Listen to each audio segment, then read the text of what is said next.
Alrighty guys, we are about to start soon with match 2. Thank you all for your patience while the stream was a little bit choppy, but everything should be all fixed up now. So, I'll hand it over to our casters, Jem and Harry, and we'll get this match 2 on the road.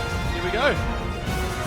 Yeah, welcome back gamers. We are here for map 2 of our first match here. Semi-finals here, Supernova against Most Wanted OC. In our first map, if you missed it, it was Lijiang Tower as picked by Supernova, and they went 2-0 on their map pick. But now, as OC Most Wanted lost that first map, it means they get to pick the next map as loser's choice. Now, we know what the map is, but you don't know what the map is. We are about to find out very shortly, but you'll see what the next map is. As Jem is my goat. Well, I'm glad. I'll take that. I'll take that. We love appreciation for the casters here. We really do. But yeah, it'll be interesting to see this next match as, of course, this could be an interesting ban from both of these teams. In our last map, if you missed it, Python's Orisa was banned, and we had Brigitte banned for the side of Supernova. So both those picks are available now, and I would be not surprised if OC's Most Wanted picked the Orisa here, and their map pick is going to be Blizzard World. It is Blizzard World, and this is probably the best map that they could go to wanting to run that Orisa comp. It's a really long distance, it's really long range, so lots of poke potential here, and notably as well, we're no longer going to be seeing any Brig ban, and we're no longer going to be seeing any, I believe that the ban we saw was Orisa as well, so like you said, we won't be seeing those two heroes banned anymore, so maybe it could be that Supernova maybe pulled their ban a little bit too early in getting rid of the Orisa in the first map. Maybe they just think that they'll be able to outplay OCE's Most Wanted here, but without their Winston pick, it's going to be a lot harder. Yeah, I think if you're Supernova here, you're definitely going to want to lean into the rush kind of stylings here of Blizzard World. Of course, a great map for dive. I feel like you can play almost anything here on Blizzard World. So it's such a dynamic map, and all of the points are so different. But yeah, as you said, Harry, I mean, that's Supernova's kind of like king chess piece knocked off the board there. No Winston available for them, or OC's Most Wanted, but I believe they'll be playing the Orisa, and then also Juno off the board, which is really interesting ban from Supernova because they're definitely one of the teams that likes to play Juno a little bit more here in our Melbourne mash of Disconnected Esports. So Juno being gone is interesting. I feel like they might stick to maybe a Kiriko composition with the Ramatra play, kind of like a Ramatra Kiriko rush styling. I think it really will come down to the DPS on this one to see what they're going to do. I think Bunny looked great on the Genji, so if you're Supernova, maybe lean into that a bit more. Yeah, no, I 100% agree. And I mean, both DPS really showed up for Supernova, especially in that last round of Lijiang, Slid swapping over towards the Sombra and the Tracer as well, playing two different heroes, and then Bunny as well on the Genji with a huge play at the end of the round to actually secure the map as well. If that's something that we're going to be seeing from Supernova, they could be really, really dangerous tonight here. But, I mean, like you said, for OC's Most Wanted, getting rid of the Winston pick here means that they're going to be able to play their comfort style, while Supernova can't really play what they want to play here. And I think this Juno ban is really interesting because I think it actually is trying to discourage the Orisa play coming out from OC's Most Wanted, although it doesn't seem to be having that effect. Yeah, absolutely not. So we won't be seeing that happen. No Juno and no Winston here for our second map, OC's Most Wanted. And now, important to note as well before we get into this, this is match point, I believe, for Supernova. It is a best of 3, first to 2, so one more map until they're able to take this. OC's Most Wanted, though, this is their last chance. This is their last map to remain in the game and this whole tournament. Python on his comfort pick of Orisa here, and it looks like Supernova wanting to play the hazard here on their defense of Blizzard World. And we do have a Freya on Supernova, but no Freya from OC's Most Wanted at this point. No Freya at all on the side of OC's Most Wanted. They're going towards more of a Genji. So this seems to be pretty brawly coming out from OC's Most Wanted. The hazard, we've seen Chapadoodle play this a little bit, especially during the Fated games here. But here we go now. OC's Most Wanted, they're trying to go up to the high ground, but it's a great little wall there from Chapadoodle as well. Separates Atlas from the rest of the team, and Bunny gets the pick off here. Now the high ground is being pressured out here by OC's Most Wanted, but they're unable to get it just yet. No crucial pick here from the side of Supernova, able to take Atlas down. So that's a player out of the mix. OC's Most Wanted going to have to back off a little bit here. They're still in control of this high ground here, but still waiting for Atlas to make it back from spawn here. So a little bit slowed down here on their attack here of point A. Supernova just sitting high and pretty. Bunny already on 70% of the ultimate. That's a seriously quick charge here, Harry. Yeah, this is outstanding damage coming out from Bunny as well. The rotation now coming in from OC's Most Wanted. There's the dive onto the high ground, but Atlas immediately dissuaded away thanks to the anti-nade. and Liam Fox actually gets the first pick there. Mini going down. Now Python's into the back line here, uses their Fortify and their Javelin throw as well, but is being chunked quite low and in fact going to be taken out there from Bunny as well as Chappadoodle helping out there. And this seems to be Supernova holding strong here. Bunny once again finding another pick, and I mean the Freya from Supernova just seems to be putting on a clinic right now. Yeah, Bunny's absolutely unlocked on the Freya here, and we didn't get to see a lot of Bunny Freya in our last matches here, Harry, for Supernova, so super great to see him flex onto our newest hero here in Overwatch. Ultimate on the board here for Bunny as well. Osis Most Wanted making some changes, so now the Lucio, Ana backline, Kiriko off the table for them. 2.5 minutes left for their attack. Supernova have done a great job of target focus here, and Osis Most Wanted just trying to get this high ground here. Yeah, this must be a swap just for the anti-nade here to try and dissuade the jump. There is the Freya ultimate coming in, and Bunny immediately taking down Mini as well. This is just a clinic coming out from Bunny right now. There's the dive onto the high ground from Atlas, but taken out by Mutnik on that Brigida, and that is once again Supernova holding strong, and they're going to get the stagger kill onto Python. Yeah, and crucially therefore Supernova only having to invest one ultimate there. Another great nade here from Liam, although that is returned from Flax with 3 core in that nade on Supernova, but crucially for Supernova, no one dies. Osis Most Wanted now 2 minutes left to get any sort of percentage on the board. Supernova already at 4 ults, and Bunny is already halfway again to seeing another bowler shot here from the Freya. Yeah, this is insane from Bunny. I mean, he's just being uncontested the whole time, has been allowed to do whatever they want. And now, Supernova, they have a massive ult bank, and they can just try and invest these into this fight here and maybe even get an early pick again. Yeah, I think Osis Most Wanted going to have to rush in with the Orisa here to try and get anything going. Flax should have the Nano online as well. Yeah, there's the Nano boost going on to Chappadoodle, who's put to sleep immediately. The Terra Surge doesn't find anything, but again, Atlas has fallen first once more. Chappadoodle still manages to get into the back line, has the downpour available, but chooses not to invest it just yet. Lots of pressure going onto the Hazard here, but with that anti-nade, Python has to back away. Vinny comes back here onto the Kiriko. There is the downpour, catches onto 2 members there. Yongmo's going to get taken down, and even though Python managed to avoid the ultimate, they will be separated and killed as the rest of OCE's Most Wanted have fallen asunder at the moment. Gem, things are not looking good. No, things aren't looking great for Osis Most Wanted with only 40 seconds remaining, but they will have 4 ultimates here for this next fight. Supernova having a little bit less as they invested 3, which is quite a lot, into that last fight. But crucially, they do have the rally online, so that's a lot of healing available at their hand. Osis Most Wanted, though, double DPS ultimates here. They're going to have to be aggressive with this last push. Yeah, Nanoblade online here. Atlas needs to be careful. They've died so many times first. They need to get value out of this ultimate, or the Genji would have been all for naught. There's the Nano boost. There's the Dragon Blade going in. Anti-nade's already launched in. Liam Fox gets taken down, though. The rallying Mutnik also dies to the slice. Chappadoodle does get Yongwa, but it might be too little too late, especially with the Kitsune rush being invested there from Mini, although Slid has managed to find 2 in the meantime. Mini and Flax going down. No supports available now for OCE's Most Wanted. Slid does get dashed through there from the Tracer, though, but it could mean a recontest can come in from Bunny. They're still almost building up towards that bowler shot, but it should be OCE's Most Wanted being able to consolidate the point here. Yeah, it looks like Bunny might be going for a touch here. He's going to get a touch online, so that's another chance here for Supernova to close this out cleanly. Atlas missions the dash and gets taken down. The Soldier's coming back here. Bunny got the kill, though, and now the rest of the team for Supernova's coming back. Building up towards that bowler shot is Bunny, 93% and counting. Python, pressure onto the Orisa here of OCE's Most Wanted. Mini's also falling very low. There's the bowler shot being used. Slid finds Mini. Chappadoodle gets Python. OCE's Most Wanted have fallen just before they can get the first point. Stumbled at the final hurdle, and Supernova, they only need to capture 93% of this point to take map 2 and move on to our grand final. Yes, Supernova here at the climax here of this match, potentially here, fantastic defense hold here on Blizzard World A, and we'll have to see what Osis Most Wanted defense is going to look like. I think that's interesting that Chap used the Hazard there. That's something we didn't even discuss, Harry. I didn't even think that was on the cards, to be honest, but I think looking great there, but I think Bunny really the superstar here of that last round. I mean, that was absolutely crazy. You'll see Bunny here, I think, really feeling himself, and that's the kind of role that you want, that kind of momentum. Momentum is so important for DPS players to feel like they are in control, and they're definitely in control here. So it looks like we will see some changes here, and actually potentially some role changes. It looks like there's some role changes at the moment.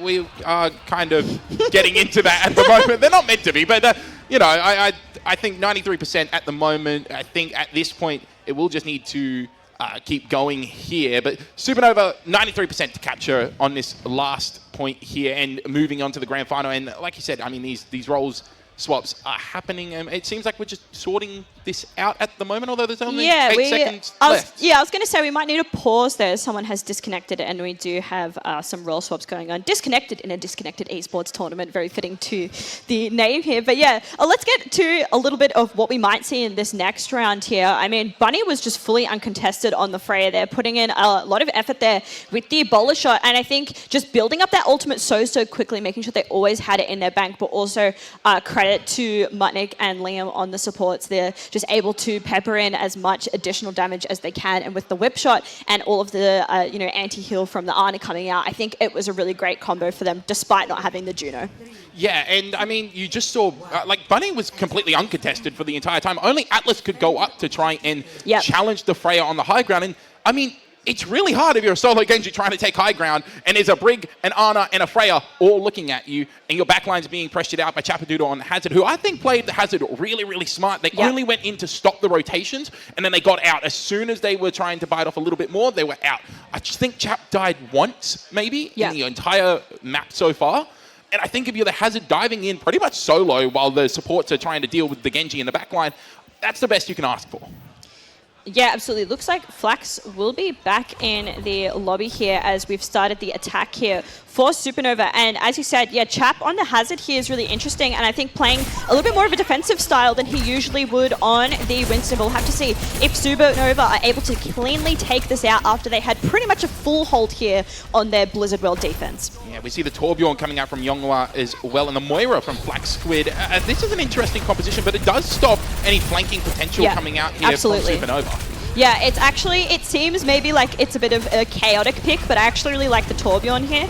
It's super anti-dive, and with Slid here on the Pharah, that's going to be a huge boon for them. But it looks like members of Osa's Most Wanted getting very, very low here. Lots of cooldowns having to be popped for them, particularly on the supports, but Supernova looking very, very low as well.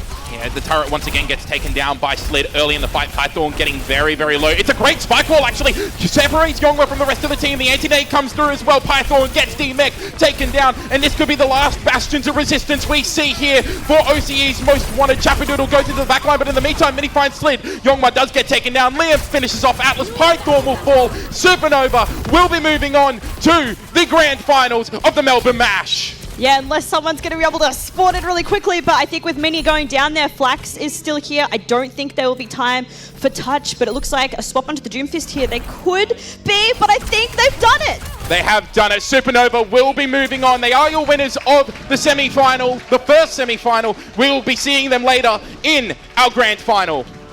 Yeah, congratulations here to Supernova, our Seed 1 team making it in. It will be Atlas getting the play of that game of our round of Blizzard World though. And congratulations to Osa's Most Wanted. Obviously not the place they were looking for, but they've played a really fantastic tournament and I think have a lot to be proud of here. But Supernova, I think, just making some really great decisions and proving that they don't necessarily need the Winston to win, Harry. No, they do not need the Winston to win. And we will be seeing them in our third place match as well a little bit later on. And they will be taking on the winner between Ignite and Friends, having a great time as well. So that'll be a really interesting matchup to see. But make sure you stick around to watch that game. I believe we are going to be going over to a short break for now, however, Jem.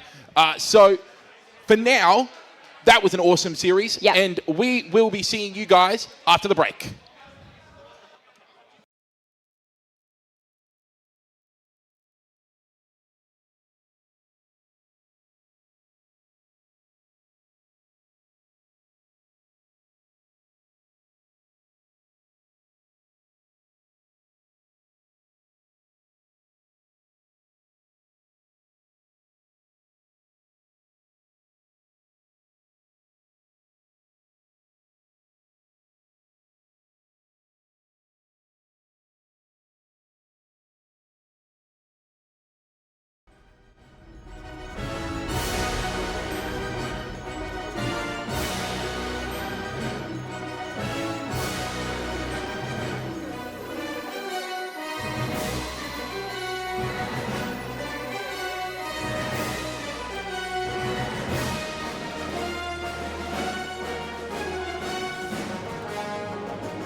legend of the Dugout Queen.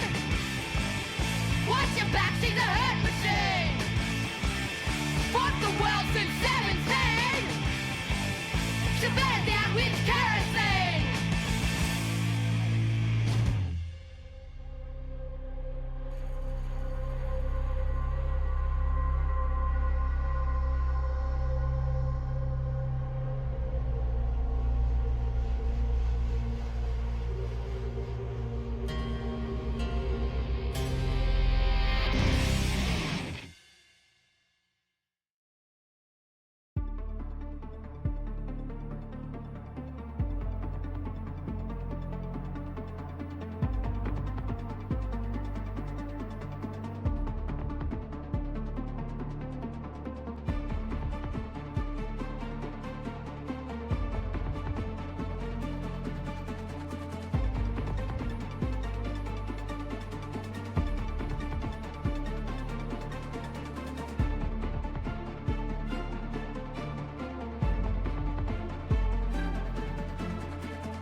All right, we are here with the support player from Supernova, Mutnik, the GOAT, the main support. How you doing? How you feeling off the win? Pretty good, pretty good. Pretty hyped up. The energy in here has been pretty crazy, and it's so exciting. Is this your first time playing on a stage, or? Yeah, so, I mean, we've been playing, competitively for ages, but this is the first LAN that we've ever managed to get to. So. Yep. How do the nerves feel? Like, have you chatted to your team about how you guys are feeling? Is there a vibe check? So, coming into it, there were definitely nerves. It's not usual that we have, face cams, everyone can see everything that we're doing. But we were up there for a little bit beforehand, warming up, and it kind of became a little bit more natural. We got into the zone, really clicked. Yeah. Sort of like just completely forgot about where the crowd was and just sort of zoned in on the game. Is that what it felt like after a while? A little bit, but then it's also really loud. So we kind of fed off the energy of the crowd. Got super chaotic in the chat. Yeah, it was good. Sweet. What was the practice like for you guys leading up to the tournament? Did you scrim much? Did you do any mental preparation? Some meditation, perhaps? Meditation always comes in clutch. So we've been non-stop scrimming for like the whole of our lives as Supernova. We're always scrimming, even just to hang out with each other and play games. But in the lead up for this, we spent a little bit more time looking at like how we want to do banning and stuff like that, because that's I think really important in a kind of match like this where you've got people on comfort picks and they don't necessarily have that flexibility. Did you have, going into your match against OC's Most Wanted, did you have any thoughts, specific bans that you guys really needed, really wanted? Yeah, a little bit. So in the qualifiers, as you know, we lost to them. And I think that was primarily due to their really strong banning kind of decisions. All right. And they locked us out of comps that we were comfortable on, and we hadn't had a lot of experience adapting to that. And then we spent a lot of time looking over the theory, looking over the VODs, trying to figure out, okay, how could we have done this better? What did we need to play? In the lab, in Winston's lab. Yeah. So we spent a lot of time figuring out the bans that we wanted to do, and I think they really came in clutch today. Dude, that's awesome. That's fantastic. So for this net match we're waiting on is currently Ignite versus Can Win with Great Friends. Do you have any predictions on who would you like to win, and who do you predict is going to win this match? So it's tricky. Both of them have had some roster shakeups coming into the LAN. Obviously, getting people into Melbourne is a little bit of a challenge. Sure. I reckon it can go any way, and that's kind of why. I mean, it's 1-1 at the moment. Who knows what's gonna happen? But I've got friends on both teams. They're both pretty alright. You don't want to burn any bridges right now, do you? Okay. I'd be happy with whatever, Okay. Well, they're all good guys. Does it any teams that you, or maybe you can blame it on your team, but that you guys want to verse? Like, who would you feel more comfortable in a matchup with? Not even like trash talking the team, but just saying you might feel better playing into, say, their comfort picks or the comps they run. I think we might know a little bit more about Ignite, because some of their players have been in the scrim scene. We play a lot with them. Yep. We're a little bit more familiar with how they play, what they like to do. Less of a wild card, it seems. Yeah. Okay. But Great Friends, like, they've still got some real talent on there. Like, it's not like we know which side is going to be the one that we want to be coming up against. Nice. And just a side question. With your team at the moment, yourself included, I guess, is there anyone that's standing out on the team today with that match in terms of maybe comms, energy, performance? Anyone you want to shout out from the team? I mean, every time I do one of these interviews, I'm always talking about Chappadoodle. He had some good plays. He had some great walls on Hazard, and every time we're in a... Primal Rages? Yeah. Every time we're in an official, he locks in, he's ready to go. He's good. So passionate when he's in there in the comms. Awesome. You probably all heard him just screaming across. It was pretty loud from the stage, computers. Yeah. So Chappadoodle? Yeah, lovely. Yeah. Awesome. That's all from us. Thank you, guys. We will be jumping into spectating the end of this game, Ignite versus Can Win with Great Friends. And stick around, then we'll get our next match on the road shortly. Thank you.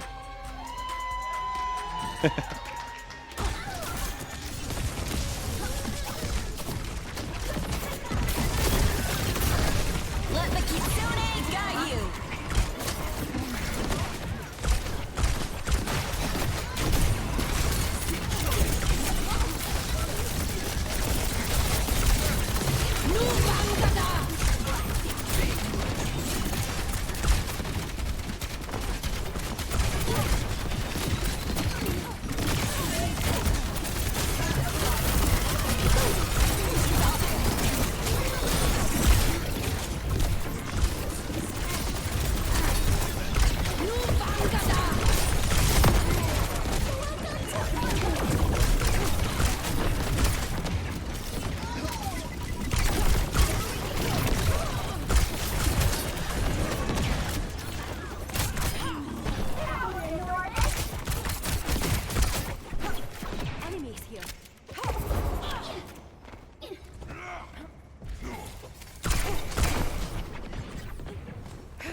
Score 0-3. Switching sides.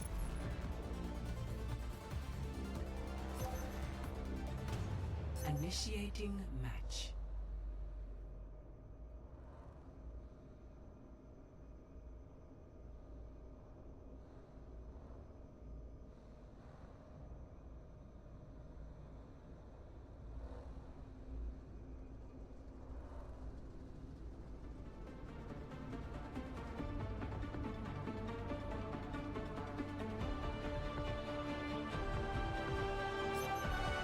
Ready for battle.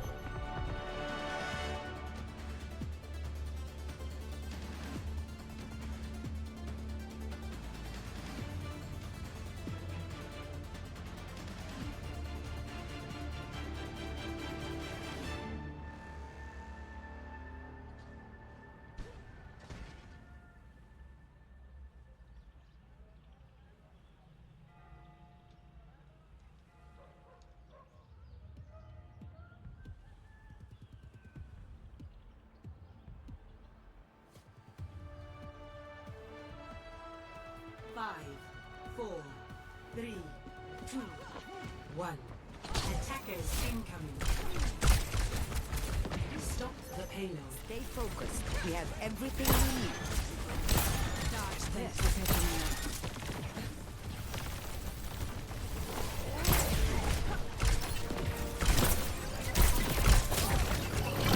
Taking damage.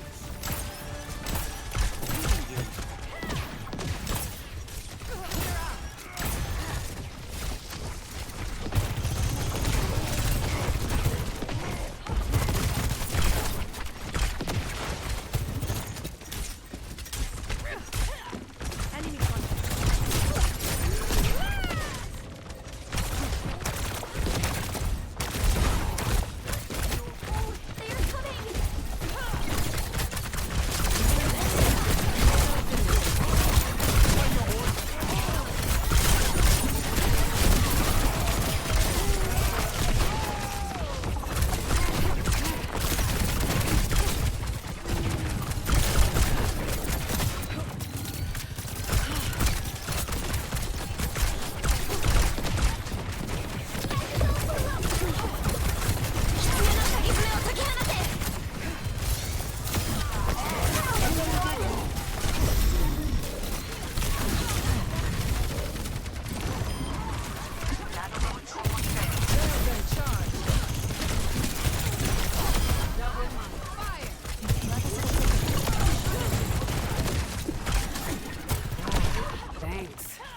I'm fired up right now.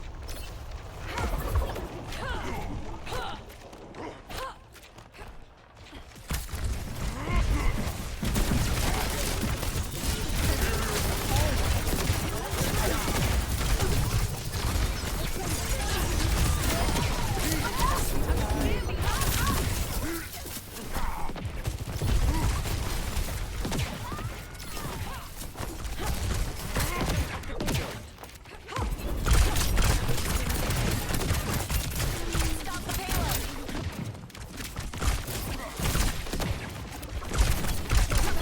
Let the Kitsune guide you.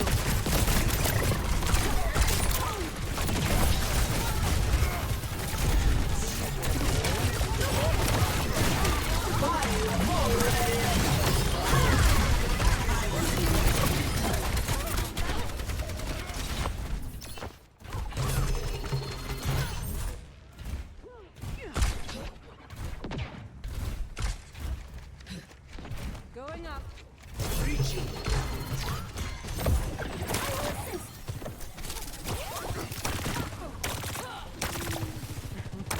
You're a lifesaver.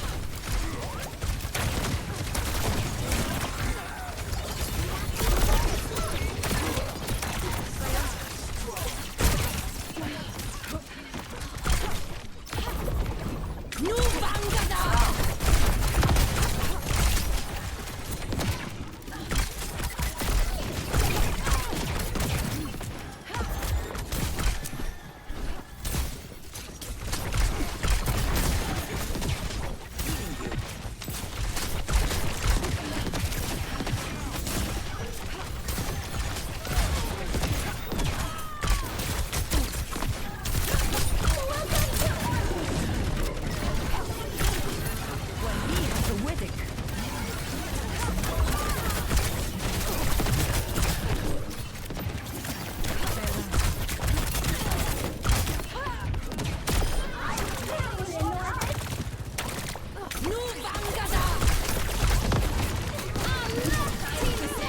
Let the Kitsune guide you.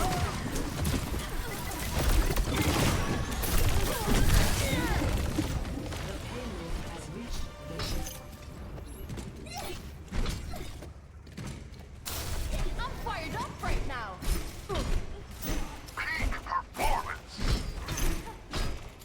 I am on fire.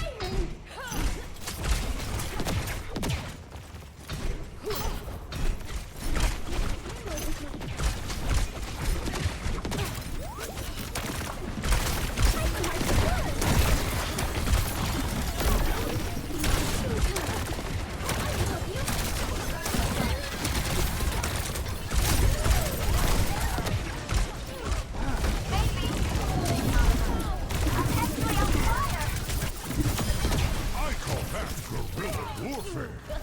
I'm getting good at this.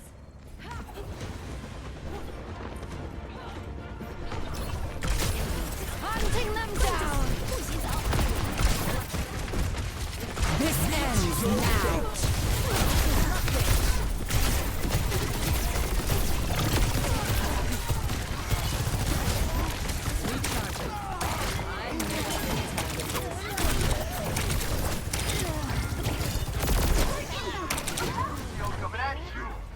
Round complete. Score 3-3. Switching sides.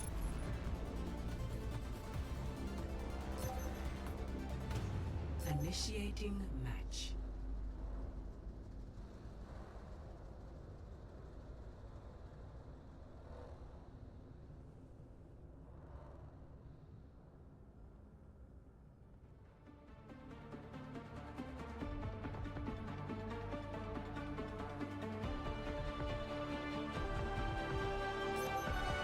Ready for battle.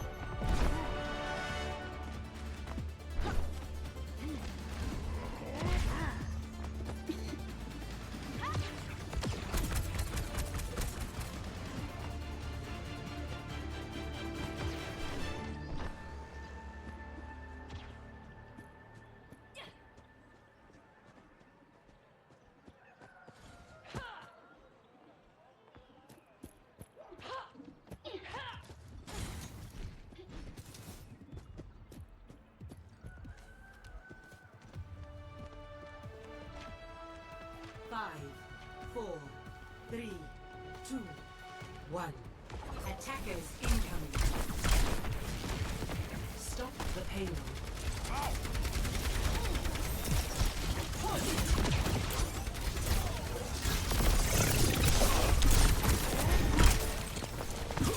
Freya, at your service. 60 seconds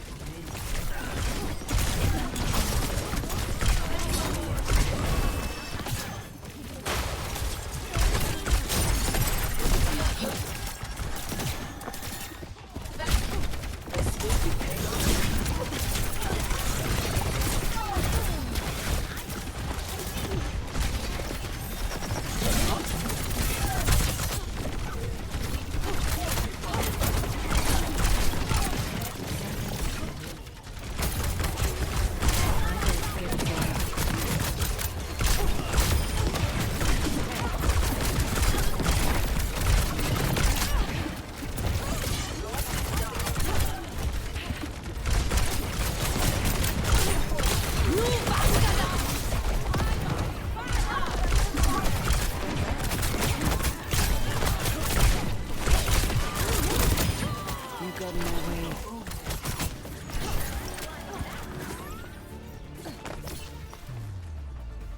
Round 3.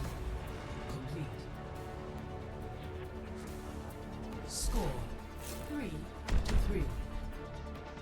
Switching sides.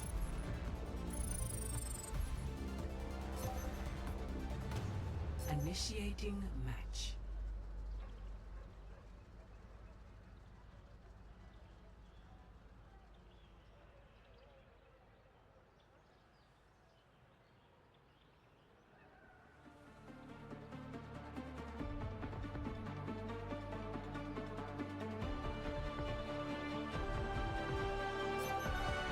Ready for battle.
All right. Hello, guys. We're going to get started shortly, but however, we have some prizes to give away for you all.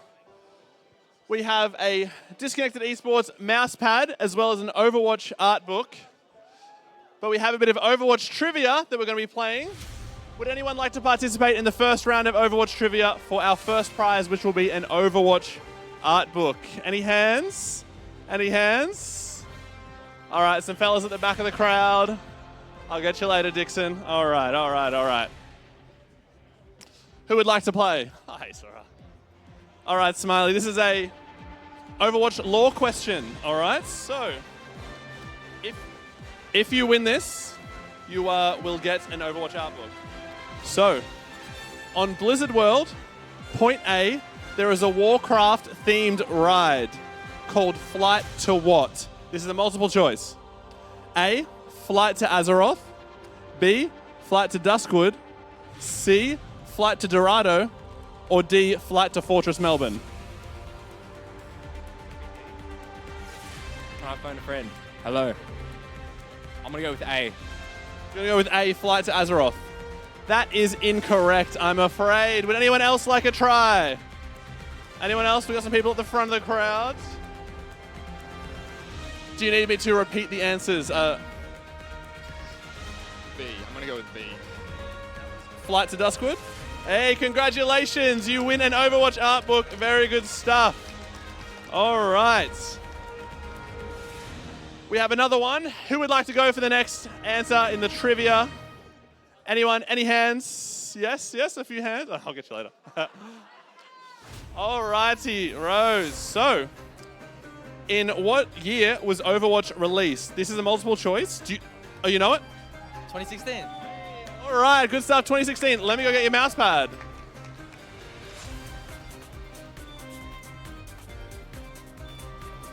Thanks, sir. Good stuff. Congratulations. All right, now we have a few Overwatch little Funko Pop keychains to give away. Would anyone like some? No, you have to, and no questions, no questions. It's Orisa and Doomfist. Come and grab one. Yeah. Orisa or Doomfist, sorry guys, that's all we got. Yeah, swap it. Come on. Yeah. Don't worry, we got plenty more if you haven't got one. And then... Okay, that's our last one, but we'll be back after the break. We got plenty more on the next break, so don't worry. If you missed out, you will get another. All right, we'll get started shortly, guys. Thank you for your patience. We'll see you in the game.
Alrighty, ladies and gentlemen of Fortress, I am joined here with the lovely Trismel coming off of their epic 2-1 victory against Ignite and sending them forward to the grand final. Triz, welcome, congratulations, and how are you feeling? Thank you, Harry. I am shaking. That was, I don't know. I've never had a game of Overwatch be that close down to like the centimeter. Yeah, So- you guys looked neck and neck throughout the entire game. I remember I was turning my head while I was casting and I was watching over everyone's shoulder, just trying to see who was winning, who was winning, who was winning. Talk us through those last final moments. Obviously, we saw them on the big screen there with the 2v1 towards the end and having to come back from losing a couple of members. I believe you were the first one dead. Yeah, I inted into a Mei and got solo ulted. But following that, I pressed tab and I saw two of my teammates, Blue and Mer, ult charges were just about to get there. And then I hear Blue going, I got you. And then Mer's just killing everybody. It was, yeah, it's big clutch from them. It was a massive clutch moment, and obviously the comms would have been absolutely crazy in those moments. Talk us through the rest of the game, though, because obviously map 1, you ended up losing map 1 and had to come back in a reverse sweep fashion to take the series. I mean, what was the message coming in after the first map? Yeah, so we actually lost to these guys in the whole tournament phase 2 weeks ago.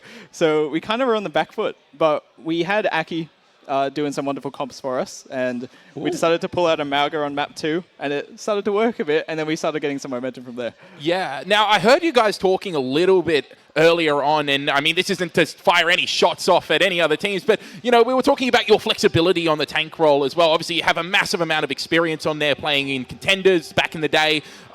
Is your flexibility, do you think, just one of the things that makes your team so dangerous? I don't think it's all up to me. I think a lot of what we do is listen to the comms that we have as we're going through. Yep. And being able to run multiple different comms. So I think it's a bit of flexibility of everybody. Yeah, lovely. And obviously you said Aki came up with the compositions and everything like that. Who's taking charge in those communications, in the fights and everything like that? Are you the leader who's charging everyone into battle, or is Aki just like micromanaging everyone? What seems to be your secret there? So Aki is micromanaging everyone before the fight, and then it's all kind of just mayhem from there. But if something needs to be important and called, Aki will pipe up and get us back in check. Yeah, and obviously you're going against Supernova in our grand final. Now, you guys played earlier on in the tournament as well, and I believe it was also a really close game, a 2-1 victory to Supernova, if I remember correctly. Do you think you've learnt from that loss, and do you think that coming into this next game, it's going to be not only as close, but you guys may be able to get on top here? Yeah, we definitely have learnt from that loss. I do think we had a bit of a luck on our side with Slids lagging out for the first map. But yeah, I think we've got some decent strategies. We'll see how we hold up. Yeah, well, we are all looking forward to it. Thank you so much, Triz, for joining us up there. And ladies and gentlemen, we will be back later on for our third place game. You don't want to go anywhere. You don't want to miss anything.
Welcome back, Overwatch gamers, to the Disconnected Esports Melbourne Mash. Now, we just had a bit of a banger of a game. Unfortunately, we didn't cast that one. But we have Can Win with Great Friends going on to the grand finals, which means Ignite are in the hot seats behind us with Osis Most Wanted for our third place match. I'm Jem and I'm here with Harry. Yeah, and I mean, like you said, we're back for our third place game here. Ignite taking on Osis Most Wanted. And I mean, both of these teams are looking pretty good on paper. Obviously, Ignite are our second seed coming into this, and the only team that they had actually lost to, I believe, was Supernova in the group stages. We may have seen them fall to Can Win as well with Great Friends earlier in the stage as well. But they did crucially beat OC's Most Wanted, I believe, in day 2 of our seeding stages. So this is another little grudge match we've got going on here, and Lijiang Tower being their first pick is very interesting. Yeah, absolutely. So Ignite coming in here as the highest seed do have our first map pick, and we'll be picking Lijiang, which if you've been following the tournament the entirety of the way as myself and Harry have, you will have noticed that Lijiang Tower, I think, has happened almost every single game, if not every single game. Can you remember a game where we haven't done Lijiang for this tournament? No, I think Lijiang has been the map choice for every single control map. So maybe we'll see something different in the grand final, but I don't think so. I think most of the teams are pretty comfortable playing on Lijiang. It's been around for so long. It's an absolute classic map, and there's so many different team compositions that you can actually play on it. So I think this is what we're going to be seeing for the rest of it. But what I'm more interested in is the roster that Ignite are fielding at the moment, because it's very different to the one that we just saw in our other semi-final game. Yeah, it looks like we'll have some swaps coming on for Ignite, which is super exciting. Our first swaps of the day in our penultimate day here for the Melbourne Mash. So giving you something a little bit different. Of course, neither of these teams can advance to the grand finals as that match is set for after this one. But this is still important. This decides who is third place and who is fourth place in the Disconnected Esports Melbourne Mash. So even though they can't, take home the gold, they're wanting to take home the bronze. Yeah, and they also wanted to take home some of those prizes as well, because we really want to be able to give those away to the third place team, and they're still up for grabs here. Like we said, we do need to get into our teams at the moment, though. These are the balls. These are the bands that we have currently, and it's Wrecking Ball. It's Wrecking Ball band and Fraser band, and I mean, we hear the crowd, we hear the players. There's a lot of booing going on. A lot of character. Yeah, you love to see it. Hammond, not in the server, but is on the stage right now, and maybe that's better than in the server.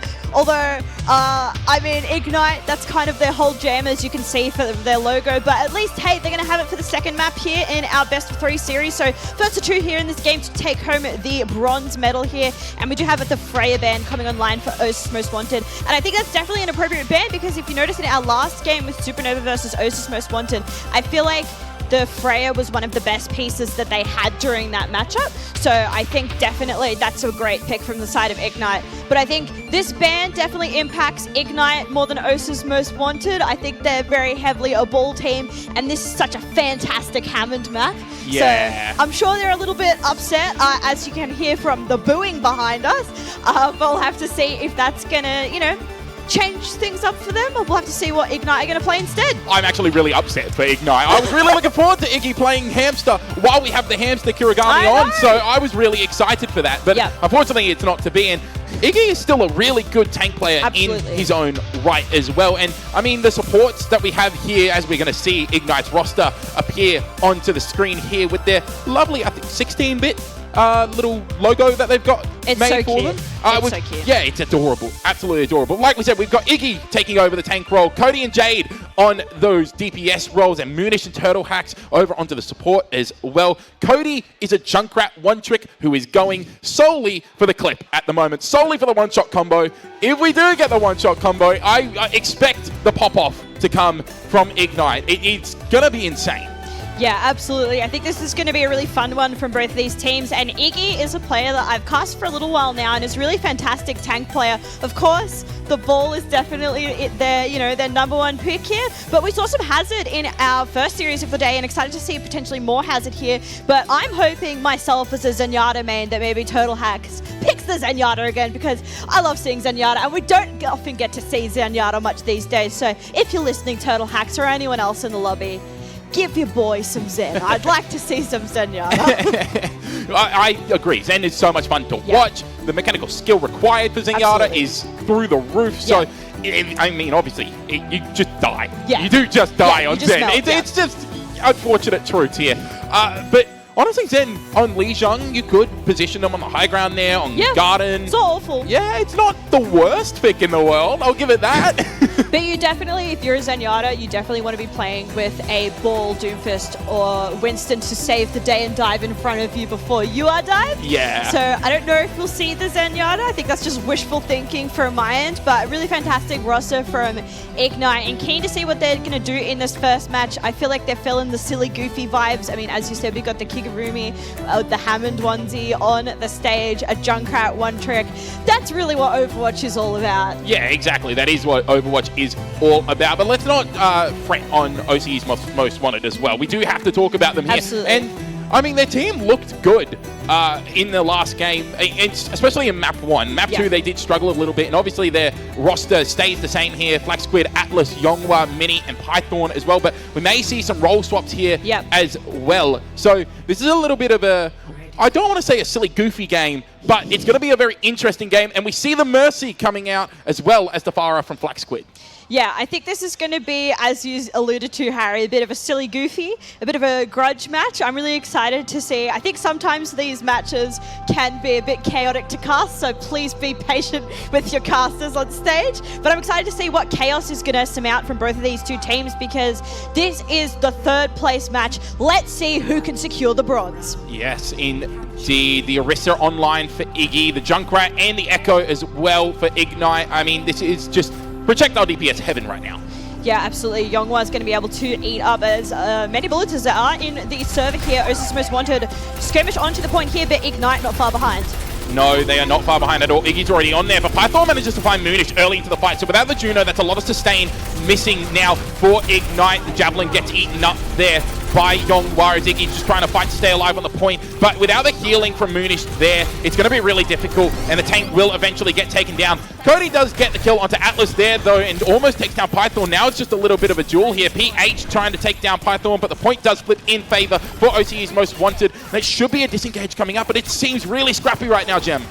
Yeah, really scrappy indeed. A little bit all over the place from both of these two teams here. But as you said, Ursa Most Wanted taking the point into their control first, although it is very scrappy, especially with Atlas going down to Cody. Our famed Junkrat one-trick aficionado that we alluded to earlier. Ursa Most Wanted, though, on the board first. And although things are chaotic, still keeping on to this point, though, although Mini getting a little bit low there, but will be topped up by Python, who is getting very low as well. And it looks like everyone's just low on the point right now. Iggy going right down to Yonghwa, and Osis Most Wanted keeping on to this point. Yeah, and now it's just going to be clean up here for Osis Most Wanted. They're trying to get on top of Cody. Finally, they take down the Junkrat here. Yonghwa managed to stay alive despite getting demech. Will still get demeched at the end of the fight here, and that should be the fight win now. 100% confirmed here for Osis Most Wanted. But a duplicate comes in here from Rose. I don't know about that one. Yeah, I think Rose is kind of on a tear now, so it's just kind of feeling that vibe and wanted to hit the ultimate, but he's going to get taken out here. Cody, again, on the Junkrat, is able to take down Python, and with that, Mini pops the Valk. Yeah, Mini flying around the map at the moment. The Riptide has already been used as well from Cody. I don't believe that it got anything, but Atlas definitely got something with their ultimate. The Pulse Bomb sticks onto PH, and that's going to be the kill onto the Ana here. Mini did get focused down by Rose. The Black Squid with a little look-away air shot, if you don't mind, finishes off Rose. Cody and Iggy will fall, and that is going to be Osis Most Wanted, looking very, very happy on the point right now.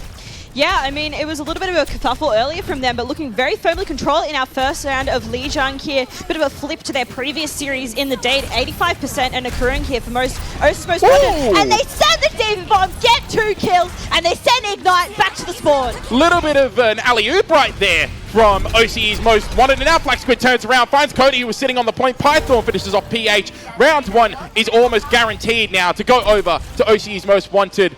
They're only one round away from winning map 1. Yeah, I think Osa's Most Wanted feeling a little bit upset that they didn't get into the grand finals, a little bit of that anger coming out for them. And I think their hero ban is just a little bit better between the two of them here. With Ignite's Hammond out of the mix, that's their pillar. That's the whole point of the team, right? Is the Hammond, is Iggy on the Hammond. So I think Ignite kind of searching for what they think they want to do. I think they've, their team identity has been ripped away for them.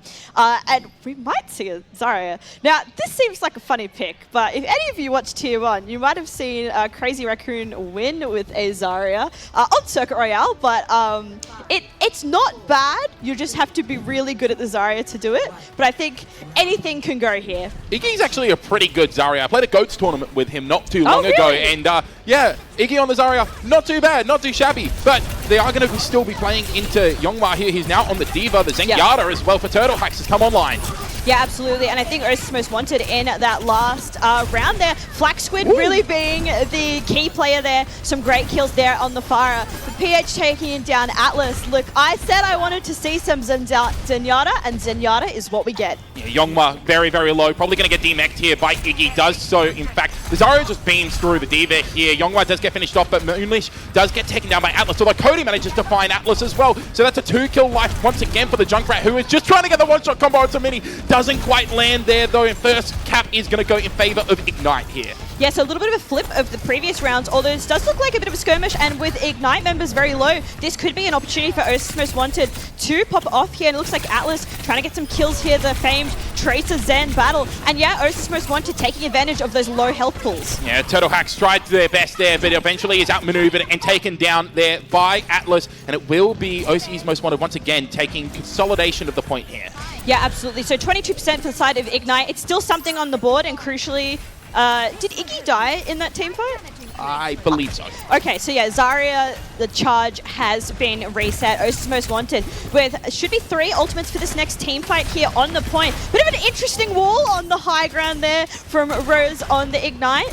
Yeah, Rose needs to be careful not to get separated from the team here. Taken down very, very low. There's the barrage coming in from Black Squid. Takes down Rose. Moonish and Iggy fall soon after. And that is, in fact, a team kill for OC's Most Wanted. They're looking really dominant right now. Yep, and the Zarya charge, crucially for OC's Most Wanted, has been reset again. And Youngwa is just doing some fighting words here, just doing the remake for no reason other than I think a little bit of BM here in our third place matchup. Our salty third place matchup it is. We've got 2 ultimates on the board for Osa's Most Wanted, but they might not even need them for the next team fight. It feels like they're playing with their food a bit, Harry. It does seem like that, but that Blizzard is definitely not playing around there. They take down Python, they get the D-Mech on to Youngwa, and Atlas falls as well. Mini with the Valkyrie trying to look for the Resurrect here, but the bodies so far have been well guarded. Cody just now trying to contest the Pharah in the air there, takes down Mini. Youngwa and the Baby Diva fell, and it is just going to be Flak Squid who gets cleaned up there by Turtle Hacks, who's showing they're no slouch on the Kiriko either. Yeah, absolutely, and Ignite only using 1 ultimate during that fight, so they've got 4 for this next one, Harry. Only the Blizzard being utilized here from Rose. Have Ignite with a lot to play with, but they're going to have to be careful here, and it looks like maybe a cheeky bit of a spawn grab on the table here for Ignite. Well, Rose has been taken down, so if they're going to use ultimates, they have to use them quickly here, Gem. Yeah. Iggy's already on half HP. It's going to have to be a little bit of a retreat coming in here. They do have ultimates online, though, do Ignite. Their Riptire was used. Black Squid gets a little bit too close to Iggy and gets taken down, but Cody with a Riptire takes down the Mercy there. Youngwa did take down Iggy, and now Turtle Hacks is under a bit of pressure here, so it's going to be the Coalescence being used by Moonish just to keep their Kiriko alive. Suzu already utilized here as the rest of OC's Most Wanted trying to get towards the point here and take down Moonish, but Rose has come back and taken down Python. Moonish finishes off Atlas as well as Youngwa as well. The Moira is in DPS mode right now. The supports are bloodthirsty for Ignite, and it is going to be 75% being ticked up for the side of Ignite. Yeah, Ignite, it looks like a little bit further behind in this round, and they're still going to have to get another round if they get this one. We're looking a little bit better here on our second point of Lijiang Tower. Osa's Most Wanted with a bunch of ultimates coming into this next one. They've got a full economy to play with, but Ignite, a lot to work with as well. Yeah, and that's going to be the barrage coming out there from Iggy after the Kitsune Rush was utilized. Blizzard comes in though, manages to freeze up a number of people there, including Black Squid, who gets taken down by PH. Once again, it is the supports doing everything, and the point in the meantime has all the way ticked up to 100%. Yeah, and I don't think there was the touch there. I think Osis Most Wanted were a little bit too focused on the kills and maybe not the objective. Happens to the best of us. But 1-1 now going into our final round here of Lijiang for all the marbles of our first game. It looks like we will have some swaps. But Ignite, maybe wanting to play what they just played in that last round, Harry. I think the Zarya looks pretty good. Yeah, I think the Zarya looked really, really good. And this is why we're seeing the swap up now from Yongba onto the Ramatra here, just to put a little bit more pressure onto Iggy and not be beamed down by that Zarya so they can eat a little bit more damage up. And we're seeing wholesale swaps coming in from Osa's Most Wanted. I want to shout out Cody, though, who was keeping an eye on Atlas throughout that entire thing and actually prevented the Tracer from touching the point. Yeah, absolutely. Cody, I mean, coming into this, I didn't think too much of a Junkrat one trick, but proving that Junkrat is still, you know, it's an alright hero to play. Definitely an alright hero in this matchup, at least. Yes, it certainly is. It's a little bit more than alright as we see Ignite now. They're just trying to come around on this right-hand side. They have all the spam damage they need. The boop comes through, but it doesn't quite get the kill. Iggy, though, gets absolutely run through. Taken down immediately. There's the boop coming in again from Python. Does not find the kill once again, but it will be Cody who gets taken down. Moon is just punched to death on the point, and it is OCE's Most Wanted once again taking control of the point first. Yeah, first cap here for Osis Most Wanted, playing this rush-style composition where the goal is really just to walk at people.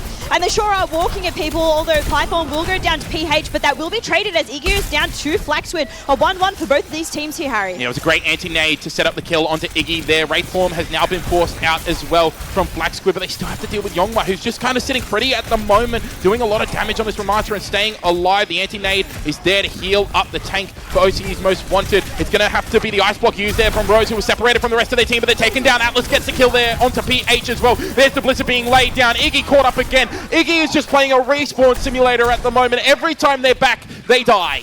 Yeah, I think stepping off of the Zarya with that in mind is a great idea, as that charge is just going to go away. So Iggy on the hazard here. Osis Most Wanted looking firmly in control of our third point here on Lijiang. And we're going back towards the Zarya here from Iggy as well. So I don't know if that's the correct decision here, but they have the Riptire available, so if they can get an early pick here, maybe Iggy can build up some charge and do a lot of damage. Python gets very, very low, needs to be very, very careful. There's the Maywall coming in, separating Iggy from the team, but there's that Riptire that I spoke about, Jim. But in the meantime, Iggy is just being lasered down, healed up now at the moment as Python gets taken down before they can build up towards their sound barrier. Yongwa gets very, very low. Nano boost now applied onto Yongwa, as well as the Annihilation being utilized. Iggy under so much pressure. There's the TP from PH on towards their tank, but they get taken down immediately. They tried to use a Kitsune Rush, and it went absolutely nowhere, Gem. It's done absolutely jack. Yeah, 20% left for Osis Most Wanted. Ignite not able to get any percentage thus far. Beat is going to be used by Python here. I think maybe just as a quick engage into the spawn. Iggy goes off the map, and it looks like this is going to be do and done for Osis Most Wanted and our first map of Lijiang. Yeah, I don't think anyone is going to be able to touch. They've gone all the way to the spawn door. The touch the spawn door challenge has been completed. There's actually Moonish who manages to flank around, get on towards the point there with PH as well. The Coalescence gets used. There's the Death Blossom being used by Flax Squid, though, to shut that down straight away. Cody does take down Yongwa. PH gets taken down. Iggy gets a touch onto the point, uses the Empower block now to try and stay alive. Will get taken down eventually. Someone else has to try and touch, and I don't think it's going to happen. Map 1 goes to OC's Most Wanted. Yeah, I mean, it's, you know, a 2-1, but it looks, for the most part, very dominant towards Osis Most Wanted. Ignite struggling a little bit, I think, without their hamster, but luckily for them, there will be no Hammond ban in the second map, so something to look forward to for the side of Ignite. Yeah, and OC's Most Wanted are amped up at the moment. They're jumping around on the stage. They're being loud. They love this energy at the moment, and this is the way that they want to be playing. They get their map win. They're one map away from securing third place in our Melbourne MASH tournament here, Gem. And if there are changes to happen, there are changes to be done now of your Ignite. And I think this is where we're going to be seeing some substitutes coming in. Yep, some substitutes here for our third game. Osis Most Wanted looking great, but this second map is really where I think Ignite can turn things around. They get the map pick, they get the first ban as well, and so it'll be really interesting to see what they take out of the mix for the side of Osis Most Wanted. But I think crucially for Ignite, having that Hammond back on the board for them is going to do absolute dividends. Yeah, I 100% agree. Although I think what we're going to see now is we're going to see maybe Teeny Valkyrie coming into the role as well to play that tank as well. We could still see Iggy standing around and potentially playing that Hammond as well. But, you know, what we saw earlier on from this team is that they like to play this roster for the first map, and then afterwards, they like to swap it up and they like to go towards more of their Giant Ninja and Teeny Valkyrie approach, so more of that Winston-based gameplay. Yeah, absolutely. And Tinny is one of the best Junker Queens that I've ever spectated, so we'd be keen to see what they're going to do there as well. Yeah, and they looked good even without the Junker Queen. I mean, in our third place, in our other semi-final, I should say, sorry, we did see that Junker Queen was banned on the last map. Yep. And they still looked really good when they were playing that Winston composition and still looked very cohesive. It went all the way down to the wire. So I don't think you can slouch on any of Tinny's tanks. No, absolutely. Yeah, Tinny has been really fantastic throughout this tournament and throughout a bunch of different tournaments. I feel like Tinny's always one to look forward to when you're casting or watching any of our games here in OS. But first map goes to OS's Most Wanted, so they're only one map away in our best of 3 of taking the bronze medal. Yes, they are. And I mean, we need to find out what map they're going to be going to next, because that's going to be really, really interesting, whether they go more towards the Blizzard World again, which is what they chose against Supernova. But again, it's not their map pick, it's Ignite's map pick now. So I wonder if maybe they go back to Blizzard World, or maybe we go to Dorado. Yeah, I think it totally depends on what kind of tank they're wanting to play for this next matchup. I think if they're wanting to go maybe more the Winston, I'd like to see maybe a Numbani. But if you're wanting to play the Junker Queen, I could see Blizzard World. But honestly, I think Ike would be great for Tinny there on the Junker Queen. But we'll have to see what our tank matchup is going to look like for this next game. Unsure if we're throwing into a break or if we're going into the next map. Yeah, we're still awaiting confirmation on that at the moment. So we are currently just waiting for substitutes to come through and everything like that. I don't believe we're throwing to a break at the moment. So let's talk a little bit more about Ignite, though, because they have been absolutely insane throughout most of this tournament. And this is the time for them to really turn it on. This is when the lights are brightest. Can they show us why they made it to this LAN event? Yeah, and these are two very different teams here in this matchup. You have Ignite, who is a mix of creators and streamers and also high-rank players, whereas OSIS Most Wanted, kind of classic players you see in high-rank lobbies. So two very different vibes going on. But it's very interesting, and I think Ignite, I'm keen to see what they do in this next matchup. I mean, the previous match that we just saw Ignite play, I feel like Giant Ninja gave the team their best looks despite losing on that third map. So it'll be interesting to see if that's the substitution that is going to be made here. But they've got a lot to play with. I'm seeing a Hammond standing up, but I don't... we have been seeing Iggy playing on the support role a lot throughout the rest of their tournament. So that's what we could be seeing now, is just that role swap over towards, off of the tank over on towards that support role. And Iggy's Ana is not something to be trifled with either. And we saw what Iggy was doing on Ana in that last game as well. And like you said, Giant Ninja shows the team their best look, looked dominant on the Freya. Yeah, absolutely. And I think that was something that OSIS Most Wanted struggled a little bit against Supernova in our first game here, was the Freya v Freya. Feels like Bunny really got the control of that 1v1. So we'll have to see if that's something that Ignite could potentially capitalize on. But I feel like OSIS Most Wanted looking a little bit better now. Maybe they needed a game to warm up. Ignite are coming into this straight from their last game, so potentially feeling a little bit of the exhaustion as well. Yeah, and it was a long game as well. It wasn't a very short game. There was a lot of mental strain being put on the players as well, and a reverse sweep does quite a bit to the mindset as well, Jem. Like, it's really hard to come back from being reverse swept. Yeah, absolutely. So I think this is definitely mental in this game, particularly for third place. And I think it's going to be hard for these teams to kind of get into that mental state of like, okay, we can't win the grand finals now, but this is the best that we can do. Let's at least try and get the third place here. Yeah, and I mean, you definitely want to get the third place. Absolutely. Even not just for the prizes either, for bragging rights. Absolutely. You want to be able to say, yeah, I got third place in the Melbourne Mash. It's a really exciting event, and obviously you want to do your best in the first ever one. As we are still waiting on everyone as well, if we wanted to do a little bit of theory crafting for OCE's Most Wanted, what do you ban now? Oh, that's a good question, actually. I think that kind of depends on who's substituted in. Because what did they ban in that last one? They banned Wrecking Ball. They banned Wrecking Ball, and then Freya was the other. Freya was the other one from Ignite. So Ignite can no longer ban Freya, but we could see OCE's Most Wanted ban Freya if they want to try and limit the impact that Jai has. Yeah, I think they would have to focus on whatever. What? Can you guys believe that they banned Ball? I can believe that they banned Ball. I'm so sad though. I know. Well, I'm sad because I love watching Hammond. We can watch you, though. Do a little hamster dance. Okay, if you didn't hear that on stream, Iggy has called Ursa's Most Wanted cowards for banning the Hammond. Them's fighting words. It is fighting words, but they are losing the series so far, so maybe some premature fighting words. Oh, a little bit of love being shown on the stage. Oh, we love it.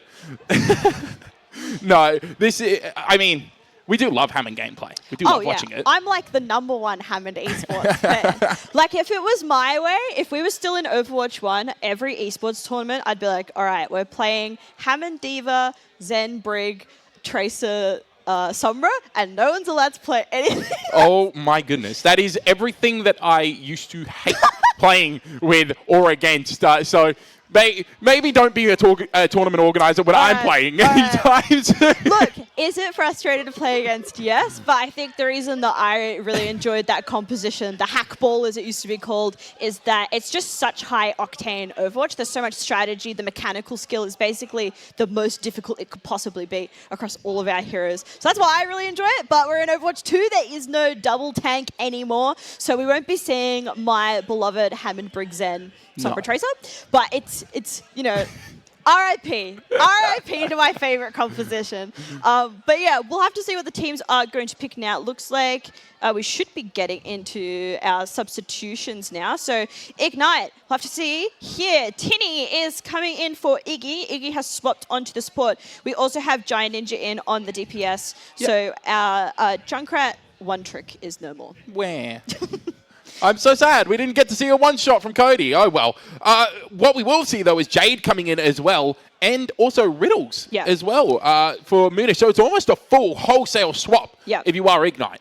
Yeah, and that's something really interesting about Ignite is that they have the biggest bench of any of our teams here. So kind of like if anyone out here plays Magic the Gathering, if you're in between games and you change cards out of your deck, I feel like Ignite's got the better of that at the moment, is they can really kind of filter in who they want to. Yeah. But you have to have the discussion of, is it better to have all these players or to have your core 5 that you consistently play with, that you know the comms are going to be clean, your synergy is great, or is it good to, you know, swap out here and there? Different teams have different playstyles, and Ignite have really enjoyed swapping out heroes and players as much as they can to get different looks. Mm-hmm. And I think you're right. I think this is probably going to be the better look from Ignite, but I'm still sad that Iggy didn't get to play his hamster. I completely agree with that. You know what this kind of reminds me of, though? The entire team of Ignite reminds me of the Season 2 Seoul Dynasty, where they used to have basically 2 set teams that would scrim against each other, and they would sub in like Marvel and sub out Fissure for certain games and have Fitz playing instead of Prophet for some reason, because they would sub Prophet out. And then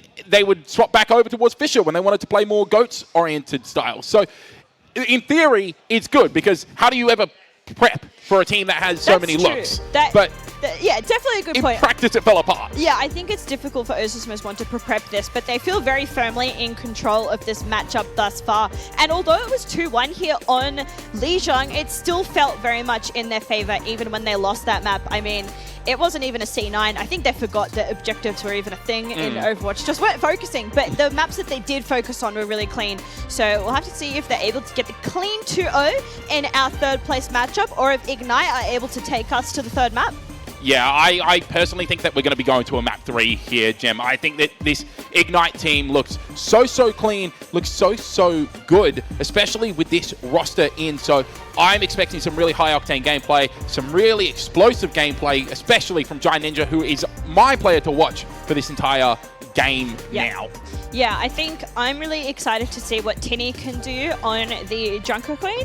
One of my first tournaments I ever cast was actually Tinny on the Junker Queen, and I think it was around the time where Junker Queen was hard meta, and I have never forgotten that, because Tinny hits some crazy shots on the Junker Queen. Yeah, Tinny is kind of cracked on the Junker Queen. I've not seen anyone really play Valkyrie. I've not really seen anyone play Junker Queen to this level in OCE for quite a No. while. Yeah, I think the interesting thing about Tinny too is it's less about the utility, and there's just, I don't know what Tinny's got going on, but it just feels like the shots are so perfectly aligned every single time. I feel like when you play a particular hero a lot, I feel like you are at one with the aim style. Like when I was okay at Overwatch and I played a lot of Zenyatta, it's like, I don't know, I feel like the more you play the hero, the more you kind of feel yourself and you get more natural into that state. But yeah, as you said earlier, definitely interested to see what Giant Ninja is going to be able to do here, and can play a variety of heroes, but I personally want to see the Freya v Freya. I feel like that's the storyline of the day. Who has the better Freya of these two and of everyone here, basically? We've seen Freya all day. We've seen Freya most of the tournament as well. But yeah, we'll have to see. We're going to see Freya. What map are Ignite going to pick? And what are they going to play? Yeah, well, we are going to be getting into that very shortly. And I don't really know, like, we can keep theorizing what map they're going to play. And I agree. I think if we are wanting to stop any of that Orisa kind of gameplay, you don't want to play the Blizzard World. You probably want to go towards the Eichenwald and try and run that Junker Queen composition. But we don't really know at all. But we will find out very shortly after we go to an interview, but in a little bit. We'll get there in a little bit. we're going everywhere at the moment. But I think we haven't really spoken too much about the supports that are coming in now, because obviously Munish is not there, so we're going to be going towards some other supports, but we'll get into all of that because we have the lovely Bus on the stage with an interview. All right, howdy, I'm here with Turtle Hacks. So, coming off an unfortunate loss for that first map, tell me, how are you feeling? How is the team morale as well? I think the team morale all around is pretty high. We kind of just, I don't know, we decided to put everyone in because we wanted to give everyone who came a chance to play on stage. Yeah. So are you saying that you started the game with, like, not your main roster? You weren't revealing your power level? Yeah. So we just wanted to, like, give them a false sense of, security. All right, okay. So are you feeling now that main roster's in? How are you feeling about this next match? Are you pretty confident Ignite can take the win against OCE's Most Wanted? Do you think it'll be close? Any words on that one? I think it'll be hard. I think they can probably get a team fight against us, but yeah, no. Just a team fight? You reckon they'll just get a team fight against you guys? Yeah, that's fair. That's fair. So any bans you're hoping to see from your team? Any changes you're hoping for your team to make in terms of how they play? Or do you think it's more just going to be new players, composition changes, and that'll be enough to sort of bring you guys over the line? I think they'll just do what they've done for most of the tournament and come over the win, I guess. Yep, get those dubs. Get those dubs. Fantastic. And one last question before we finish off. So, if you could be any Overwatch hero in real life, you could just transform into any Overwatch hero, who would you be? Oh, jeez. I'm putting you on the spot here. You can just say Hamid if you want to, that's mine. Reinhardt, I guess? Okay, because you're a Chad. I like that. Sick. All right, thank you guys. That'll be all from us here with the interview. Thank you, Turtle Hacks. Appreciate your time. Thank you. And we'll get our game started shortly, guys. Thank you very much.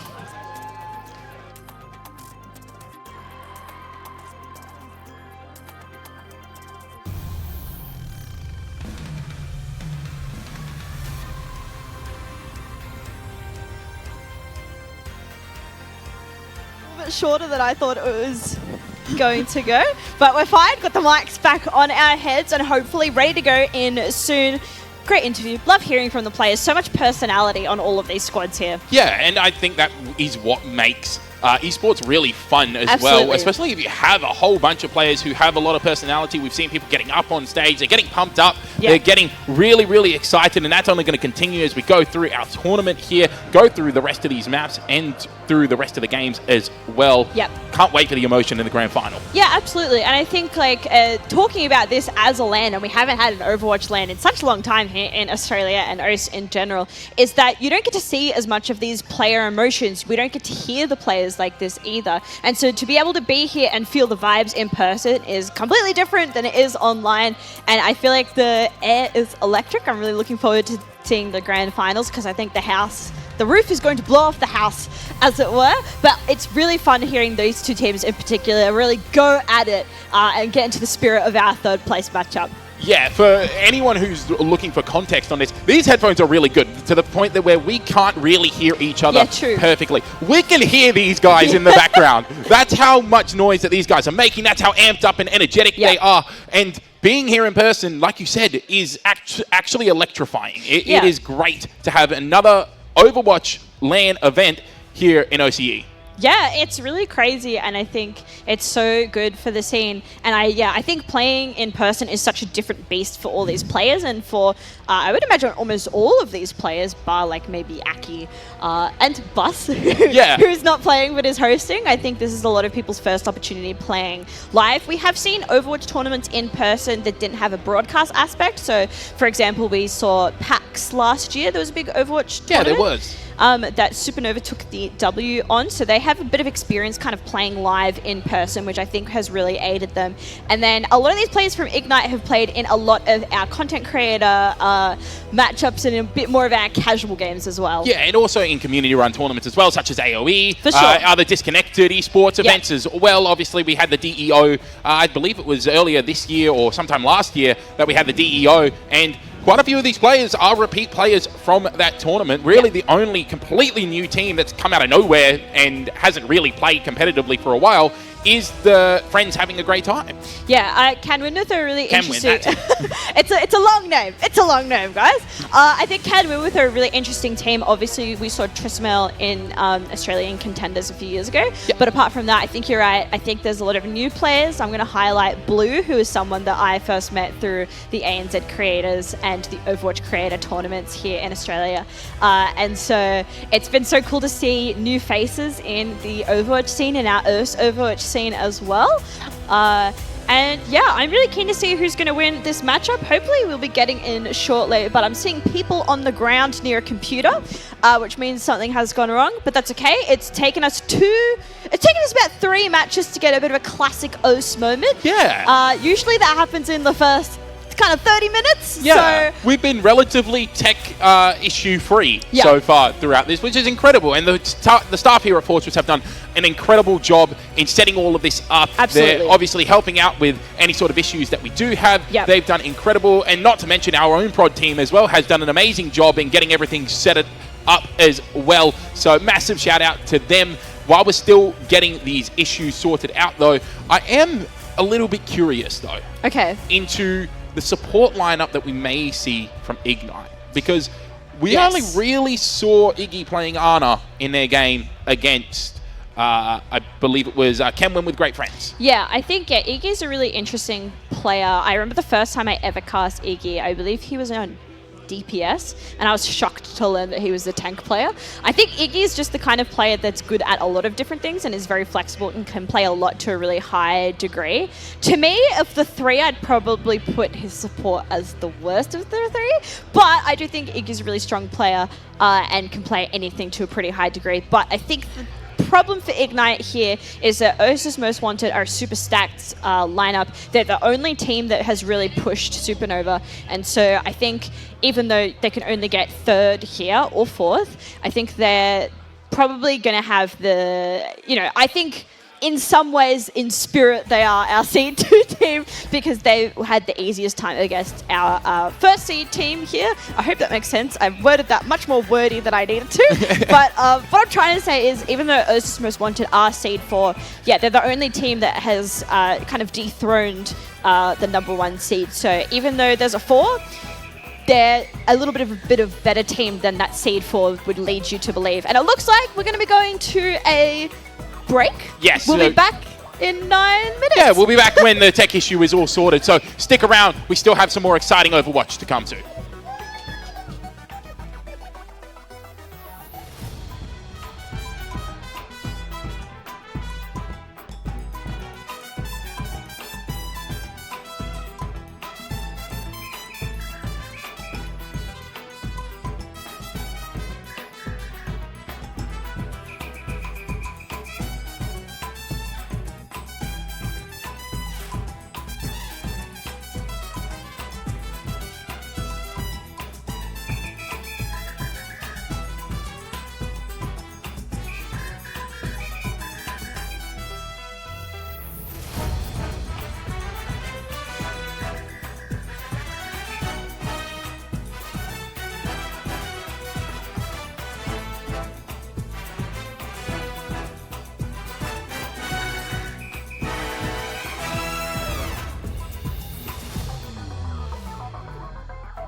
All right, everybody, we're just about to bring it back, starting on map 2, OCE's Most Wanted versus Ignite. Currently just picking their maps, and then we'll get started. I'll bring it over to Harry and Jem on the casting bench. Fortress, are you ready to go? There we go. Alrighty, guys, like Bus just said, we are going into our second map between Ignite and OCE's Most Wanted in our third seed game here. Yep. Jem, map selection. Finally, we have it. Thanks to the awesome team at Fortress for sorting out the tech issue. Yeah, the massive thanks to the squad here at Fortress and our fantastic production team. Ignite picking Eichenwald here. So finally, guys, we get to see a new map for the day. It's been a lot of Blizzard World and Lijiang here on the broadcast and in the arena in general. So really keen to see some Eichenwald, and I think this is definitely a good choice from the side of Ignite, and says to me that maybe we're getting some Junker Queen. Well, that's if OCE's Most Wanted haven't banned it yet. We don't know what the hero bans are just yet, but when we get to that, I mean, we might not even see any Junker Queen as well. I mean, it could also be Ignite ban a tank here so that they can protect the Junker Queen for this map. Yeah, absolutely. We'll have to see what they are going to ban here. I believe Ignite get the first ban, so we'll see what they're kind of going for here. I actually do know what the ban is, but I'm going to wait for the production graphic to turn up. So, Harry, what do you think the ban is? For Ignite, I believe that the ban is probably going to be Freya. I think that you probably want to get rid of that. Although, no, you can't ban it anymore. Ignite did that in the first map. Maybe Sojourn then is probably going to be the ban. Guess what, Harry? Hey! You're right. And OCE's Most Wanted banning the Zarya, which is the one thing that I feel like gave them some struggles here in our first map. We saw a Lijiang Control Center. We had Iki, who's no longer playing the tank now, but I think the Zarya gave them a bit of struggles and pushed them away from their objective. So OCE's Most Wanted wanting to nip that problem in the bud. And as we see, no Sojourn. We've seen a little bit of Sojourn. Today it feels like, as you've said, a bit more of the Freya, but because Freya was banned previously, this is probably the next best thing. We'll have to see what kind of DPS they're going to play, because in our last matchups, we've seen quite a bit of Tracer. We've seen some Echo as well. And then in our first series, we had Bunny playing the Genji. So keen to see what OCE's Most Wanted are going to do here on the DPS. I feel like Ignite, they're going to play the Joker Queen, probably. And then everything else will be really interesting to see. Yeah, I'm loving the state that Overwatch is in at the moment, where every DPS seems like they could be a viable pick at any time. Absolutely. I mean, like, some of the most annoying picks to go against is something like a Torbjorn, for example, which I hate Torbjorn with a passion. A burning passion, because it's just ridiculous. Anyway, that's a rant for another day. What we're going to see instead, I think, though, from Ignite, is we're going to be seeing that Junker Queen. Yeah. And then from OCE's Most Wanted, you'll probably be seeing the D.Va if they wanted to get rid of that Zarya. Yeah, I know that the Sojourn is something that Python has been playing, but we did see some role swaps in our previous game, so we're going to see if these players are still playing the same roles, because I'm not sure. But yeah, I think Orisa could be good here, Hazard could be good here as well. I think there's a lot of different things you could play here. I don't know if Python is good on the Winston, but Winston's a bit of a classic on Ike. You can play Winston on most maps. Honestly, the most classic Ike hero is Reinhardt. We're not seeing Reinhardt, guys. No. I don't think so. No, if we see Reinhardt on Eichenwald, I will be shocked. I will be absolutely shocked. I have seen a couple of the teams scrimming with Reinhardt, though. So really? It is really quite interesting. Yeah, I believe I saw, I don't remember what team it was, but they were scrimming with Reinhardt on Colosseo, I want to say it was. So not a map that we're going to see in this series at all, but just something maybe to look forward to in the future. Yeah, and as you alluded to, Harry, OCE's Most Wanted on the D.Va here, which is something that we saw them play in the first series against Supernova a little bit. And you'll have Atlas trying to get a pick out the gate here on the Widowmaker, but I don't think that is going to be a pick that's going to stick around. Ignite, though, on the Ramatra here, so even though we've just spent, I don't know, maybe 30 minutes yapping about Tinny's Junker Queen, we're actually going to see the Tinny Ramatra instead. Iggy here on the Juno Riddles on the Kiriko, and Giant Ninja on the Fabled Freya, which we've been talking about pretty much all day here. Giant Ninja probably the best player on this team, and particularly when he is locked into this kind of flex DPS role. What are we going to see here? Are we going to see a May War boost them all up and then go over the top here? That could be really interesting. They're shooting through the thing. Everyone's just taking pop shots through this little pocket here. Yeah, okay, this is one way of doing it, Jem.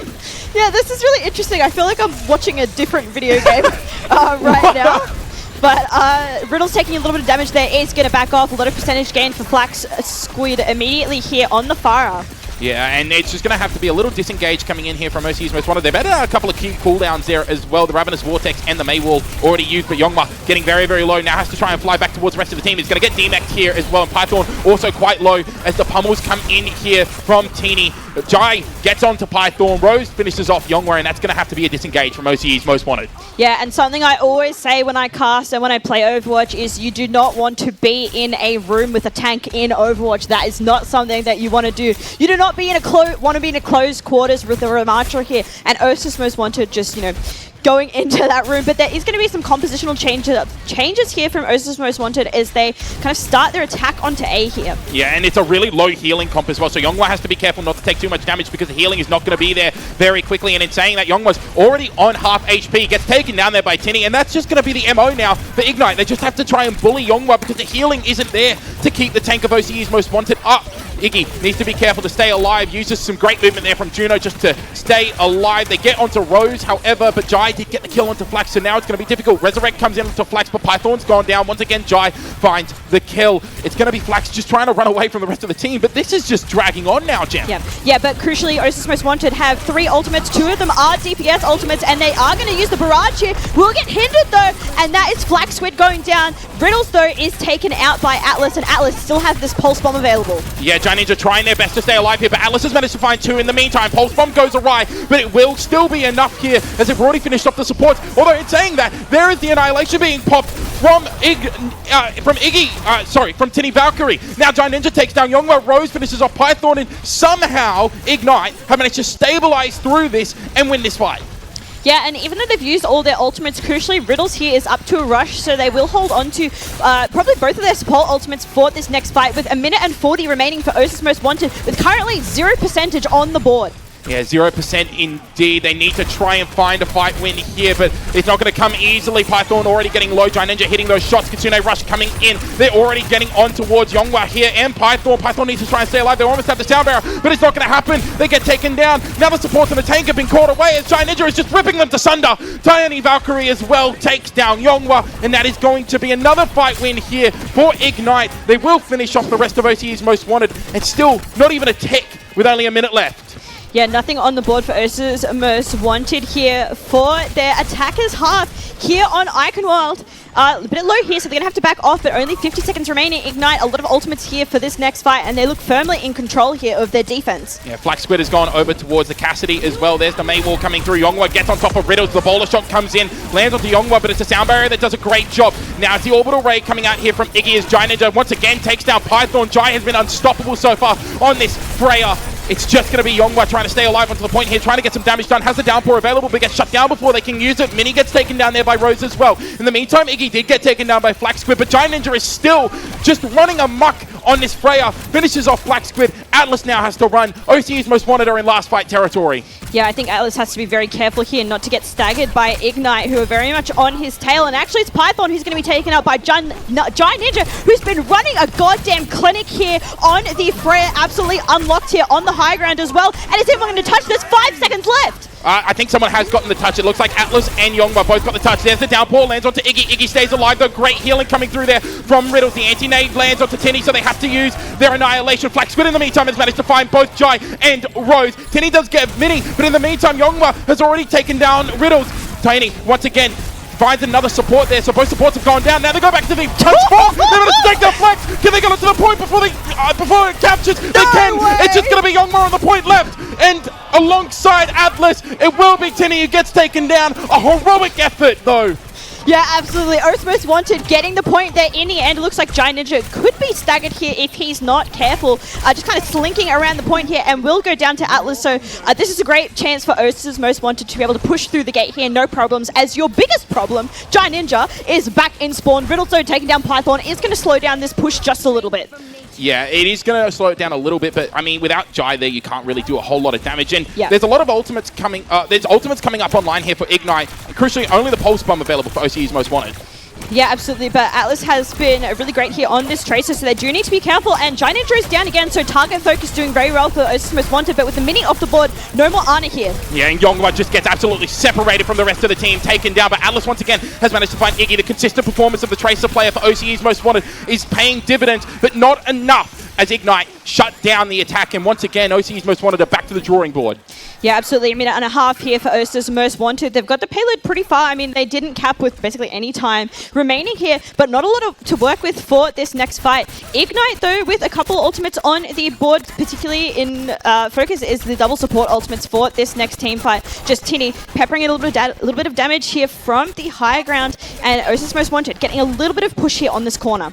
Yeah, they're just moving forward. It's a lot of space being given up here by Ignite, actually. So now Yongba, they're going to have to try and get onto the high ground here. But Giant Ninja just shoots from the high ground, gets the kill there straight away. Now looking for a second one as well. Has the bowler shot available if they want to use it, but they're unable to find another kill. It is going to be a tag onto Python. Ooh. Python gets taken down. Atlas does find Riddle. So again, scrappy fight, but a lot of payload progress has been caught. Wow. Jai, that is disgusting!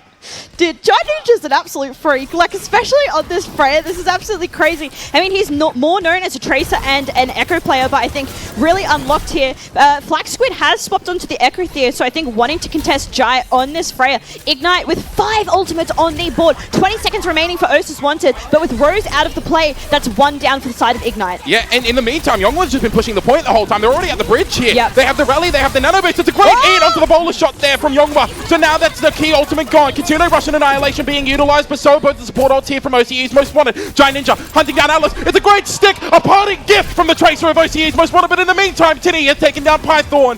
This is just going the way of Ignite at the moment. There's the Blizzard being thrown down on the point just to try and finish it off. It's great healing coming in from Mini, a great anti-nade to finish off Tinny. There's the duplicate, but they can't touch the point!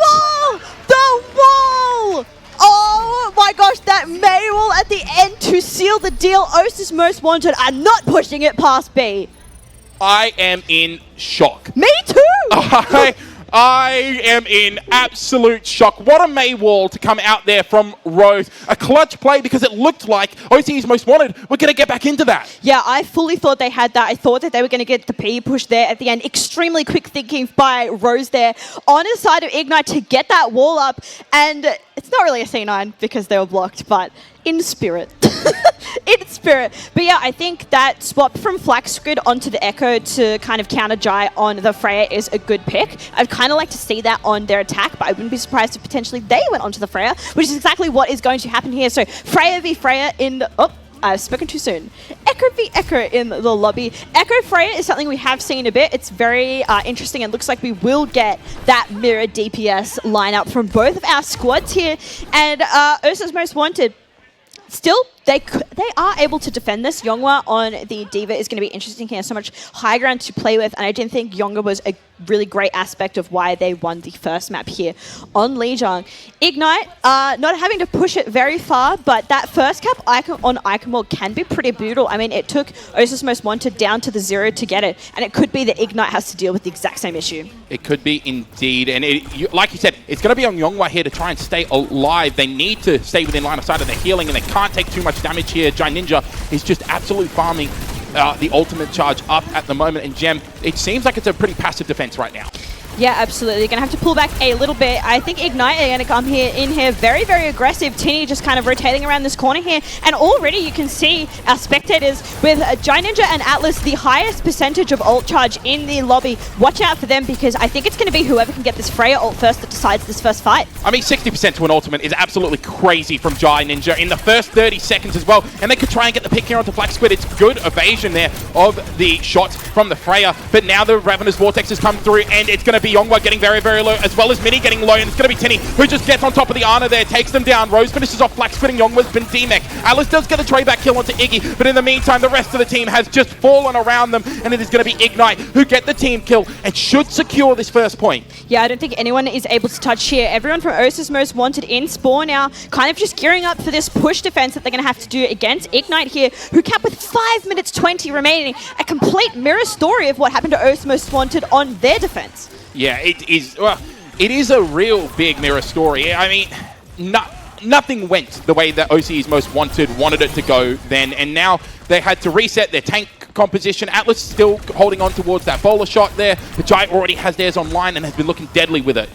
Yeah, absolutely. And Tinny getting a kill there is absolutely crazy. And for, I think that's the E ability there, which is not something you see every day. Giant Ninja having to be a little bit careful here. And Tinny's just playing, I think, their own game up here on the high ground. What in the world? Did Tinny just walk up to the high ground and get 2 kills for free? Flax does get the tray back there onto Iggy, but has gone down. The Echo duel once again won up by Rose, and Ignite, they're on a roll right now. They sure are on a roll, and on a roll without their hamster here of Iggy. Iggy on the Juno, putting in miles of work, and I think Mini used the nano there on Atlas. Atlas not able to get heap done here, and will go down to Rose. This looks like a pretty definitive fight win for Ignite, and they are so close to capping. Yeah, they are really close to capping. You need OCE's most wanted to get over towards the point. Riddles has just fallen off the map there. I don't know how that's happened. Downpour coming up from Rose, who'd used the duplicate earlier in the fight. Black Squid has already gone down, though. Now, Tinny just trying to get onto there. The point is just going to keep moving towards the checkpoint, the golden checkpoint of Destiny. They get back towards the point with the rally, but it's too much damage from the Annihilation. Too much sustained damage coming out from Ignite. They should be able to clean this fight up.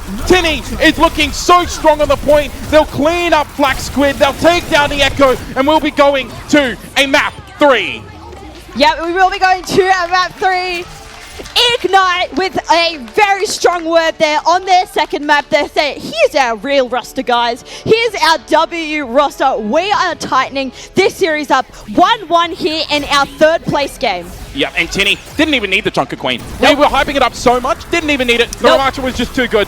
Playing absolutely out of their mind, managing to clean up this fight towards the end here with the Annihilation. I mean, they just kept taking space. And OC's most wanted could never try and regroup in time to actually, like, consolidate a defense. Yeah, that was really impressive from Ignite to turn that around, and our 3rd place match is going to a 3rd map. That's what you like to see. Full series across the board for our 3rd place matchup. And this next match is going to be interesting because in our last map, obviously, Osa's Most Wanted, even though they won that first map, that means that they're playing at a little bit of a disadvantage for their second map as they cannot pick the map ban and the map pick, and they don't get the first ban. So that is something that they are probably very much looking forward to in their 3rd map. I think that will be interesting to see what they ban for this next one and what kind of map they're going to go towards. This is our first series of the game on broadcast that we're going to the 3rd map, which means we will be going to an escort. We'll have to see what Osa's Most Wanted are going to pick. I do think that they could absolutely turn this around with their pick of the map. Yeah, and I mean, looking at the compositions that they've liked playing so far, they've liked the Diva, they've really liked having the Freya, they like having the Sojourn as well. I wouldn't be too surprised if we went over towards a Route 66, potentially. I think that would probably be the best map that you could go to if you are running the Diva. You could go to Dorado as well, but I mean, we saw Dorado from Ignite, and they looked really, really good. I think the problem here is that what Osa's Most Wanted seems to be playing really well with on DPS as well is something that Ignite are also playing really excellently with. So I think the Freya is really the best parts of both of these teams currently. So I think they're maybe going to struggle a little bit in terms of banning, but I think having that map pick is a huge W to them. Our next game is going to start in a minute 50, as you can see on the clock. So I think we will see you very shortly. Yeah.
We're back.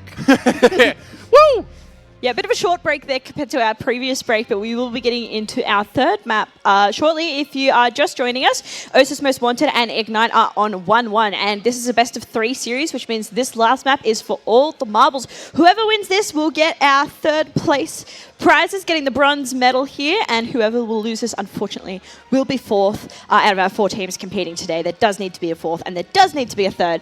This has been a really fun matchup so far, and in our last map on Iconwild, we saw Ignite take their map pick here of Iconwild with a very different look and subbing in a bunch of different players. So we'll have to see what they're going to do on map 3, which is going to be Route 66. So Harry, your theorizing of Osa's Most Wanted has turned out to be correct. Yes, I feel like such a prophet this series. I feel like I've gotten the hero ban right. I've gotten the map pick right. I mean, hopefully I can predict the winner in my own head here as well. But I think this is a smart choice from OCE's Most Wanted. I think if you want to play the D.Va composition, D.Va is pretty good on Route 66. You can test the high ground there. We did see a little bit of hazard coming out from Yonghwa as well, which didn't look too bad. There were a couple of good moments from Yonghwa on the tank on that hazard as well, but I definitely think you want to stick towards that D.Va. And honestly, if you're Ignite, that's probably what you're wanting to ban. Yeah, absolutely. I think the bans here will be really interesting as well for both of these two teams, but Ignite in particular here, as they are on the back foot here and will not get that first hero ban, as Osa's Most Wanted will get the first hero ban, so potentially getting some time to react as well. But I think something we kind of have to talk about is that Freya's been banned again.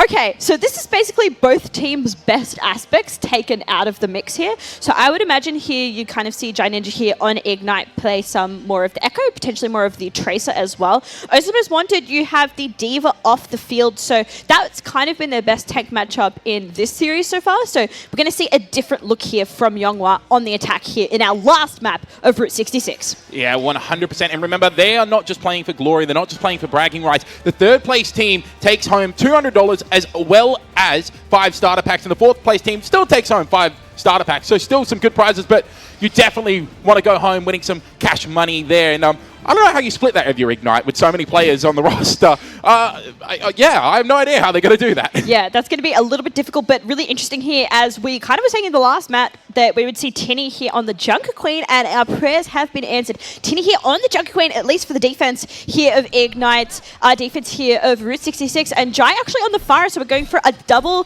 projectile DPS with the Echo and the Pharah. Osa's Most Wanted playing the Winston, playing kind of the Supernova comp. Yeah, but no hit scan on the side of Osa's Most Wanted either. So these double flyers from Ignite are going to be given pretty much free reign of the sky unless Black Squid decides to hit every projectile in the world. Yeah, absolutely. A lot of percentage already on the board for Rose, and Atlas seeing that is going to swap to the Ashe. Black Squid going onto the Sojourn, and the Sojourn was kind of one of they wanted to play on the last map, but banned away. And Giant Ninja getting a little bit low, but is going to get Python, so staggering a little bit. Yonghwa is actually going to go onto the Hazard here, so kind of deciding what kind of map, what kind of tank they'd like to pick on this map of Route 66. So much spam damage coming in towards Atlas, and just unable to try and find an area to stay safe. Gets picked out there by Rose, and there's going to be really slow fights here, Jem, with these compositions. Yeah, I think Ignite have to be really, really careful because Osa's Most Wanted are pushing up quite far here, and it is a long walk back from all the way to C to get back here. So Ignite hoping for no one to go down here. Yonghwa getting a little bit low, but Mini crucially almost at this nano here. Yeah, Giant Ninja did get anti-nated there, but kept up. Rose gets taken down there from Yonghwa though with the pounce onto the Echo. Tinny now just trying to fight off Yonghwa underneath the gas station here. Big Earls is becoming a bit of a war zone here. Mega health pack grabbed up there from Tinny. Anti-nade though on towards the Junker Queen there, and it is going to be Ignite who fall to pieces here as OCE's Most Wanted. They're pushing towards this point 1. Yeah, definitely. They should be able to slink this in here. Might be a touch here from the side of Ignite, but I think if you Ignite, maybe you just want to hold back a little bit, let Osa's Most Wanted take this cap here, as everyone is still a little bit slow of coming back. It looks like Rose, though, wants to get this touch in. Yeah, if they can try and get the duplicate, they might be able to get a really good recontest, but Atlas has already taken down Jai. Flax takes down Rose, and I mean, that retake has just fallen to pieces in front of our eyes. Yeah, just a slight delay here. Osa's Most Wanted almost with 5 minutes here on the clock for their attack on Route 66. This is definitely a better look for them, particularly here on the DPS. I think Ignite are probably quite frustrated that Freya has been taken away from Giant Ninja. I'm not sure this double projectile is working for them, but they've got 2 ults here. We should see some swaps after this next team fight. No, I 100% agree. I think it's going to be really hard for the Pharah and the Echo to get value here, especially while map control is in favor of OC's most wanted here. A little bit of fighting onto the high ground. Sorry about that. We had a little bit of a sneeze there. Rose now uses the duplicate there, copies over towards the Ashe. There's the barrage coming out from Giant Ninja. Takes down Python, but can't finish off Yongwa. Flax Squid in the meantime gets the nano boost and finishes off Iggy as well. So now OC's most wanted. They continue to move forward, and they wasted a couple of ultimates there from Ignite. Yeah, Mini is the saving grace here for Osa's most wanted. It looks like Yongwa could go down here. Tinny, though, taking too much damage, is going to back off with this 90% as well. A little bit of members from Ignite pushing up here, but Osa's most wanted continuing to push this cart with 3 minutes and a half remaining. Yeah, unfortunately the Carnage misses there, as does the knife throw as well. And now we see the overclock come through. Flax Squid finishes off Tinny. Now it's going to be Iggy in the line of sight there, but just manages to dodge away. They still hold the Kitsune Rush here. Both support ults available for Ignite, but Giant Ninja's gone down. This is a full capitulation right now, and they use the Orbital Ray as well. They think they can try and get back into with the support ult. Rose gets taken down there by Yongwa. Python finishes off Riddles, and this is the complete disaster of your Ignite. Yeah, absolutely. Osa's most wanted, absolutely zooming through this at light speed. 4 minutes and a half for this last point. This is a difficult point to get to the end of the T, but 4 minutes and a half is what you're going to want to see if you're Osa's most wanted. This double hit scan working much better than the double projectile. Yeah, it just is. And now we see the Mei coming out here from Rose as well, trying to give more sustain. The Tinny Valkyrie has gone over towards the Orisa as well, and I think these are good changes here, Gem. Yeah, absolutely. Giant Ninja and Rose playing some different heroes as well. So Sojourn v Sojourn in the lobby right now. I think Iggy probably regretting that Orbital Ray there on the Juno, as we were talking about. Yeah, there's the engage coming in from Tinny, and Python just kind of walked in front of the Orisa there, gets taken down. Iggy, though, does fall, and it's going to be the nano boost that goes onto Yongwa, so now it's a lot of pressure onto Tinny. Kitsune Rush being utilized here from Ignite. They're trying to keep their tank alive. The horse still lives, uses the fortify, gets back up to full HP, takes down Yongwa. Riddles, though, does get the headshot there onto... does take the headshot there from Flax Squid, and Atlas is back now, takes down Valkyrie with the dynamite. Rose has fallen, and still Ignite, they're unable to sustain. Yeah, it looks like Osa's most wanted just rotating on Ignite here, some much better positioning. Ignite, I feel like, are playing far too far forward and just getting caught out of position far too often, and Tinny's already down halfway. Yeah, and this is just not looking good, although Rhodes has managed to take down Atlas with a right click there. Yongwa's on half HP, has the downpour available. There's a Mei wall that comes through, separating Yongwa from the rest of the team. Downpour doesn't get utilized, and in fact, it's going to be the hazard going down there. OC's most wanted. Finally, they're forced to retreat. Finally, their attack doesn't press forward. Yeah, finally a fight victory for the side of Ignite here, but they're going to have to keep that energy going with 3 minutes left here on the clock here to defend. Osa's most wanted, Harry, they got 4 ultimates. Yeah, but still 3 ultimates on the side of Ignite. There's the Bob coming out. It's a great Mei wall, actually, stopping the Bob from going anywhere. So it's not really going to get a whole lot of value, and everyone's just kind of chilling out with the Bob there with the love heart. Oh, that's so cute. It is cute, but Giant Ninja taking Atlas down there means Osa's wanted going to have to play a little bit further back and kind of stall this attack push here.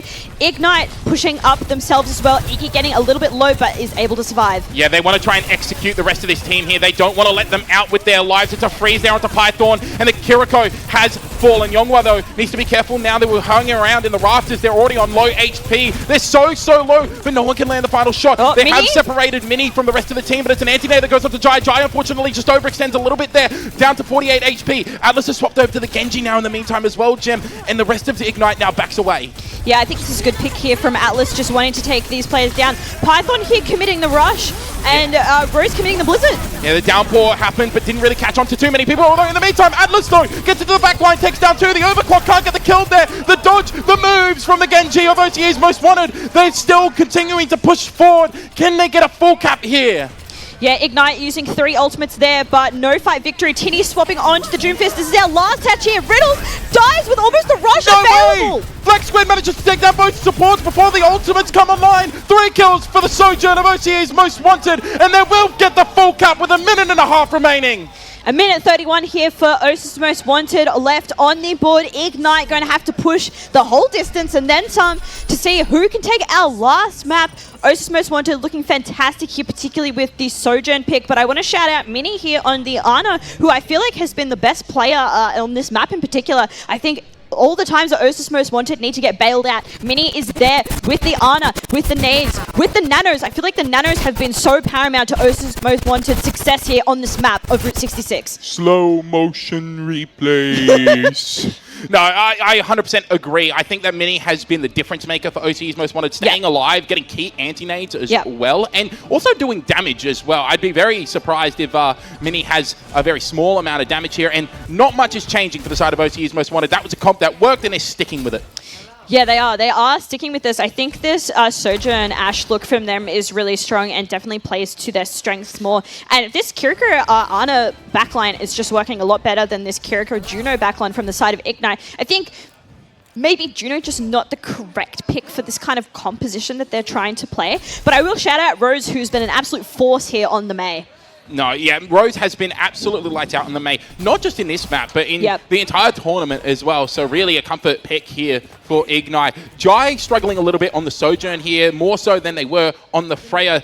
Hopefully we can see Jai pick it up here because they really need to rely on their Sojourn getting picks. Yeah, I think a lot of pressure put onto Jai Ninja's shoulders here for this matchup, and on this team alone, OCE's Most Wanted taking the high ground here. Ignite just kind of pushing around the corner here, peppering in some damage. Jai almost overextends, gets their head taken off, but manages to survive somehow there, and they get around the corner, and Rose, with a right click, manages to get the pick onto Flag Squid. Again, the Mei paying dividends here. They get the spear onto Yongwa, who now has to try and disengage from the rest of the team, and has gotten back on top of Big Earls. Yeah, this high ground, though, doing work for OCE's Most Wanted as they are able to heal everyone back up here, but getting a little bit low here for Mini and Atlas. But it looks like heals are very strong here for the side of OCE's Most Wanted. No one going down just yet, but Giant Ninja with the Sojourn is able to take down Atlas. So back to the drawing board here for OCE's Most Wanted and the defense, and this should be a push into A for Ignite. Yeah, and now they have control of the high ground. Do you think they can get... I think OCE's Most Wanted will be able to get a recontest here, especially with a kill onto Giant Ninja. Yeah, absolutely, and that is definitely one that Jai is going to be thinking about for a while here. Python, though, incredibly low, is going to TP out. Flaxsmith, though,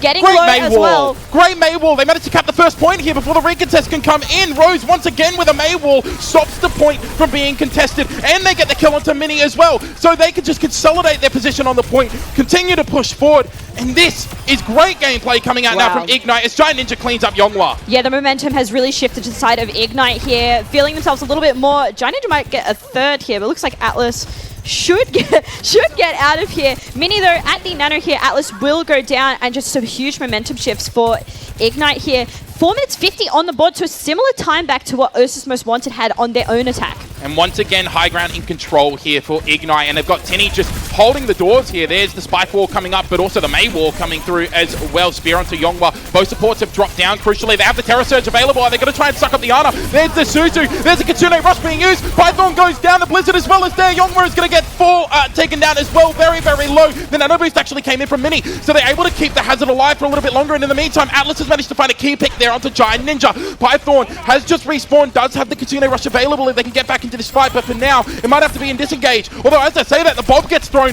but it misses the point.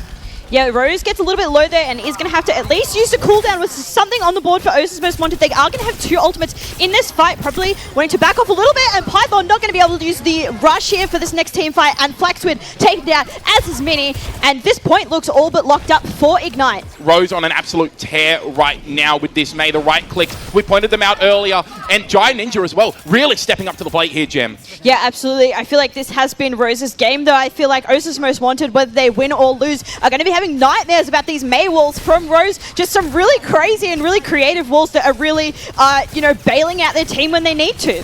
Yeah, they really are bailing them out. And now Iggy has the Orbital Ray online, but a couple of ultimates as well for OCE's Most Wanted here, Gem. Yeah, absolutely. Good economy bank for them in this next team fight. Not even needing to use it here as Python is able to take down Giant Ninja, and Riddles goes down as well. So here, this momentum shifts back to OCE's Most Wanted as they're potentially able to get a bit of a defense going here. Jump scare there from Yongwa on towards Jai, but this is a fine fight to lose if you're Ignite. Yeah, absolutely. I mean, they don't have a lot on the board here as far as ultimates go, so just wanting to get those percentages up, get some ultimates on the board. OCE's Most Wanted, Python is going to get stunned out, will not go down just yet, what is going to keep onto this ultimate crucially. Yeah, Yongwa being pressured out. There is the Orbital Ray being used. The Spike Wall comes in, but Rose again with a headshot. Manages to get onto Mini. The Flax with a headshot of their own. Gets onto Rose. Now Kitsune Rush being utilized as well as the Overclock. So now it's 2 ultimates from the side of OCE's Most Wanted. And it's going to have to be a slight disengage coming in here from Ignite. Great Spike Wall keeps Tinny engaged in the fight, but it's a great disengage in the end as the rest of the team backs away. Yeah, great engage. Indeed, 4 minutes remaining for the side of Ignite. Riddles has the rush and is going to use it. Kitsune rush out. The deflect is already being used there from Atlas, so it's a free Blizzard. Catches onto a couple of members. Python's already gone down, but the rest of the side of OCEs must want to get Oh my out. God. Rose just walks forward onto Flax, takes down the Sojourn, and now it's Tinny just bullying Youngmar in the corner here. There is the Mabel coming up, separating them from the rest of the team. But Atlas has used the Dragon Blade, manages to find Giant Ninja as well. Does get taken down from Iggy, so it's a back and forth fight. Terra Surge now being used. I think that might be a mistake from Tinny, unless he can get a kill. Tinny goes down though, and it's going to be OCU's most wanted. They stabilize. 3.5 minutes still on the clock though for Ignite. 3.5 minutes for Ignite, but a crucial teamfight victory here from Osis Most Wanted, just drawing out as many ultimates from they can from Ignite, and it looks like 3 used in that fight. 4 if you want to count Iggy. It was a bit of an extended team fight, but not a lot on the board for Ignite here as Osis Most Wanted starting to gain a little bit of advantage, getting that momentum. But as I say that, Rose takes that Python. What has Rose taken? That's another headshot at the start of the fight for the main. Mini also falling very, very low. Has that nano boost, needs to try and use it. Gets it onto Atlas there. Giant Ninja goes down. Youngwoo again shutting down the Sojourn of Ignite, and OCU's Most Wanted once again, despite having the pick disadvantage, have managed to stabilize thanks to some really crucial kills coming out from their tank and DPS. Yeah, they are going to get staggered here by the side of Osis Wanted. Beautiful cleanup from them as Ignite. 2.5 minutes, Osis Most Wanted. Great defense from them, just slowly depleting this humongous time bank that Ignite started with on C here. They are going to have that Mei ultimate and the Juno ultimate as well. Osis Most Wanted with their own ultimates as well. Giant Ninja now swapping over towards a Genji. I was watching Jai in the training range before, just on Genji, just practicing ghost dashes. I'm so keen to see what mechanical skill we're going to see from Giant Ninja.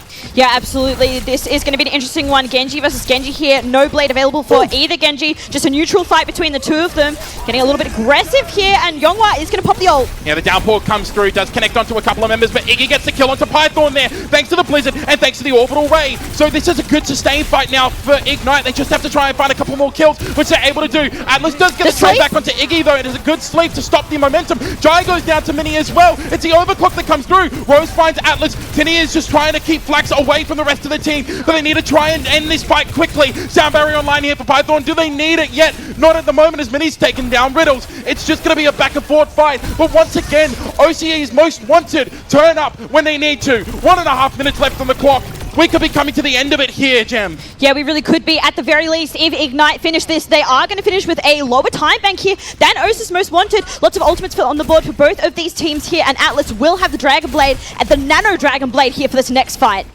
Yeah, the Nano Blade is going to be killer. They need to try and keep their support safe to Ignite, or Giant needs to try and find another kill, or Rose an early pick.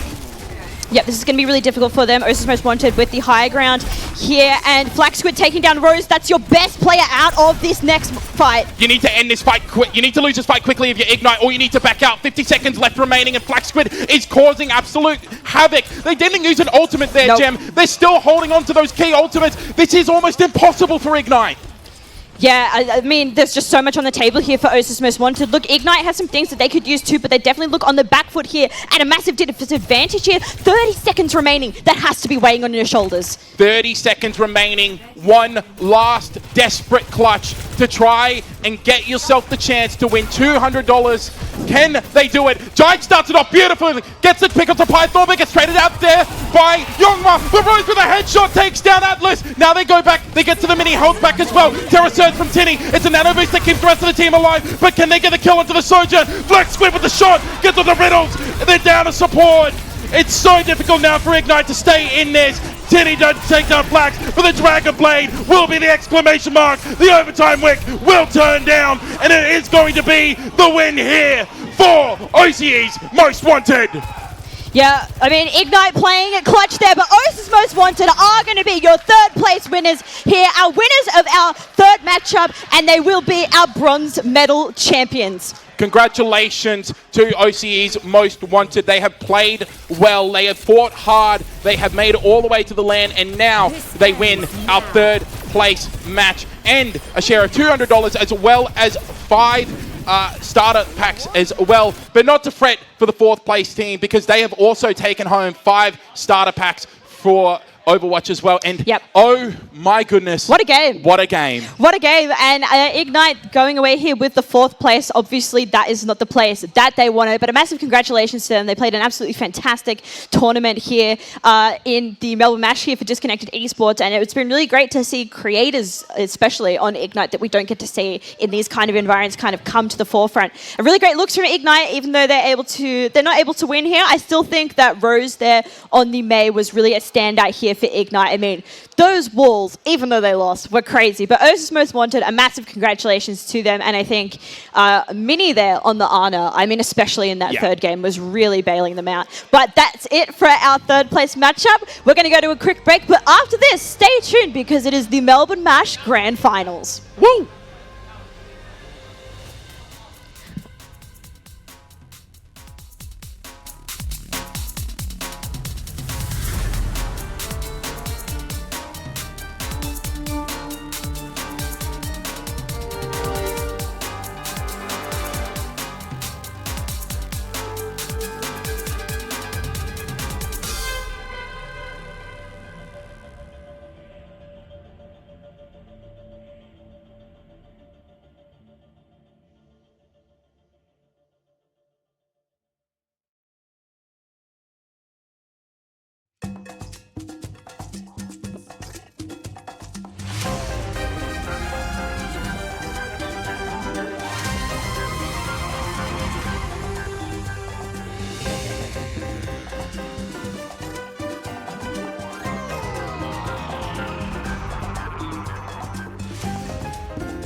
Gotta get money, gotta get funds, gotta get home to Jakarta.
Alrighty, guys. What a match that was. Can we give it up for OC's Most Wanted and Ignite for such a thrilling match for that 3rd and 4th place.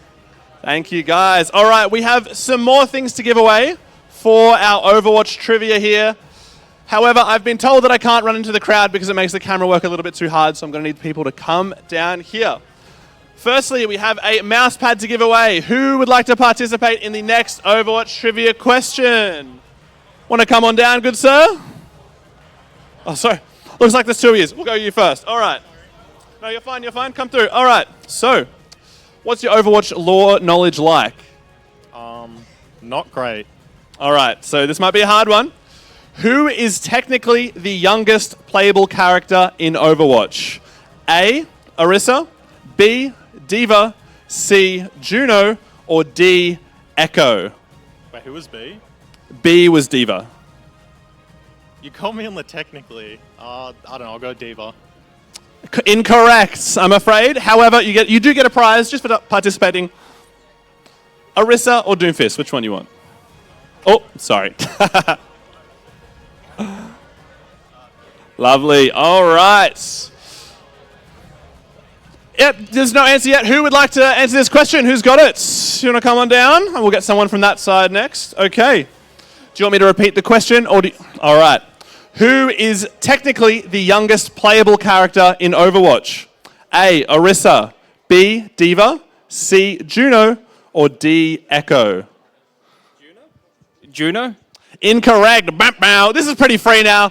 Old man up the back, you want to come through? No, sorry. Just behind you with the headphones. All right. It's a 50-50 now, guys. This is pretty free. All right. Do you want me to repeat the question, or are you feeling good? All right. Let me know the answer. So who is technically the youngest playable character in Overwatch? Do you want me to repeat the question, the answers? Echo was an answer? I would like to guess Echo. That is incorrect. All right, guys. All right, everyone's... All right, I'm going to pick someone from this side. Sorry, guys. You jumping, waving your hands. Come on down. Yes, come on through, come on through. All right, do you want me to repeat the question, or are you... Arisa! It is Orisa. Congratulations. Here is a mouse pad. I'm pretty sure Orisa is like 1 year old or something, technically. Yep. All right. Another question now, guys. This will be for another mouse pad. Who would like to answer this one? Hands, anyone? You with a sweater on? Yep. Fingers up. Come through. All right, I'll read this one down while you're headed over. So, the famous 3 tank and 3 support combo in Overwatch is called what? A, frogs. B, sheeps. C, goats. Or D, rush. I think rush. Incorrect, brother. Wait. You got a keychain? Oh, no, don't worry. Fuck. All right. Okay, blonde hair, jumping up, come through. I feel really bad, it's so hard to pick it up. Yeah, you're right. All right. Do you want me to repeat the question? Let me know the answer. Goats meta, baby! It is goats. Congratulations. Here is your mouse pad. Fantastic work. All right. One more prize here before we get started, guys. We have an Overwatch art book that we're going to give away. Who would like to answer this question? I'll pick someone from the left side of the room. I'll get you, Jai. Come on down. All right. This one is a lore question, my friends. So, what is Bastion's bird name? Oh, okay. Yep, Ganymede. You got it. Dubs. Nice work. Lovely job. Good stuff, guys. After the grand finals, there will be more to do. More quizzes and more stuff to give away, so stick around after the match. And we've got, some more things. All right. So, are we excited for the grand finals, guys? How are we feeling? All right. So, announcing our first team, we have Supernova. Come on down to the stage, guys.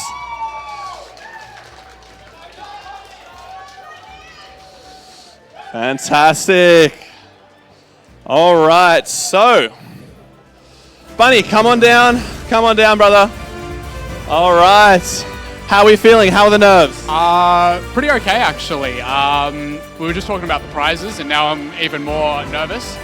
But yeah, I think we got a solid game going at the minute, and I'm pretty confident. Nice. Do you find it easy to drown out everything after like a few games? You sort of lock in, or is it constantly there? Is it hard to ignore the crowd?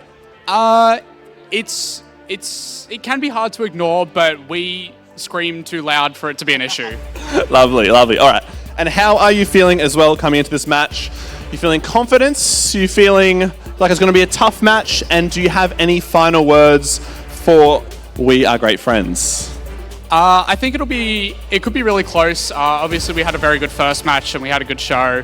But this team, they've played quite well. There was a couple upsets in the seeding matches.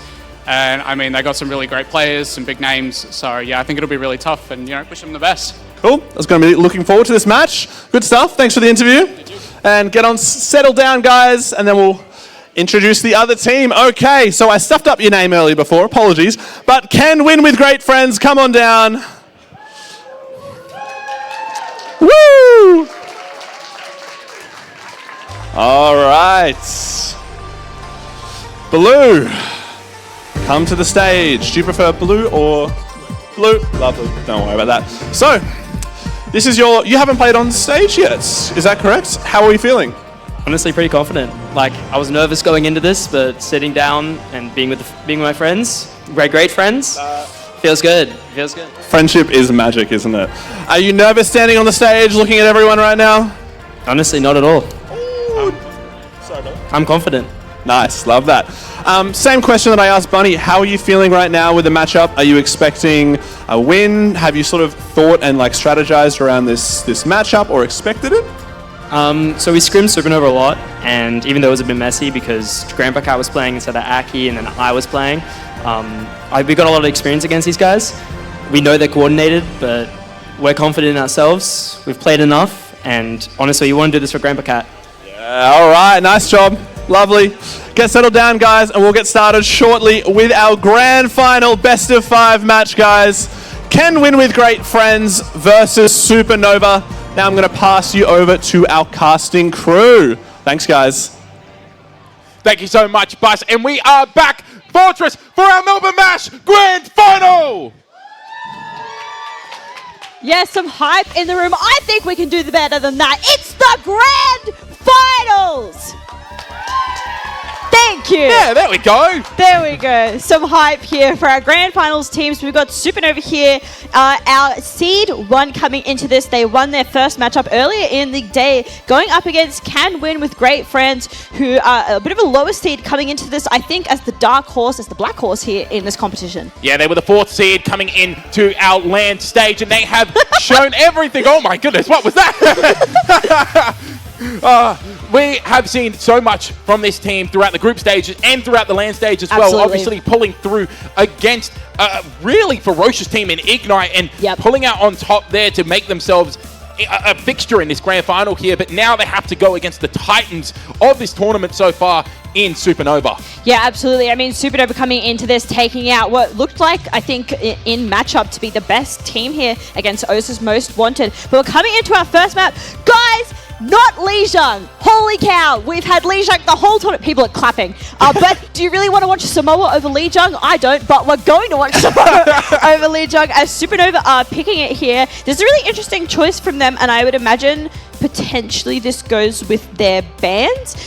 Samoa is a great Ramatra map, and we have seen Chap play a bit of the Ramatra earlier today, and throughout this tournament, it's probably his best pick at the moment that isn't the Winston. Obviously, Chap known for his Winston prowess, but it's also going to be a really great map for the Orisa if it's not banned for Can Win with Great Friends, which is a really strong force here for Trismel on the tank. Yeah, I did a little interview with Tris earlier as well, and we spoke about the flexibility of the team as well. So hero bans might not be too much of a factor for Can Win with Great Friends. Obviously, we have seen Triz going towards that Orisa, and that's the hero that they've looked the best on, but Triz has a formidable Junker Queen and is great on all tanks. I mean, contenders level player on tank.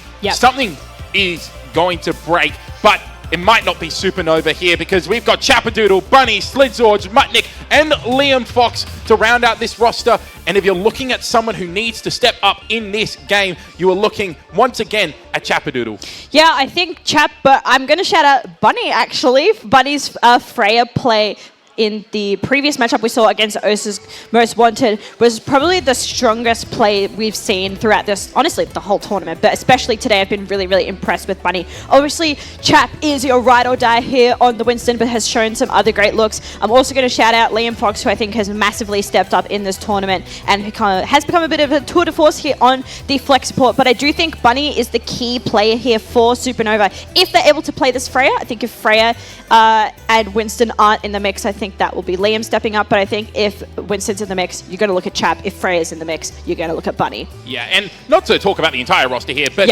Mutnik is insane. Yes. Mutnik is just nuts. We'll leave it at that for now because we do have another roster to talk about. It's Can Win with Great Friends, and this is the first time that we have seen him on this stage. Triz is going to be your tank. Alex and Mer will round out the DPS line, and Aki and Blue will be your supports, although Blue has the DPS sign there for some reason, just to troll me, I presume. But I think this is a formidable team. We've seen what they can do. We saw how close they were, but how clutch they can be as well. Mer obviously catching up that 2v5 against Ignite earlier in the evening in their semi-final, which we didn't broadcast, but I do believe quite a few people saw that moment.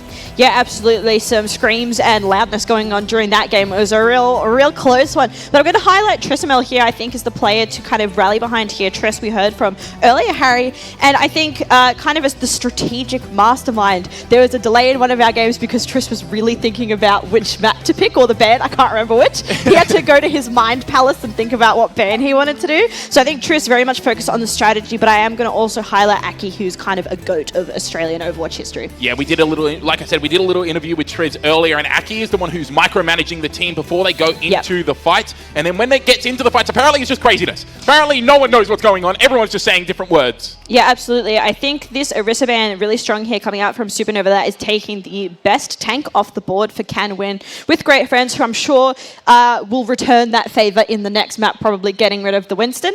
And the Lucio off the table here for both these two teams as well. I don't think necessarily Supernova are going to run that anyway.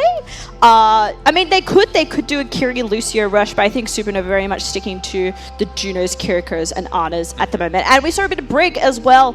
I think that Lucio is honestly not on their mind at the moment. Those really great on Samoa. I think Supernova have other comps they're interested in. Can-Win with Great Friends, we're going to have to see this flexibility that Tris was talking about with you, Harry. Yeah, we are going to have to see the flexibility come out. And I think the Lucio is almost more of a protective ban here, because what we haven't mentioned to the audience is this is our first and only best of 5. So we could go to 5 maps here, and you don't want to just get rid of, say, the Winston straight away and not have that available for a later map pick that may be more crucial here. So maybe if you can just win this map pick without you know, taking out the Winston from the hero ban list, maybe you can do it for the next round to give yourself some more momentum. Yeah, absolutely. You definitely want it in the back pocket if the series goes down to the wire, or if you're down, if you're 2-0, you want to take out that really, like that trump card, put it on the table, turn it around for you. But Supernova using their trump card early here with the Orisa, I'm sure they have some things planned. I'm sure both teams have a lot of strategy and a lot of things planned for our bans coming up soon. Very excited to get into this one. As Harry said, this is a best of 5, so it will be a first to 3 here, which means we will be getting Escort, and hopefully, to me, everyone's going to boo. We might get Push. I love Push. Yeah, I'm gonna boo. Boo! Oh, Harry. I'm not a Push fan. I have grown towards it though. I used to absolutely hate it. This is something interesting. Now we have something to boo for. There's a Mauga. There's a Mauga in the lobby. Our first Mauga of the day. Aki on the BAP as well. So getting to see some heroes that we haven't necessarily seen today, that we have seen throughout the tournament. A little bit of Mauga being used and a bit of BAP as well. Supernova Chap sticking to that Ramatros. They're sticking to the composition that really stuck with them. Don't know if Slit will stay on the Hanzo, but that would be a little bit of a fun choice. And Bunny and Mer in this Freya v Freya matchup here in the grand finals of the Melbourne Mash. Yeah, and straight away there's the TP out of spawn. Slid swapping over to the Tracer, and this is the composition that we're going to see Supernova running. Not really too surprising here, although Mutnik on the Brigitte is something very interesting. Yeah, definitely. I think this is definitely a comfort pick for Mutnik and is really great at alleviating kind of the aggression that Chap grows out here. Bunny getting up quite a bit of percentage as well. Aki as well here on Can-Win with Great Friends. Chap first on the point here for the side of Supernova. Very aggressive, pushing this forward hold here. Can-Win with Great Friends on the back foot a little bit. Point has been unlocked. Yeah, but this is just going to be a really elongated fight here. Triz now taking some umbrage onto the point there, using their Cardiac Overdrive just to gain a bit more HP, get some of the lifesteal. Now we see Chapadoodle going in towards that pummel form there, just trying to move forward, trying to just take some space, but it has to back off here because Triss is just outputting so much damage on this Mauga here. They're consolidating onto the point now. Chapadoodle doesn't have that form available, but Triss now has to back away as they're low on HP. Bunny almost building up towards that Bola shot there as well, gets a nice shot there onto Triss, but again, this fight, it's just going for a really long time here, and it will be until the ultimate's filled up. Yeah, it's funny that Bus asked a question about Goats, because I feel like I'm almost watching a Goats matchup here. No one is dying, everyone's on the point. Aki has the window available, is going to pop it here. Mutnik is going to go down, but Alex down as well. It's a trade. Yeah, 1-for-1 trade. Immortality Field has been forced out as well. Slid has the Pulse Bomb available, so could try to look to get the stick here onto Mer, but Mer trying to mark the Tracer really, really well here as well. Has the Bowler Shot available. Now there's the Pulse Bomb, goes onto Triss, finishes off the Mauga, and Supernova, after a really, really long time, will finally get the point flip in their favor. Yeah, I feel like that fight almost might be longer than this first round of Samoa here. Really elongated team fight, and throughout that team fight, you're able to see both teams here building up some of these ultimates. A little bit less on the table for Supernova, as they did use 2 ultimates here in this team fight, but Bunny probably going to be able to take this ultimate up very quickly. Mer, crucially, with their Freya ultimate online as well. Yeah, there is the orbital ray from both teams here, but Chapadoodle using that rampage just gets into the backline, takes down Blue. Aki falls as well, and so does Mer. Slid finishes off Trismel.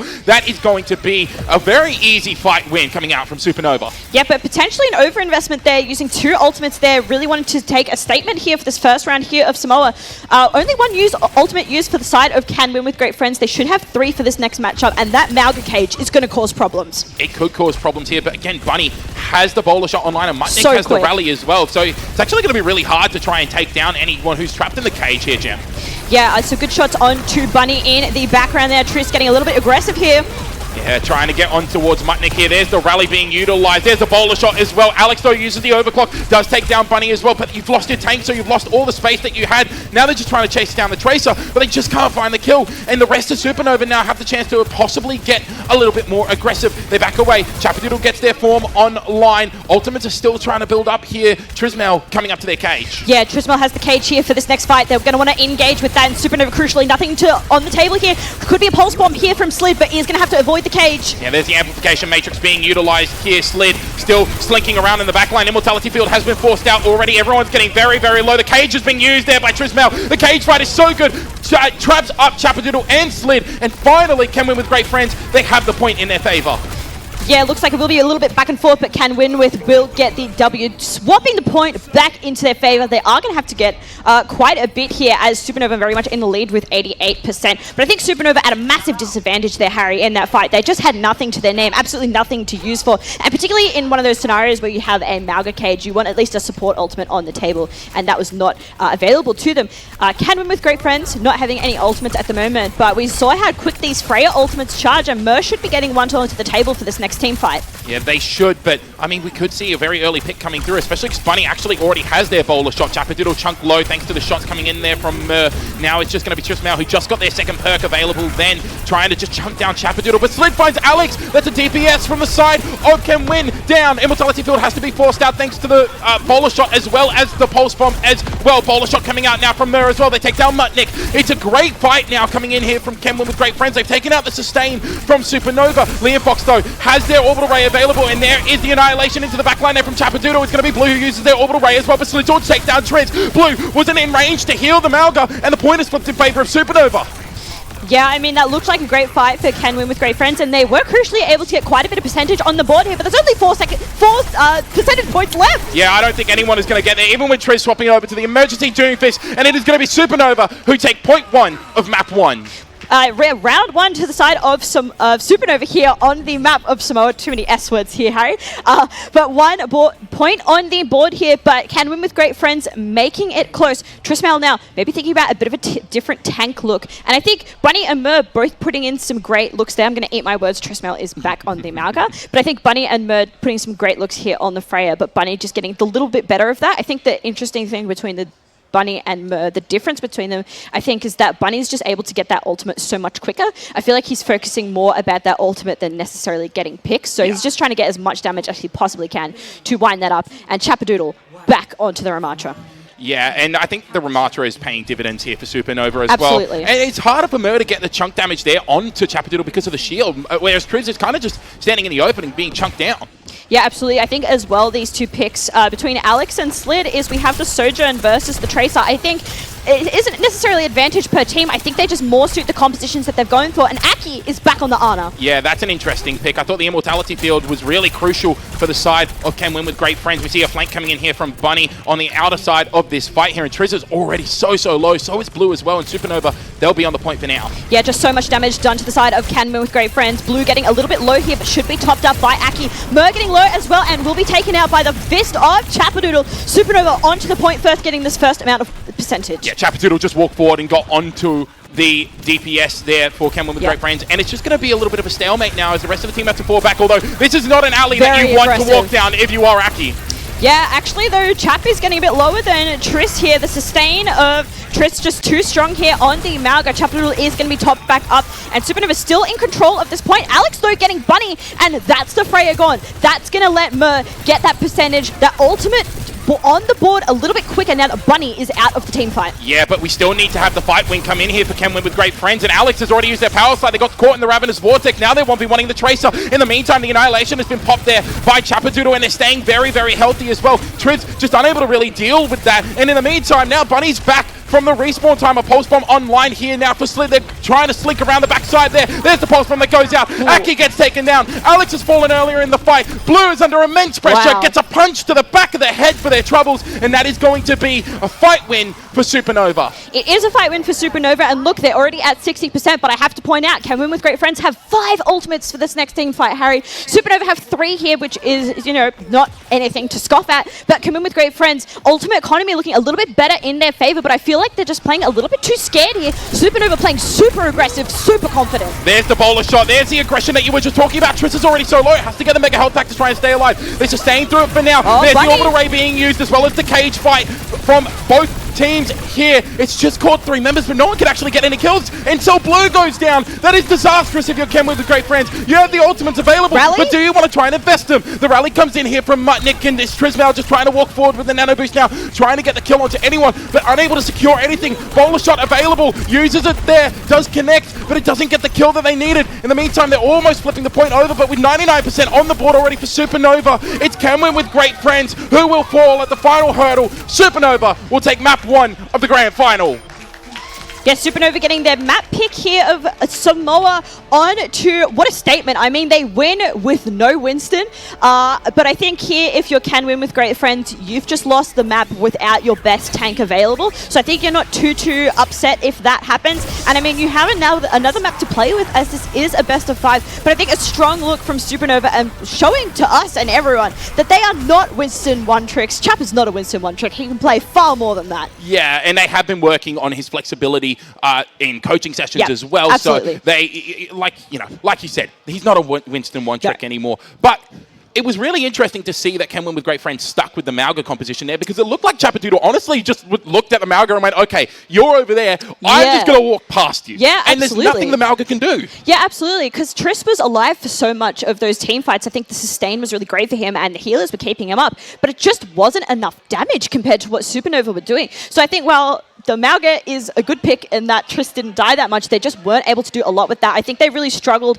against the real aggression here from Supernova, playing incredibly far forward, pushing into their territory, where Ken Win with, I think, are giving Supernova far too much respect. Yeah, I 100% agree. I would love to see Ken Win with Great Friends just get in the face of Supernova. Oh, absolutely. Just stop them from doing what they want to do, because all you're seeing is Slid go around by themselves on the corner. You're watching Chapadoodle just walk forward towards the back line, and no one can do anything about it. No, they absolutely can't. But hey, the Orisa ban is gone. If you can win with Great Friends, that's probably going to be your weakest map, is the map that you don't have Orisa in. Yeah. And because they've lost this next map, this first map, sorry, they're going to get to pick the next map, and I'm sure going to pick something that suits them a little bit more and also flies in the face of what Supernova want to play. And luckily for them, that is kind of the same trajectory, right?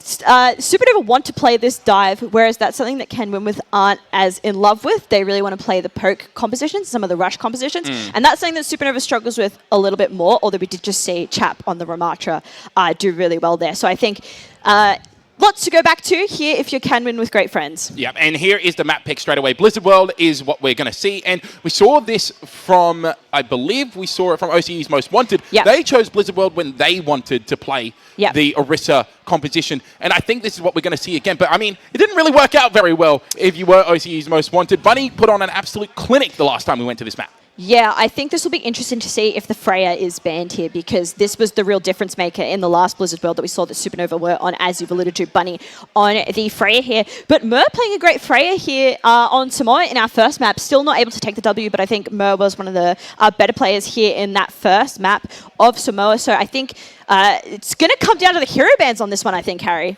Yeah, I 100% agree. And I think if you are Supernova, you're probably looking at maybe banning the Ana.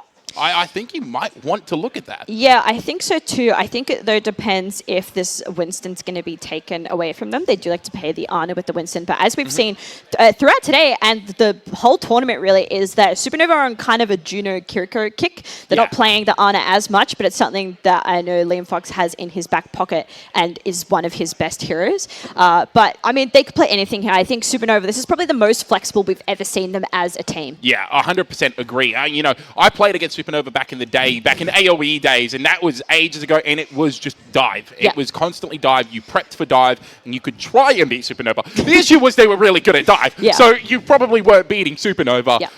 But they have really expanded their hero pools. Absolutely. Their players have improved massively. I mean, Slid is one of the most improved players that I have seen in this team.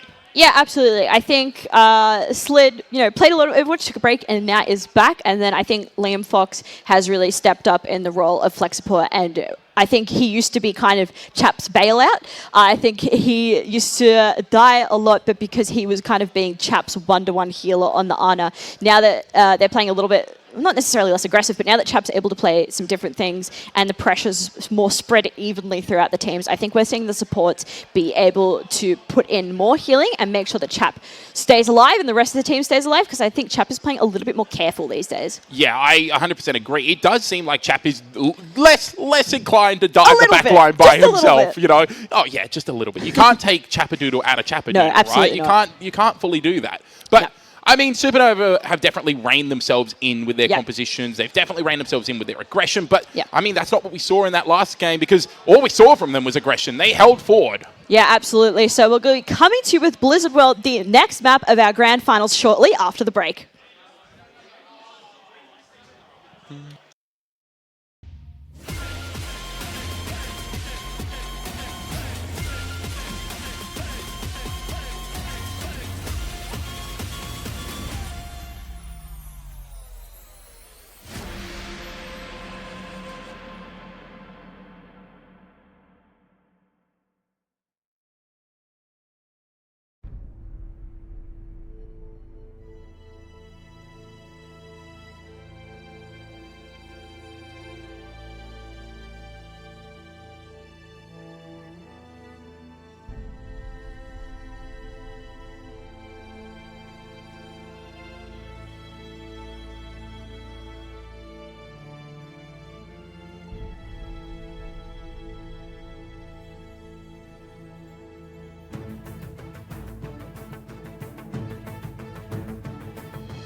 Hey guys, just a reminder, if you are hungry or thirsty, there is a bar just to our left, as well as our special Melbourne mash meal for $19.95 if you are looking for a snack.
Welcome back, everyone, to the Melbourne Match Grand Finals. We just had our first map there with Supernova taking their map pick of Samoa, but now we're getting into map 2. This is Can Win with Great Friends. This is their map pick to see if they can tie our series up 1-1. Yeah, and we're going to Blizzard World, and this is going to be really interesting going into the hero ban phase. We spoke about it a little bit, Jem. Yep. Kind of trying to theorize what heroes that we would see, and I think both of us have kind of gotten a little bit of insider gossip about what we're going to be seeing. Yeah, we might know the hero bans, but we're not going to say anything right now, but they are actually quite different to what I thought they were going to be. Yeah, so I was really surprised when I heard about the hero bans, so I'm not really sure what either team is going for here. Maybe there's a gentleman's agreement of Winston's on the table. I don't really know. I don't really know, but I feel like if you're Can Win with, you're not having any gentleman's agreement, so we will have the Hazard band for Supernova and the Juno band for Can Win with Great Friends. Can Win with Great Friends, I think this is the real hero band to talk about here because Supernova have looked good on the Hazard. We saw them in their previous matchup. That'd be a really great pick for Chap in particular. But that is no problems here because they can play Winston. Can Win with Great Friends, though, getting the Juno out, I think it's a bit of a blow to Supernova. I don't think it's as big of a blow as you banned the Ana potentially, or even the Kiriko, but I think Liam usually plays the Juno here unless they're in a Juno-Kiriko situation in which I think he plays the Kiriko in that scenario. Yeah, But they have a weird rotation on that Kiri Juno. Yeah, absolutely. I think a lot of teams do, but I think, yeah, these are not the bans I thought we were going to get. I think Juno is probably the more impactful ban, though, of these two. Yeah, I 100% agree. I don't think we were going to see any Hazard coming out from Can Win with Great Friends, and this might just be a protection pick as well. You know, just get it out of the way now, and then you don't have to worry about it. And also, you're not banning something like the Orisa straight away, which, I mean, we already saw them ban Orisa, so they can't do it again. Yeah. But, you know, you're saving your better bans for later, potentially, as well. Yeah, I think so, too, and I think you're right. I think this is a protection ban from Supernova.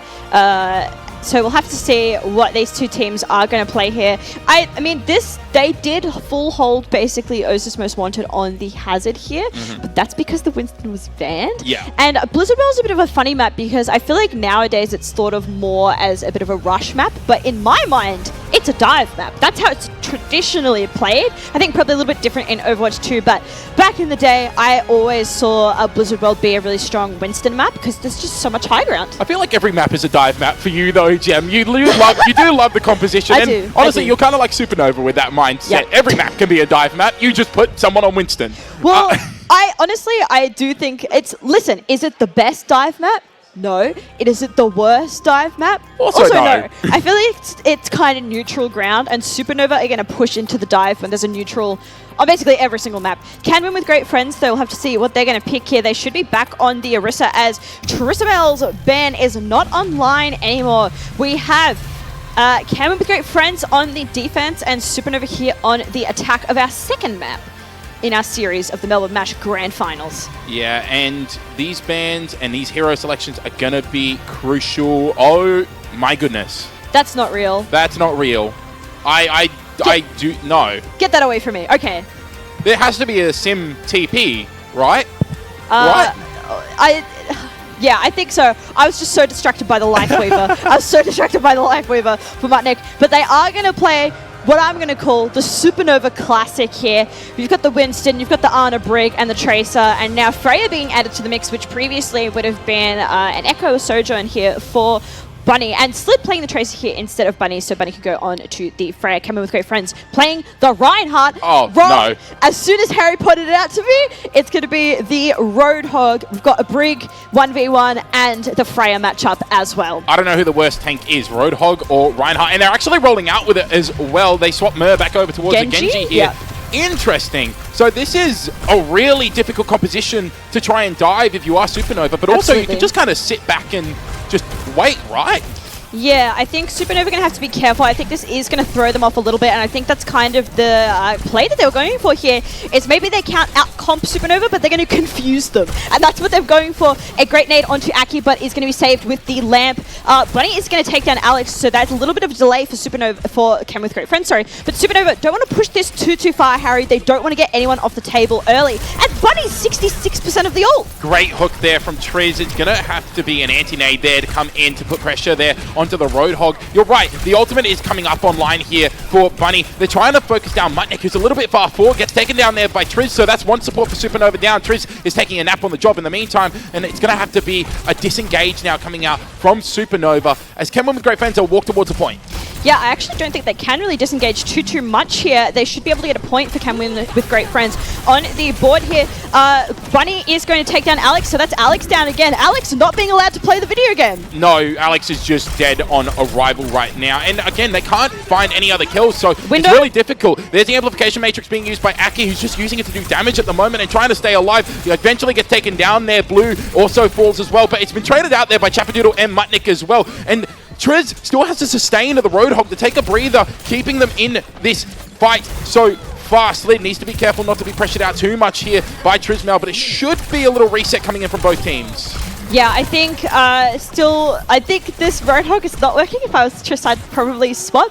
I do think, though, this Genji, though, now that has the Blade online, is really great for Can win with, but I feel like they kind of need an Ana to make this work. Maybe Aki should swap onto that to get that Nano Blade on the table.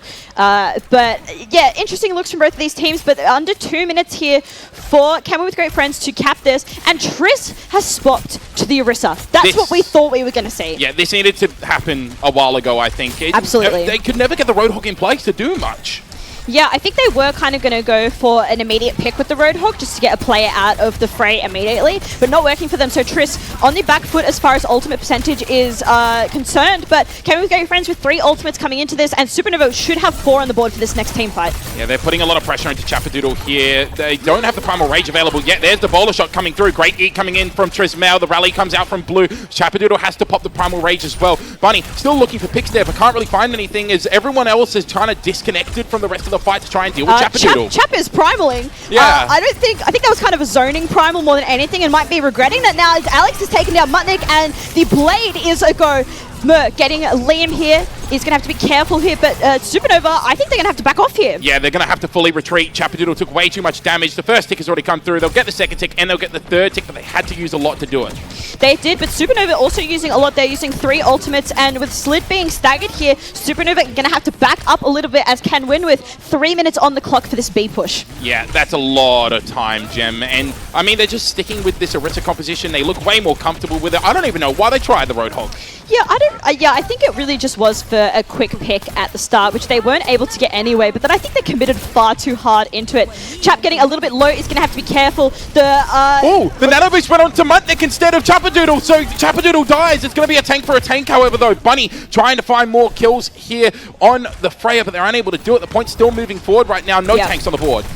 Yeah, I think that was probably a mistake. Nano Brig is not the worst thing in the world, but definitely not the target you wanted to go onto, especially when Chap was so low. Supernova with 2 ultimates here are going to dive here, but the shield comes up from Blue. Yeah, the bowler shot came through as well, but didn't actually find anything there. Mer, though, gets a little bit too aggressive, disconnected from the rest of the team. On the high ground in the meantime, Aki has decided to use the amplification matrix, and now they're putting pressure on towards Mutnik, but Mutnik just popped the rally and walked into the rest of the team. Chapadoodle comes through for the cleanup, and Triz, left all by their lonesome, is going to be be taken down. 2 minutes and 10 seconds left on the clock. Yeah, 2 minutes left for Can Win with Great Friends on their push here on Blizzard World, their map pick after their loss in map 1. Mer there getting caught out, as you said, Harry. I think, yeah, massively disconnected from the team and maybe some comms that were a mistake there, just not clean comms and just completely caught out in the wrong spot. Supernova, though, up on the higher ground. Can Win with getting a little bit of push here, but they're going to be slowed down by the likes of Supernova. Chap, though, very low.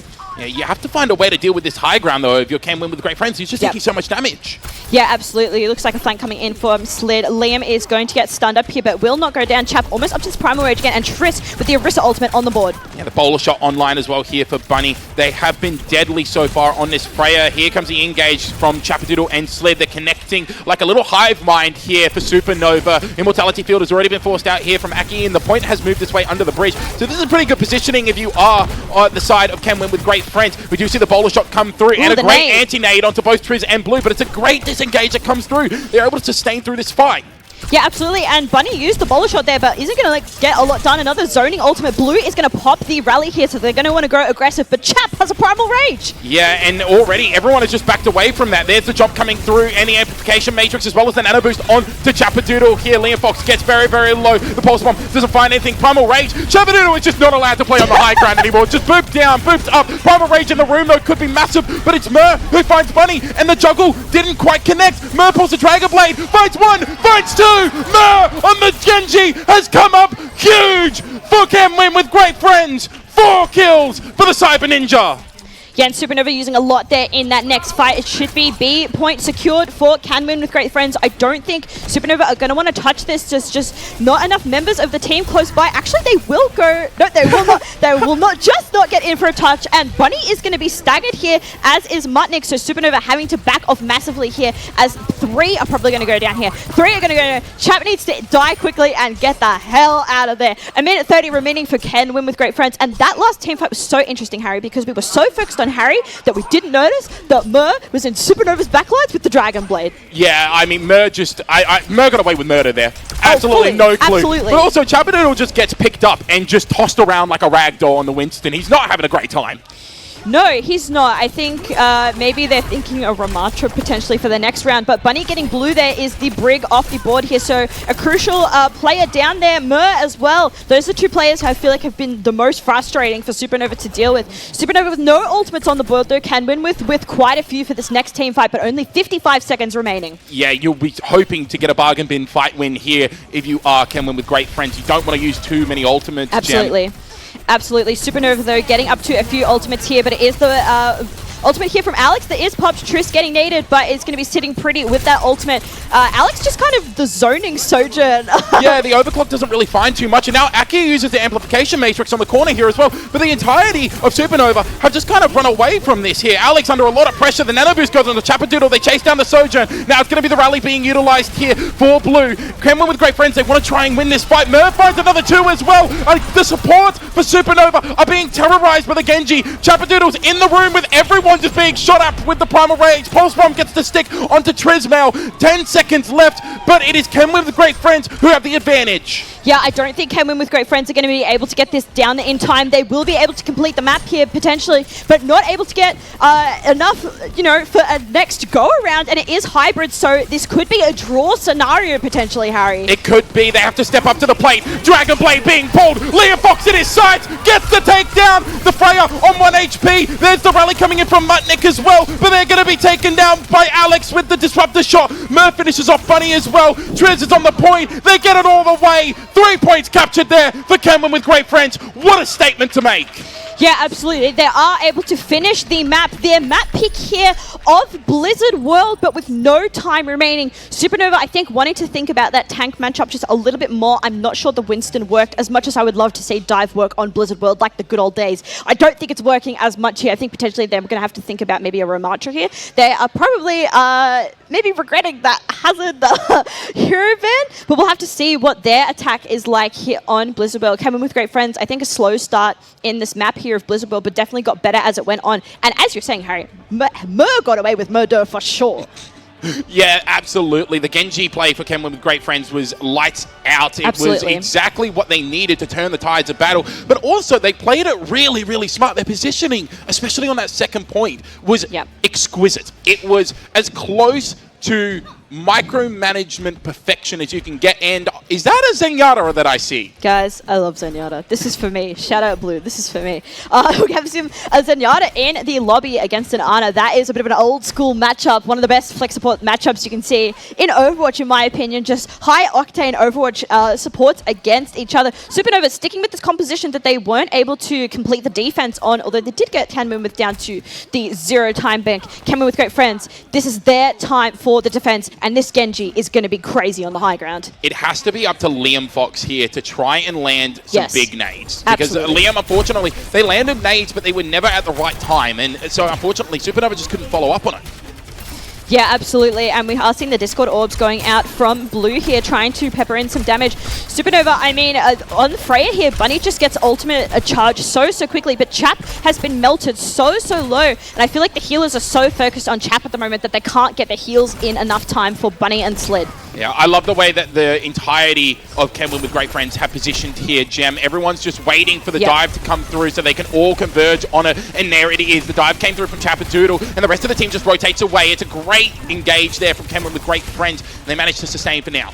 Yeah, Bunny also almost at this ultimate. Chap is going to be whacked away here. I don't know how that happened. Maybe by Trismel here. Blue getting a little bit low, but will be topped up. And Alex is able to get Liam. So as you were talking about, Harry, the win con there in that fight is out for Supernova. Yeah, it is the win con for the fight, but there's the bowler shot coming up from Bunny. Aki goes down. Mer's also fallen to Mutnik a little bit too much to bite off there for Mer. Now they have to try and consolidate this to a point flip, though, and Trismel finds Bunny, so that's a lot of damage being lost. Chapadoodle has come back into the fight, but it's already discorded and down to half HP. Trismel, though, only has the healing of the Zenyatta, has to back away, gets dove upon there by Chapadoodle, and without the tank, it's so hard for Kenwin with Great Friends to sustain through this. But Blue almost has the Transcendence. Yeah, Blue almost has the Transcendence. Aki with the window here, and this is a bit of a nasty angle on the window. 2 ticks here for Supernova. They should be able to get 3, but this window is going to be nasty. That is a great window. Blue needs to get the Transcendence. They need to touch the point. There's the Immortality Field being utilized. Chapadoodle very low. The Nano Boost online here for Liam. This has to be a huge...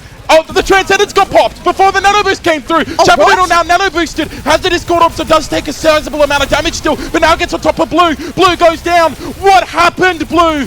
The Transcendence was nowhere to be found. Alex does get the kill onto Slid Swords, but Triz goes down. The Overclock isn't going to do enough with the rallying Brigitte in their face, and Aki is trying their best to pull it back. Dragon Blade comes out now from Mer. They're trying to keep the Genji alive, but Aki's going to fall. There's no more support. Mer gets Mutnik. Chapadoodle's still there. Mer gets back on towards the point. It's a 1-for-1. Can anyone else touch the point? No. It will be Chapadoodle squatting his way to victory.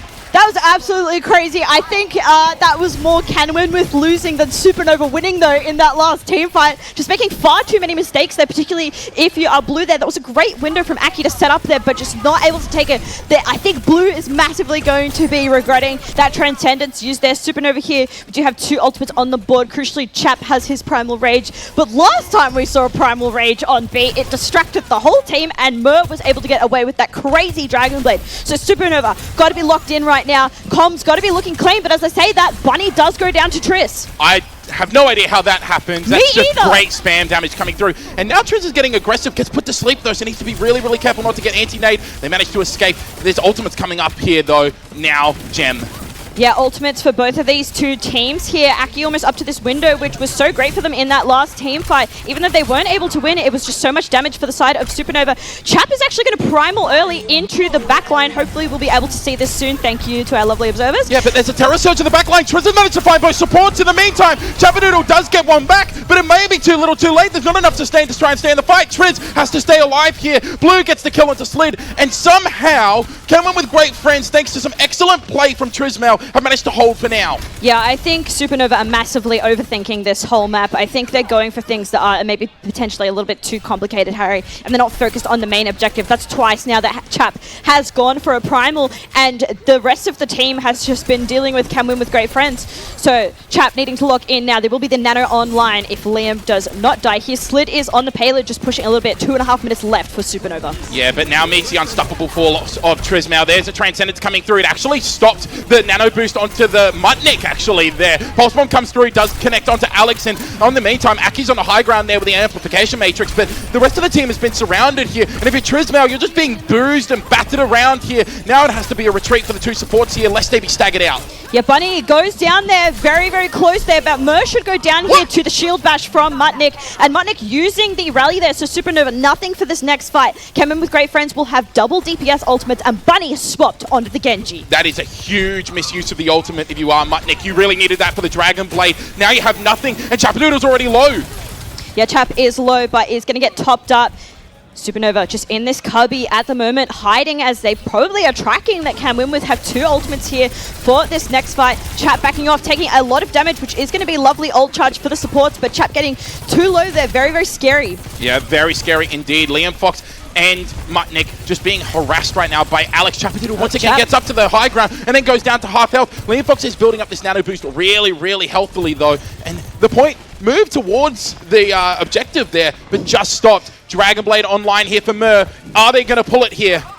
Yeah, this will be Nano. This will be the Blade versus the Nano, and the Nano does not come online. Liam taken out before that can be used. Mer killing both of the supports here, and this should be a fight victories for the side of Cam with Great Friends. Supernova need to back off right now. Yeah, but crucially, like you said, the Nano boost wasn't used, and Chapadoodle has the Primal Rage. The ult cycle is back online. It is, but I don't know if Chap is the right candidate here for the for the Nano. I think I'd rather see Bunny take the ultimate here and just get closer to a Dragon Blade here. Blue also with us Transcendence online, as is Aki. 4 ultimates for the side of Cameron with Great Friends, and Supernova only have 35 seconds left. Yeah, this is going to be an uphill battle. This could be the last fight of the map here. As long as Chem with Great Friends utilize their ultimates correctly, it looks in good favor. There's the nano boost. There's the spear. They don't even have to use the support ultimates yet to deal with Chapadoodle. Now the dive comes onto the high ground. There's the Transcendence later. Both support ultimates are actually being utilized. Now it's the Primal Rage from Chapadoodle onto Alex, just zoning out this overclock here, but Chapadoodle so low. The Discord is amounting to so much damage. Mer has been taken down in the meantime from Mutnik though, and they can't finish off Chapadoodle, who somehow managed to stay alive. It's great healing coming out in the meantime. Bunny's there. They can't get on the point. They can't sustain through,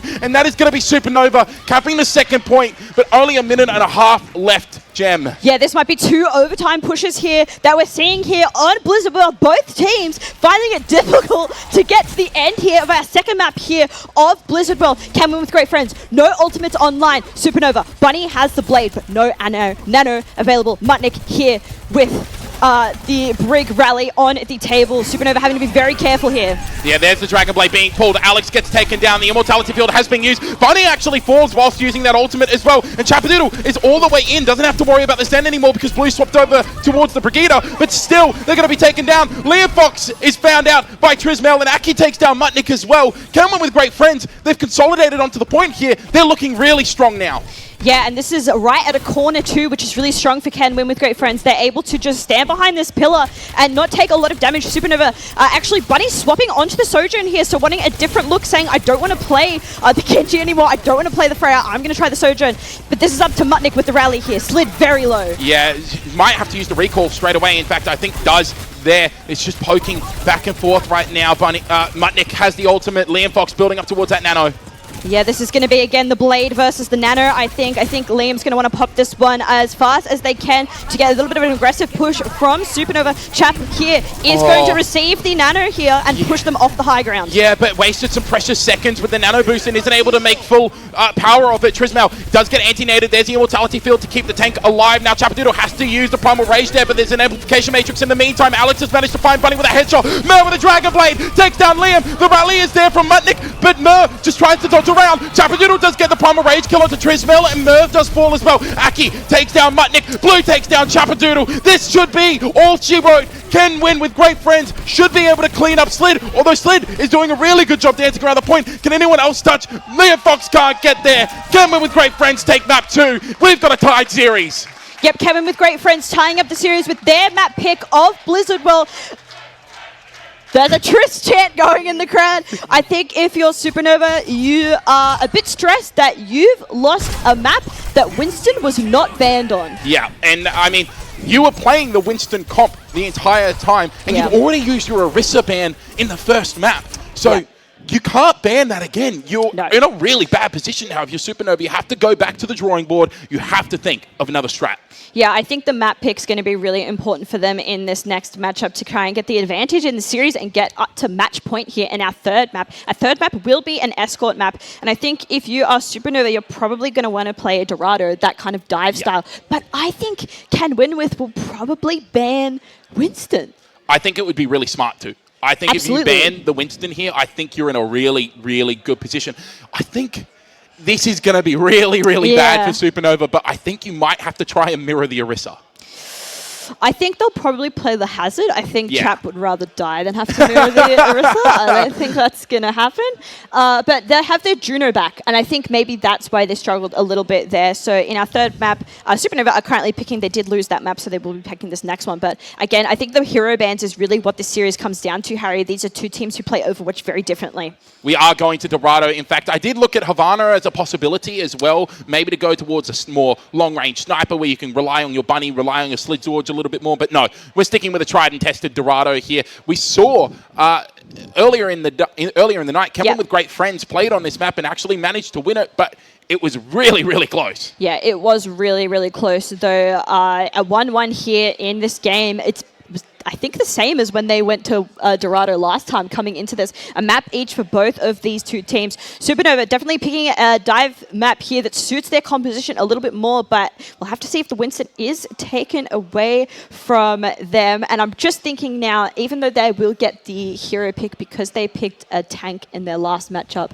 they won't be the ones to pick the tank, so they're not going to be able to do some tricky stuff there with the hero bans. So this is looking great for Can Win with Great Friends to get this next map. And I don't think they'll struggle too much with Dorado. Obviously, Orisa's been banned, so they're going to be able to play Orisa here. I don't think Orisa is great on Dorado, but I don't really think Triss is the reason that they were so good in that last matchup. Not that he was bad, but I think not at all. I think it was more Aki on the Ana and the Baptiste that was really doing a lot for the side of Cameron with Great Friends. I think if you're Supernova here, you might even look over towards banning the Zenyatta here, because that was so much pressure onto Chapadoodle. Those Discord orbs, Chapa was down to half health before they could even engage into the fight. It made it really difficult for the Winston to actually get into position. Yeah, that could be an interesting one. However, you don't see Zen played a lot here. I think the BAP would be potentially a better pick, but they could do a DPS ban. I don't really know. I feel like Sojourn was also getting the health of Chap down quite low. Just so much burst there on the Sojourn. We'll have to see which bans. And Juno is... Wait, I didn't know you could... I thought it had to be different. No, because Supernova haven't banned Juno yet. So they actually can ban that again. And we're going to see Winston being banned here from Kenwin with Great Friends. And this is what you expected from Kenwin with Great Friends. Yeah, this is a bit of a yikes-a-rooney for Supernova here. They're on a dive map, but they're not able to play their hero of dive Winston here. So going to have to play something a little bit different. I would imagine here that they go for a Ramatra or a Hazard like we saw last time when they played... I'm forgetting the map now. Dorado? Blizzard World. When they played Blizzard World against Osa's Most Wanted, I think the Hazard look was really good for them. Yeah, I agree. And so I think that they can kind of capitalize off of the high ground there, but I think we need Bunny back on the Freya. I think that's the best look for this team. Cameron with Great Friends, I think they want to opt into the Genji here. I think Triss should play something other than Orisa on this map, so we'll have to see.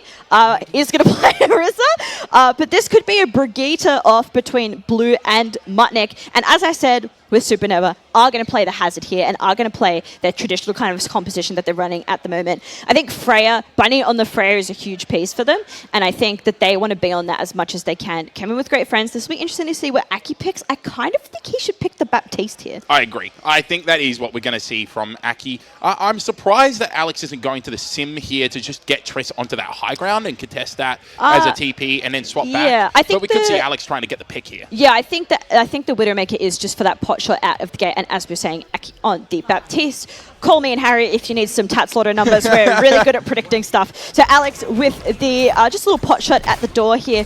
Supernova peppering in some damage as well as we start our third map here of our grand finals. Yeah, and I'm really excited that we are at a third map and we're tied up as well. And Alex still on the Widowmaker. Are we going to see the swap coming through just yet. Yes, there's the Sojourn pick. Chapadoodle needs to be careful, climbs back up onto the rooftop. And this is the good thing about Hazard, still very maneuverable. But Mer gets into the backline, somehow finds Bunny immediately, and now there's not a lot of damage available for Supernova. They have to try and win this fight down. One member, there's the dive onto Mer, but again, Mer just gets Liam Fox. Mer is just doing everything on this Genji right now. Slid will fall, Supernova have to retreat. Yeah, I feel like Supernova potentially regretting their hero ban there, Harry. Maybe the Genji is what they should have picked there, because Mer was absolutely crazy in our last map and is proving crazy once again. And Bunny crucially going down first there, so Bunny not able to surmount this humongous percentage here of ult charge here on the Freya as he was able to in our previous maps. Yeah, it's unfortunate for Bunny because I don't think they were playing in a bad position. Mer's just been absolutely crazy here.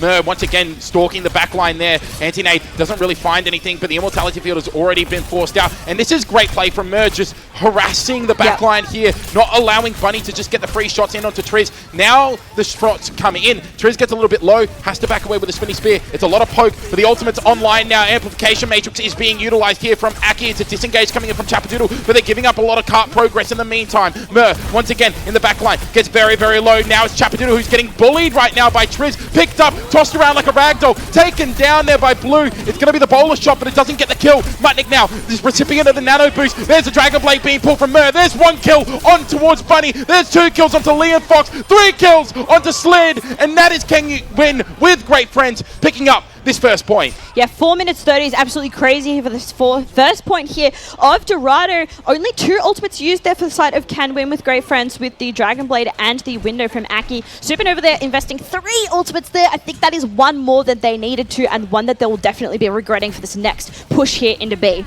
Do you think the Tracer is the right pick here for Supernova? I feel like Slid is really finding it hard to get value out of it. Yeah, I completely agree. I think the backline of Canwith is just putting far too much pressure onto Slid, and I think the Brig matchup is making Slid have to pay a bit too far back. Yeah, I completely agree. We have the downpour online here for Chapadoodle, and there it is. Gets utilized immediately. There's the rally coming in there from Blue, though, so it actually keeps the Brigitte alive despite being stuck. Immortality Field is there as well, so they've been able to sustain. They do get the anti-nade onto Triz, but there's not enough pressure to follow up on that. Now Triz just trying to once again keep Chapadoodle at bay, and this seems to be the game plan for Can Win with Great Friends. They just try and keep Chapadoodle away. Amplification Matrix once again used pretty much just to solo out Chapadoodle, who has to use the Spike Wall to try and stay away. They do a really good job, but unfortunately will still fall. And this is Can Win with Great Friends. Once again, they've got so much space. Yeah, Can Win with looking extremely focused here in our third map here of Dorado. Bunny taking down Mer is definitely going to hurt, but Bunny having to play a little bit careful here on this high ground, is getting hit from below from Triss. Triss, a native there. This is going to have to be a quick kill from the side of Supernova to stop this 3 minutes 10 push into B. Yeah, we saw the bowler shot come out. It didn't connect onto anyone, but it does force the rest of Can Win with Great Friends back, and now Chapadoodle is back as well, so they've managed to take the space back, and they'll hold strong for now. Yeah, Can Win with going to have to be a little bit aggressive here, particularly as this high ground battle goes on between these two teams. Liam nanoing Chap here, who I think just is going to want to get as aggressive as possible as Supernova go off the high ground here. And the members of Can Win with getting low, but no one is dying. Great stick from Slid onto Aki. Despite going down, they do take a support with them. The Dragon Blade gets pulled now. Rally is being used. Liam Fox falls. It's going to have to be now trying to get on towards Bunny, but doesn't quite do it. Terra Surge comes through. Doesn't get the kill onto anyone and doesn't really do a whole lot of damage towards Mutnik, which they were trying to do. The ults have been utilized here for Can Win with Great Friends, but it is great effort from Supernova to sustain through it.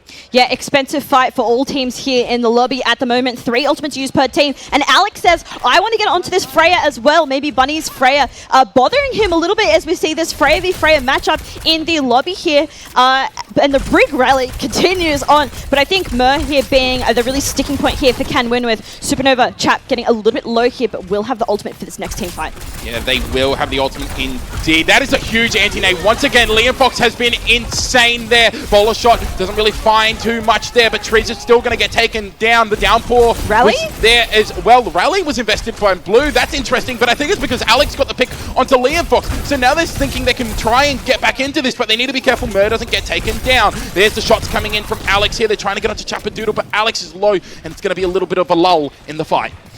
Yeah, Ken Winmouth pushed back a little bit there, some percentage gain for their supports there, and it is going to be a lamp used very, very early here as Chap takes down Alex, but Chap falls as well. Mert falling to Bunny. Yeah, it was a great amplification matrix to actually get the kill there onto Chapadoodle, and a little bit sneaky there from Mutnik because they just hide onto the balcony there. Whip shot down Trismel, and the high ground control once again in favor of Supernova. Now Bunny can just shoot from up on high, build up towards that bowler shot. Once again, they almost have it online. They now have it again. They use it. They can't get eaten at the moment, and that's going to be the immortality field forced out. Now Chapadoodle is engaged into the fight with the rest of Kenwin with great friends, and Chapadoodle finishes off Blue there as well, and Aki. Chapadoodle now turning it up on the hazard. This is what we wanted to see from Supernova. Yeah, Chap proving once again that he is not a one-trick pony. He's currently a three-trick pony with the hazard and the Ramatra added to his wheelhouse. Here's some great flexibility for him. Liam will be taken out at the end of that fight, but should make it back to the payload in time. Double support ultimates available for Supernova as well as the Pulse Bomb. Coming with great friends, having to invest both of their DPS ultimates here for this next fight. That's what they have to play with.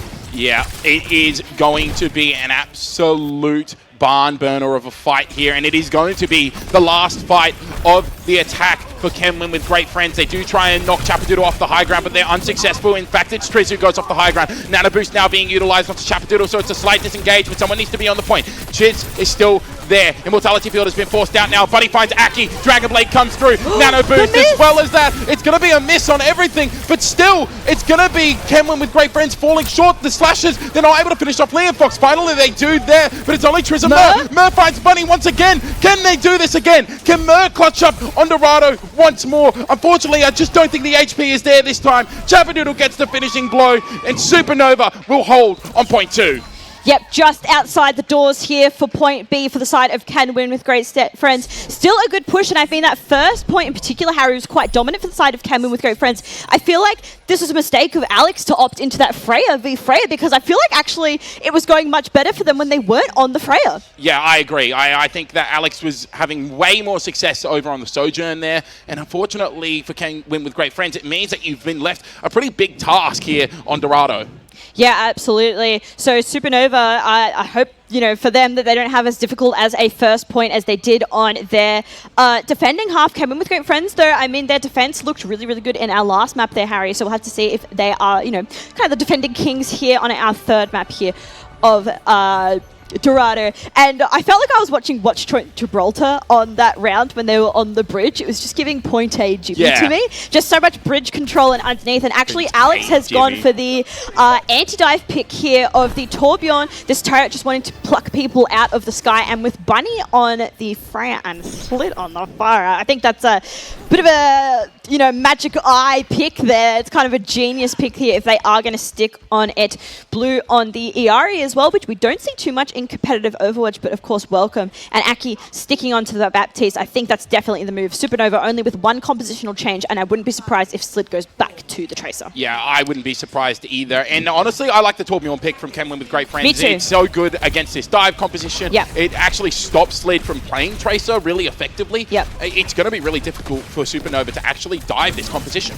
Yeah, especially with this high ground hold that Cameron with friends have at the moment. Aki getting low, but Lamp is going to be forced out early. Slid swapping onto the Tracer. Bunny getting Aki there. Mer very low with a nade as well. So Supernova, a bit of an advantage here in this first fight. The light from Iari here on this pillar for them. But Supernova, they're going to have to push this advantage. Yeah, they are, and they've got so much space now, and it's a good disengage coming out from Kenwin with great friends. What an anti-nade by Liam Fox, and that's what we need to see more from the Ana of Supernova. Yeah, absolutely. I think that's definitely a bright spot for them. Bunny, not as fast as he was previously on the Freya with this ultimate charge. And Tristamel struggling a little bit on this Orisa for this attack thus far. 3 minutes left for Supernova to get this in, and there hasn't been a lot of death so far, just kind of quiet, neutral Overwatch. Yeah, there has been neutral Overwatch. Chapadoodle, though, very, very low. We could see a death coming in here, and in fact, it is Chapadoodle going down. It's a great play there from Tristamel. Good sleep, but unfortunately, they can't follow up on it with any sort of meaningful damage. Now they can try and chase the supports up onto the high ground here. They do so, they corral them here, but they're really unable to get the kills here. Really well peeled for here by Supernova, and Triz may have bit off a bit too much. Yeah, I agree. I think, yes, the supports were there, but crucially, Bunny was there. Bunny, who's been doing so much damage and is already up to this ultimate here. We should see Liam Fox and Mutnik with their ultimates as well for this next team fight, but they're going to have to make sure that Chap does not die here. No, Chap has to live in. In fact, there's great healing coming out here from the side of Supernova. They have both their support ults online. They have the DPS ult online. There's the Bola shot. Doesn't connect onto Blue, but Blue is still going to be taken down. Nano Boost as well went onto Chapadoodle, so they actually just go with the full engage here. They want to win this fight, and they want to win this fight now. Trismail goes down, Aki falls, Mur falls as well, and that is, in fact, what they are going to do. They take this fight, and they should capture first point as well. Yeah, very clean first fight there for Supernova there. I mean, I was about to say that only one ultimate had been invested, but it was actually two. Bunny's just already halfway up to this second ultimate here for Freya here on Blizzard World. Kevin with Friends has Mur here on the Freya this time instead of Alex, so the Genji not in the mix here, and Mur can maybe use this ultimate here in this next fight, but Chap with an interesting ultimate. Yeah, it actually connects onto Blue, and Bunny gets the finishing blow. The Immortality Field has already been used as well. This is great aggression coming out from Supernova, reminiscent about what we saw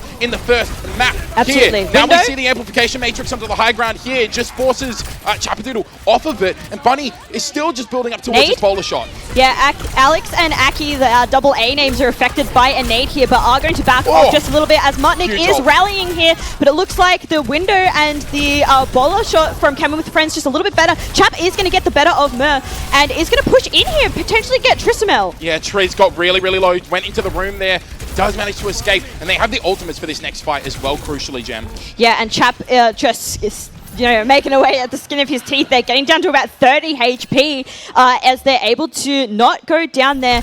Chapadoodle. He's still alive. He's still alive somehow. Supernova with 3 ultimates into this next fight. You've got 3 as well, and Alex is actually on the Cassidy, which I didn't even notice, and Alex is almost at that ultimate as well.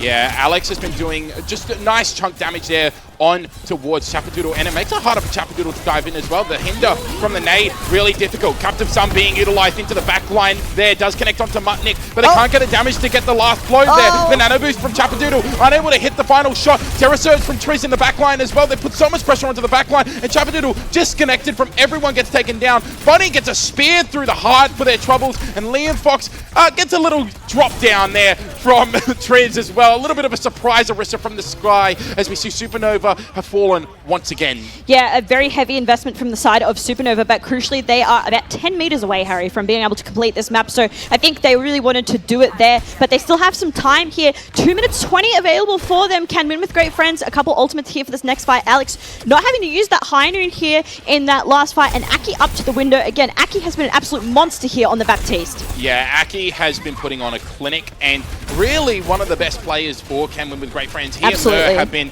performing like it's nobody's business. Slid on the Tracer here, has the Pulse Bomb available, and they're still looking for the engage angle. Yeah, absolutely. Bunny just flying through the air, trying to get in some shots there and get that ultimate percentage up.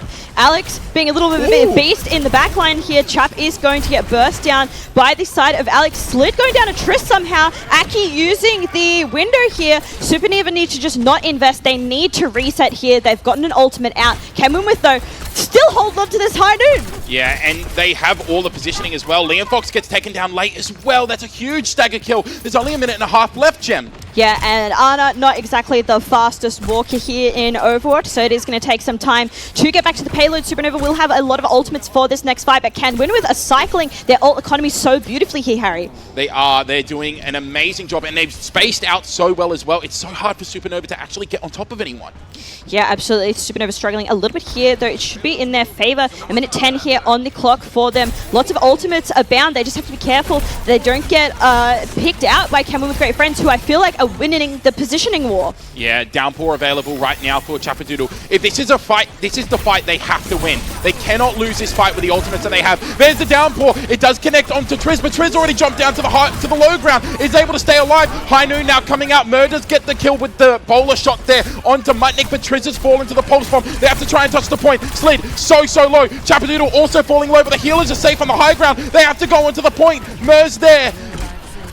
How have they managed to keep this alive right now? Kenwin with Great Friends, they're still here. There's the nano boost though. Chapadoodle will get one, get two. Kenwin with Great Friends will fall. Supernova will take map 3. And what a stylish way to win map 3. Nano put onto Chap, just sits on the payload. Yeah, I won this map. Yeah, I won without playing Winston. I'm playing the Hazard, and I got the play of the game. Yeah, great performance from Chapadoodle towards the end there especially, but we did see them struggle a bit on that second point, and it was really good positioning coming out from Kenwin with great friends, but eventually they just didn't give themselves enough room to work with, really, and it just came down to that fight. There was too many ultimates for them to try and overcome.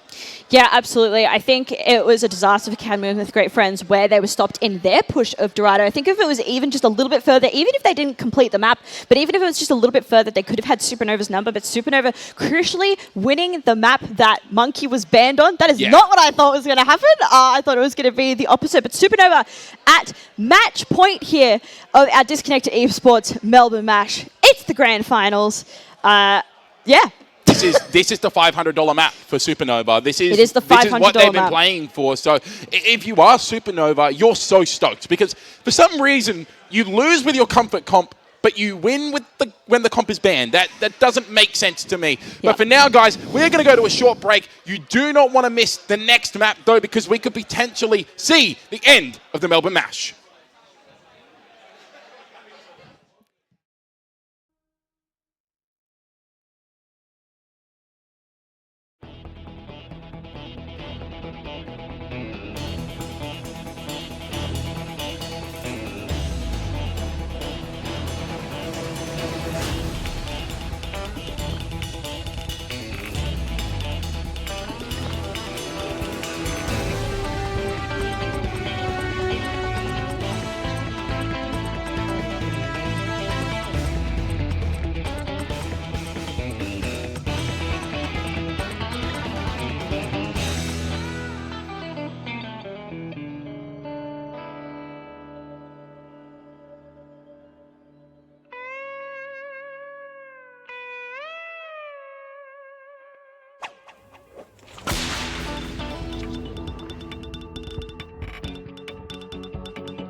Okay, we're back. Welcome everyone back from our very short break. Casters here just needed some water, and I'm sure our teams did as well. Supernova up 2-1 in this series, and one map away before potentially taking the crown here of the Melbourne Mash for Disconnected Esports. Yeah, and I mean, for Supernova, if you just missed the last map, they just won Dorado while Winston was banned. Something we didn't expect because they lost when they had their Winston. Yeah, I feel like it's maybe opposite day for Supernova here. Cameron with great friends. We are going to push, and they are going to pick Runasapi here. Good map. Now, I feel like... Yeah, great map. I feel like Cameron with are at a bit of a crossroads here because Winston, I would argue, is great on basically every push map. I think Runasapi is definitely a little bit more rush-based. You usually see when Malga was great, this is a really, really great Malga map, and it's a good hazard map in particular. And I know that Supernova like to play Ramatra here, so I would also not be surprised if can win with maybe Bam. Actually, no, they banned Tank last game, so they're going to have to pick a different one. Yeah, I think so. So if you can win, you're probably looking at maybe banning Brig. Yes, I think so. I think Canwinwith are having some great efforts on the Brig as well, and I think their Brig player looks really, really good. But I think Mutnix looks just a little bit better. But there you go, Harry. Yeah. And as we were talking about in that last game, that Genji seriously needed to be banned for Supernova. That was a nightmare for Supernova. I think Mutnik and Leon Fox are going to close their eyes at the same time, and they're going to have the same dream about Mur running into the back line and taking them both out. Despite even support ultimates, despite anything, Mur was there taking a stand. Yeah, Mur is a bit of a freak here on the Genji, though I would say maybe not a dream, maybe more of a nightmare here for our Supernova backline. But going into this next one, I think if you're Supernova, you are not too mad about this map ban. Oh, please don't play Moira in my good grand finals. I think more likely they're teasing us. I wouldn't be surprised if we saw the Juno Kiriko or the Juno Lucio with the Ramatra here. If they stick this is going to be crazy. What on earth? Okay, see? Kiri Lucio. And we will have the Freya for both of these teams online. This could be the final map of the grand finals. It could be the $500 map. And we see Malga coming back online here for Kenwin with Great Friends. It didn't have a lot of success in the first map, but maybe there can be a difference maker in this third map. Yeah, both tanks are not their preferred pick here for their role here. As you can see, Triss on the Malga and Chap on the Ramatra. Merc getting in a bit of the ult charge battle at the moment as both teams just kind of pepper in and try to take control of the bot, or the space rather, before the bot unlocks. Yeah, and it's all going to be on Mutnik controlling these engage times here. The bot has been taken here for Kenwin with Great Friends. Whoa, almost a nasty one clip onto Slid. The recall is forced, unable to get the kill. There is Mer, who now has to try and retreat. They just managed to get away. Alex is quite low as well. Triz is still just sitting on the point right now, and it's a little bit of a brawl-out fight at the moment, but there's still no kills being found, and the bot is going to start moving away. Philip is going to start moving away if they can't stay on the point here, but Triz, already very low, has to charge away a little bit there, gets healed all the way back up, back and forth, sustained fight. Bunny gets low, uses the bowler shot, doesn't get the kill there, but the immortality field has already been used, and now the bot is running away from Kenwin with Great Friends. It's going to be Mer who goes there to touch, and Aki uses the amplification matrix, but again, the bot's just running away from them. I feel like we're watching the same fight that we watched in Samoa, but this time Kenwin with Great Friends getting the better of the team fights here as Chap goes down to Trissamel. This really just is hydrogen bomb versus hydrogen bomb for both of these teams, or should I say coughing baby versus coughing baby, as it is just two teams with so much sustain. But Supernova 2 ultimates online here for the support line, but Kenwin with Great Friends winning that first battle here. I think looking a little bit better here on Malga is Triss compared to Samoa that we saw earlier, and 3 ultimates for both of these teams for this next team fight. And Kenwin with Great Friends wanting to get this checkpoint here.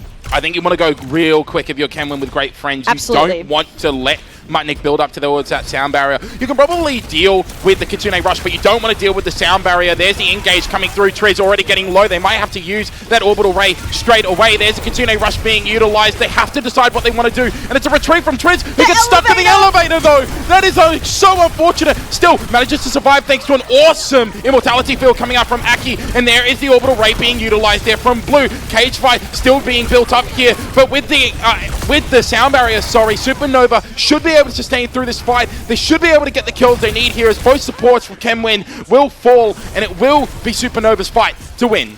Yeah, Triss is going to stick around here for a long time, not a short time. Will get taken down at the end. And crucially for Supernova, Trissamel isn't able to get that cage online for that last fight. Back for Kenwin with Great Friends. They've got 4 ultimates into this next one, Harry. Supernova also blower behind in the meterage here on push, so a bit of work to do before they're able to tie this up. Lots of work to do, but they do have the Pulse Bomb, and they do have that Annihilation. Yep. There's Mer contesting the bot here as well, so a 1v1 with Slid is exactly what Kenwin with Great Friends would love for them to win. There's the Pulse Bomb coming through on to, I believe it was Chapadoodle, who's now low HP. Aki does get Mutnik, and there's the cage fight being utilized. They do trap up Chapadoodle, but they've used the Annihilation. There's the Amplification Matrix, as well as the Bowler Shot being utilized by Alex. So they take down Leah Fox, they take down Chapadoodle, and it should be Kenwin with Great Friends taking this fight, despite Slid doing his best dance impressions. Yeah, and I wouldn't be surprised if Kenwin with Great Friends are able to get the checkpoint here, although the bot's going to have to work a fair bit of distance before getting to this side of Kenwin with Great Friends.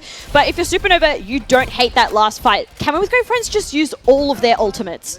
Yeah, they did, and you take that for getting a little bit of meterage here, but I don't think they're even going to get any meterage.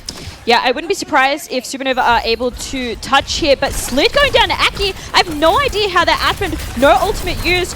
Tracers will be able to come back quick, but Kenwin with Great Friends wanting to push this advantage with 1 player down, but Mer goes down to Bunny, so now a 4v4 here on the point. Yeah, but Aki's sitting pretty, doing a lot of healing right now. It is going to be Liam who takes down Blue, and the Bowler Shot from Bunny does a lot of damage there to finish off those kills there as well. Mutnik gets Alex, Triss falls. Aki is the last player to fall. It is a complete wipe on the side of Kenwin with Great Friends, and now we're going to see Supernova taking some early space. Yeah, absolutely, and Blue, I think, feeling the efforts of Mutnik here on the Lucio, just so much speed, and speed is especially important here on push. You want to be as aggressive as possible, and you want to get everyone over to the bot as quickly as possible, so Blue onto the Lucio. Yeah, and they're already getting into the backline here. Kitsune Rush pretty much at the spawn right now. Liam Fox trying to just keep the rest of the team alive with this aggression going forward, and the bot is still going to move as well. That is a great fight win for Supernova. Yeah, actually the bot was kind of stagnant throughout most of that. They should be able to get the checkpoint online here unless Aki can pull out another amazing kill out from under him like he did in that last team fight. But Supernova getting this checkpoint online, the bot is going to take a break, but Supernova will not be as they stand around and wait for Can Win with Friends to get back to the point. The bot pushing a little bit further now. Can Win with Great Friends, 3 ultimates here for this next fight, as is Supernova. Yeah, Supernova with the sound barrier, though. That's going to be the crucial one. There's the bowler shot. It does connect onto someone, but it's a great sound barrier from Mutnik. Perfectly timed. Blue gets taken down. Alex has also fallen. The pulse bomb is unable to turn this fight here. A bit of a wasted ultimate there. And Can Win with Great Friends, they will lose this fight once again. They need to find some momentum.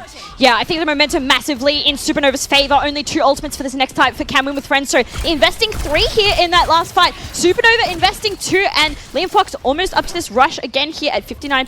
Chapadoodle getting a little bit low, but will be topped up. Blue getting low as well, topped up by Aki, who has been really great here. Oh my goodness, Bunny! With the fadeaway shot under Alex. The Freya is out and Bunny is winning the Freya war. It's 92 meters, Harry! It is a massive lead right now. The amplification matrix just to stem the bleeding and to try and do a little bit more damage as well, but Chapadoodle just kites around it. They have the Annihilation online. Ravenous Vortex is being used as well. They're getting on top of Aki. There's the Annihilation being used. Aki should fall here. Unfortunately, they just can't get the kill onto the Baptiste. It's great support coming out from Blue. Trismel has walked over towards the point. In the meantime, Mer has taken down Bunny. It's going to be a cage fight, but Slid wins the 1v1 in the cage. Now, it's just going to be the rest of Supernova. They consolidate on the point. They need to regroup together, but it's Alex who finds 2. Slid and Liam Fox go down. Alex is there doing the damage, but it's so many meters to make up. If you are Can Win, you need to win so many fights in a row.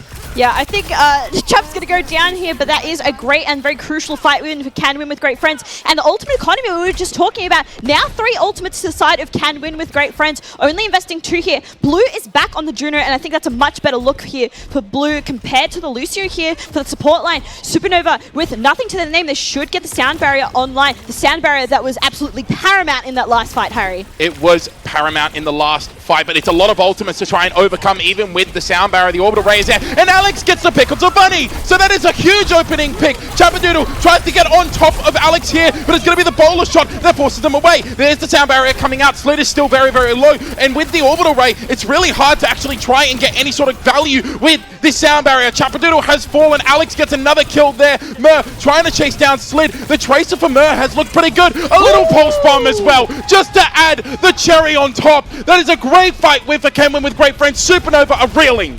They are. Can Win with Great Friends getting the checkpoint there. Bunny has actually taken out Blue, so if Supernova can get back quickly, this will be an advantage to their name. 60 meters here for Can Win with Great Friends, and accruing Supernova with a very fast engage here. Yeah, it is a hugely fast engage. They know that there's no support online right now for Can Win with Great Friends, but Mutnik gets taken down by Alex. I don't know how you managed to find that kill. Me As the either. Frey out there, you have the respawn advantage, so you know that your support is going to be coming back very, very shortly as well. The swift steps have already been used by Liam. Liam gets taken down. The bowler shot doesn't do jack because of the immortality field. Twiz finds Buddy. Chapadoodle falls to Mer. This is a huge turnaround for Can Win with Great Friends. Can Win with Great Friends need about 40 meters here in order to tie up push with a minute 30 remaining. Nothing on the board as far as ultimates go, although Alex should have the bowler shot in their back pocket for this net fight. Supernova with the Ramatra ultimate and the Kiriko rush for this next one, but they need to stop the bleeding. They need to stop this push from Can Win with Great Friends. They can't allow Alex to get another pick here.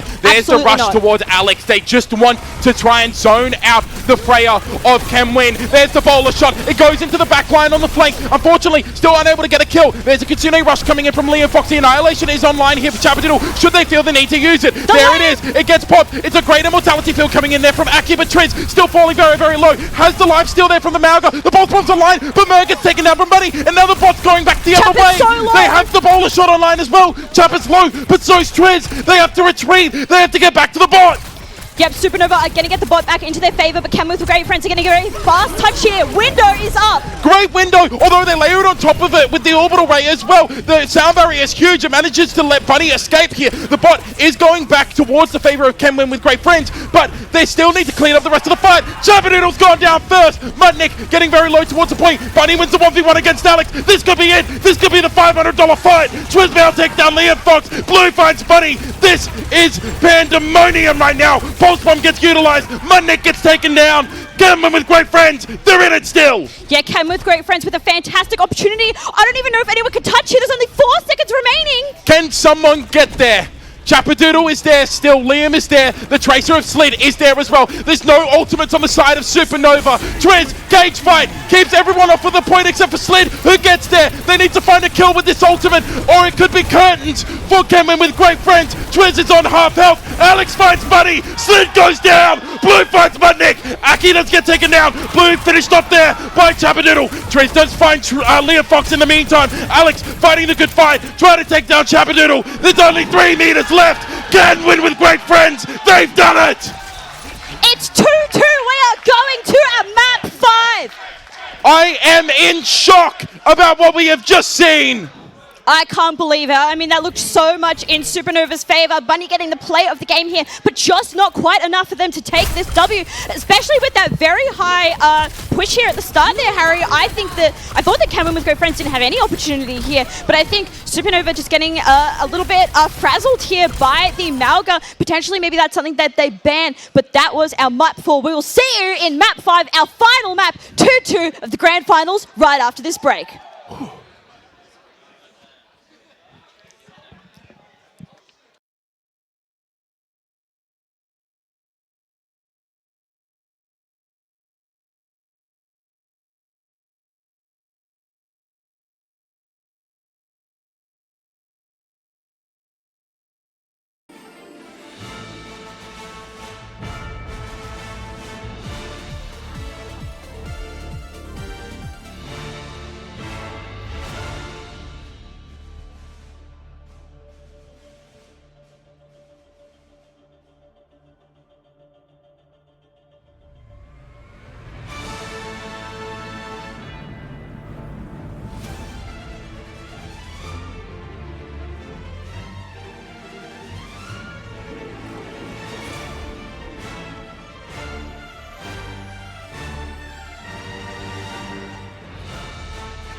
Welcome back, everyone, to the Melbourne Match Grand Finals. I'm here with Harry. I'm Jem. Don't know why I'm introducing us, even though it's the last map, because I didn't introduce us to the start of the Grand Finals. But we're at 2-2 here after a nail-biter finish here on push. Can win with great friends, tying up our series 2-2. Map 5. We're going back to control, I believe. I don't know what map it will be, but I would not be surprised if we see Lijiang. Yeah, I think we're going to see Lijiang for the 10,000th time in this tournament. Yep. I am still kind of reeling from the events of the last map. I mean, this has been a series. This has been the series that the Melbourne Mash Grand Final deserved. This is the series that Fortress deserved, and we are so excited. We're going to Lijiang Tower like we thought, and Jem, honestly, this could not be any better if we asked it to be.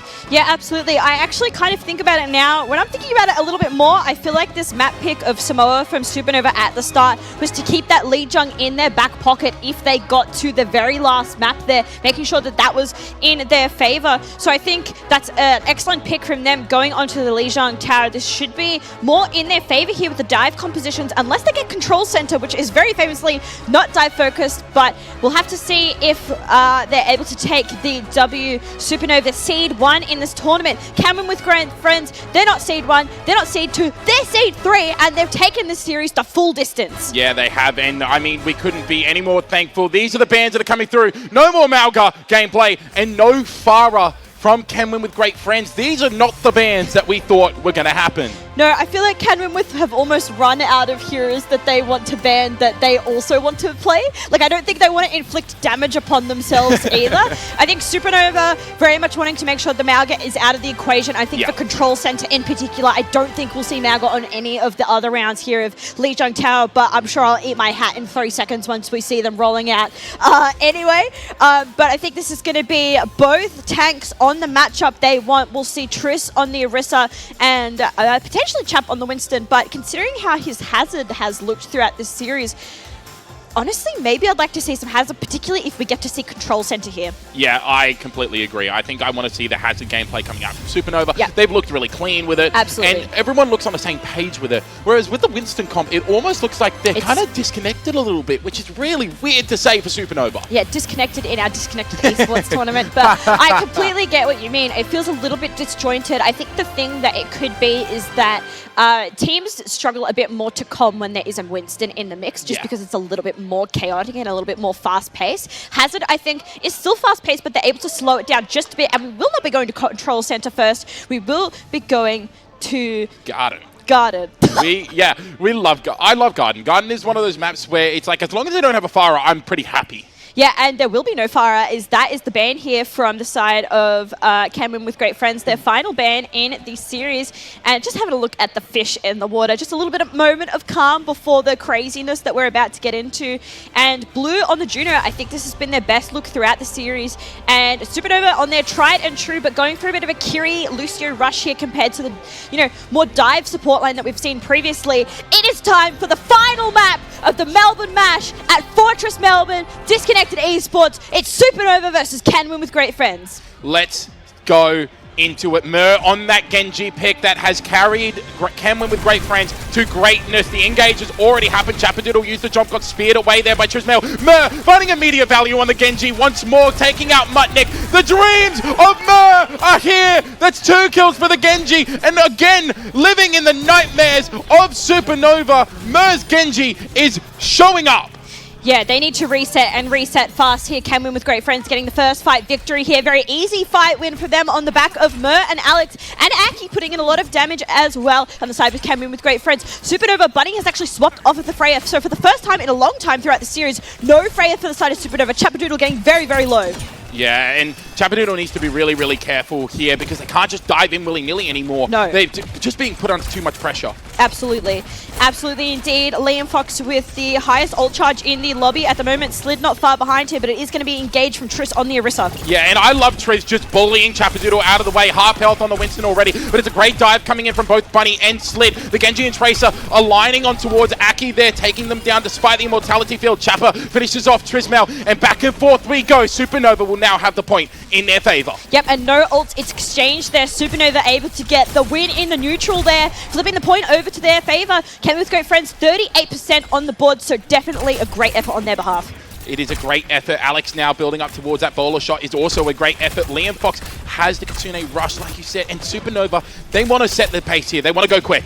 Yeah, I think absolutely, but I think Cameron with great friends also want to go quick here. They should have their window online shortly here, so potentially waiting for that, and the rush does go out. Munnik very low, will go down to Mur. Mur in these backlines, they are going to be thinking about this for a long time, Harry. Yeah, I don't know how Mur has just managed to get away with this. There's the amplification matrix to sustain through the rest of the fight, as well as Alex is now putting in the damage. It's a deflect from Bunny onto the bowler shot. Bunny finds Aki as well. The point has flipped in favor here of Cameron with great friends, but Triz is so low. Trying to get the passive recovery right now. Mur trying to do the best that they can. They almost have the Dragon Blade online. Bunny so low, falls off the map. Bunny, no, what have you done?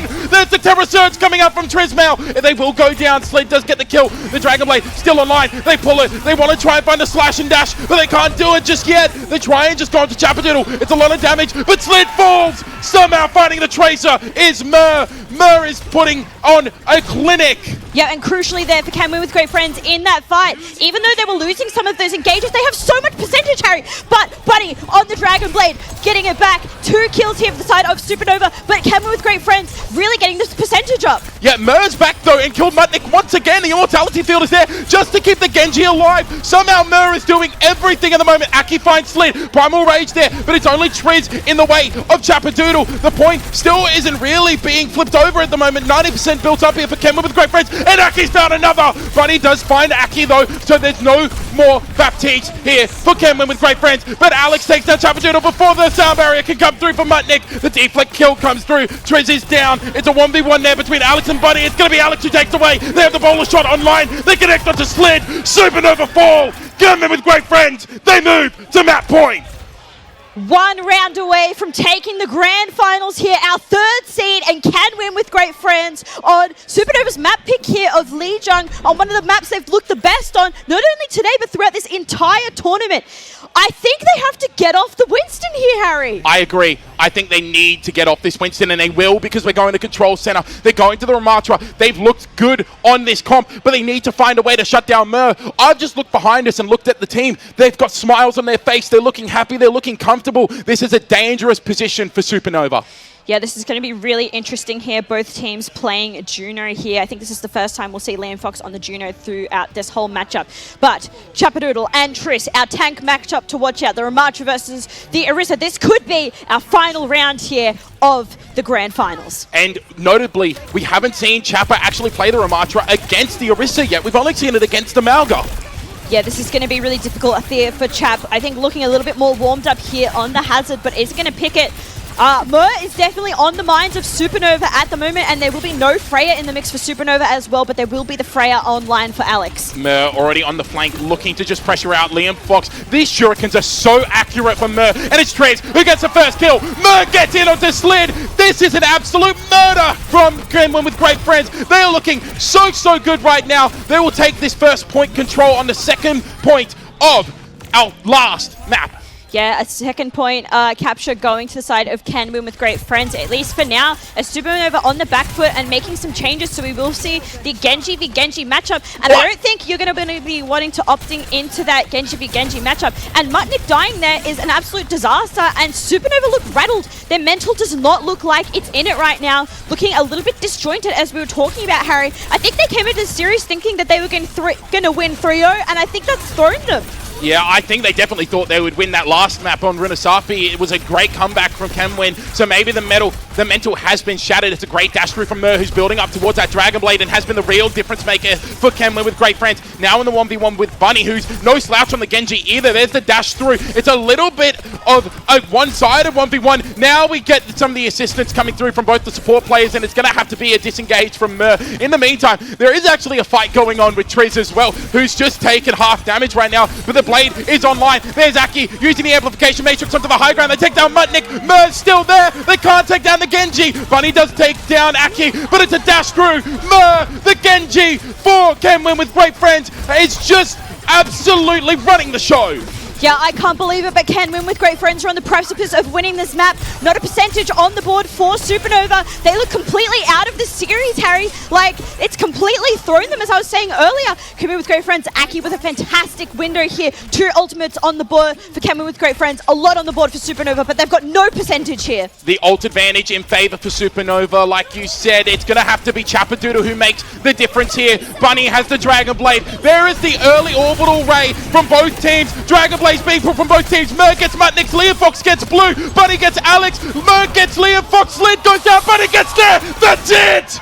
Can Win with Great Friends will be your winners for the Melbourne Mash. It is just going to be Chappadoodle, but it's not going to be enough. Can Win with Great Friends, the number 3 seed coming in, have done it. They have upset Supernova. They are your champions. Yeah, it looks like this will just be a delayed fight from the side of Can Win with Great Friends as they are able to clean up everyone on the point here. And Can Win with Great Friends are your Melbourne Match Grand Finals champions.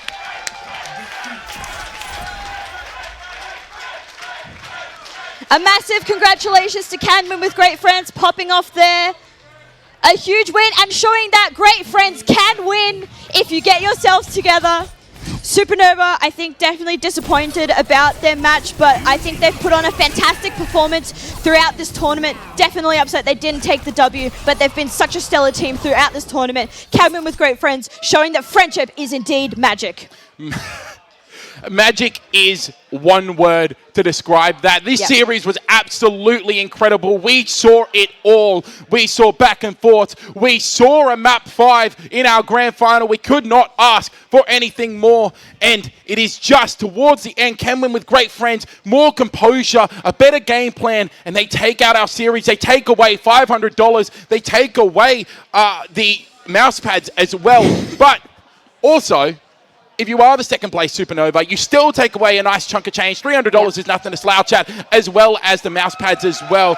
Absolutely massive congratulations to both teams on the stage. Commiserations to Supernova. Can Win with Great Friends. What a deserved victory and what a fight to get here. Yeah, absolutely. And I mean, especially because they were the lowest seed here in this matchup. And not only that, they almost went out to Ignite earlier in the day, Harry. That really almost happened. But I feel like having that close matchup showed them we were on the precipice of losing this whole thing and we were still able to bounce back. We can bounce back from anything. And they're showing that as they get the 3-2 victory, all 5 maps here in our grand finals. Blessed to have an incredible grand finals. Both of these teams doing absolutely fantastic. But it is Can Win with Great Friends who are able to seal the deal, get the W, in our very first Disconnected Esports Melbourne Mash. Yeah, and I mean, massive congratulations to them. And if we have to choose a player that we are looking at for, I believe that we get to do the MVPs, I believe. I'm just getting the nod I think so now too. at the...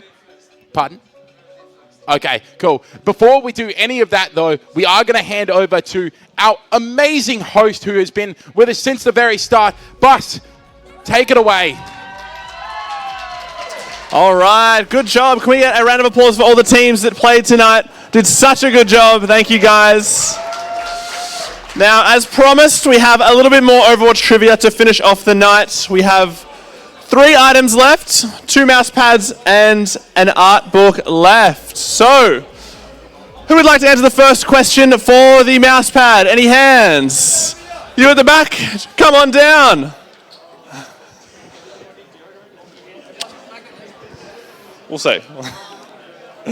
Alrighty. While we're heading on over, second chance here. Alright, so you've done well. Alright, so which of these heroes was not released alongside with Overwatch back in 2016? A. Pharah, B. Moira, C. Lucio, or D. Junkrat? Moira.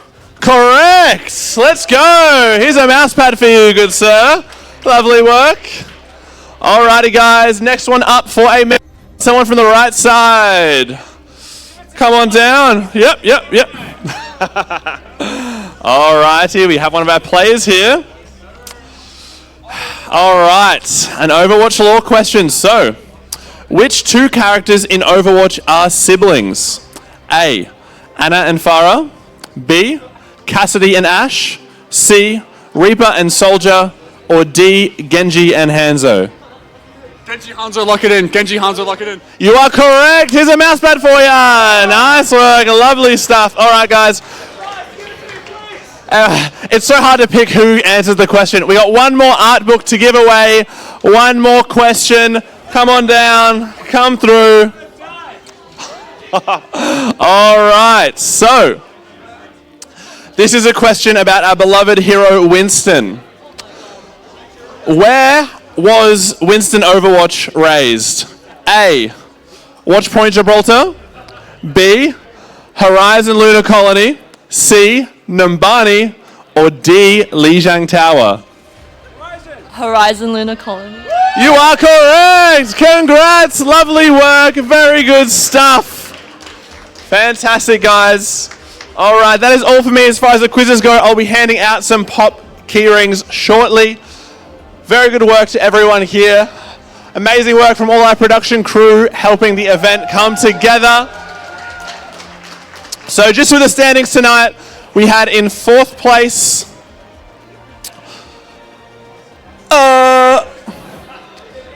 Ignite! 4th place Ignite. We had in 3rd place OCE's Most Wanted. 2nd place we had our beloved Supernova. And on top, Can Win with Great Friends, really proving that friendship is magic. So lovely work, guys. Very good stuff. I believe Invertigo would like to come on down and say a few words.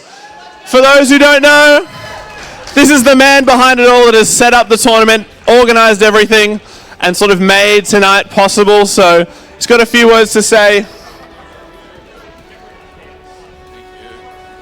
Thank you very much, Buzz. Appreciate it. Thank you all for coming out tonight. It has been amazing. Thank you. Honestly, thank you to all the players, all the spectators, everyone online, in person. This is amazing. To our incredible production team, seriously, they have knocked this out of this park. Honest to God. Sorry? Okay. Anyway, to our lovely people who are doing the modding online, our lobby host, Queenie, everyone who's been involved has been so integral to this part. Our event organizer, Zabepis, sitting in the crowd, so he's enjoying his lovely meal. And honestly, with all of this, right, I started off, I'll quickly go on a very quick tangent. I started off D in 2018, and honestly, I would have never thought that I was going to run something like this. So, to my younger self, thank you for making this a dream come true. And honestly, you know, Overwatch OC has never seen such a thing before, so maybe it's fair to say that Overwatch is indeed back. Now, one more thing we'd absolutely love to do is, for all of you lovely people, it'd be awesome to see if we could get a big photo. How keen would that be?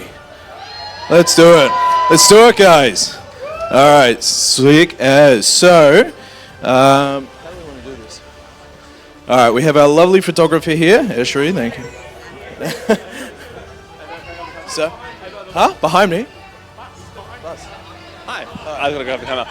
Yo, yeah, line up for this photo, and then I also we forgot to interview the winning team, so we'll do that after this photo and get a quick interview from them before we pack it up. MVP, oh my gosh, we've got the MVP award as well. Sheesh, all right. Do the MVP now? That's right, yeah, grab the photo and then we'll do MVP after this. That's my bad.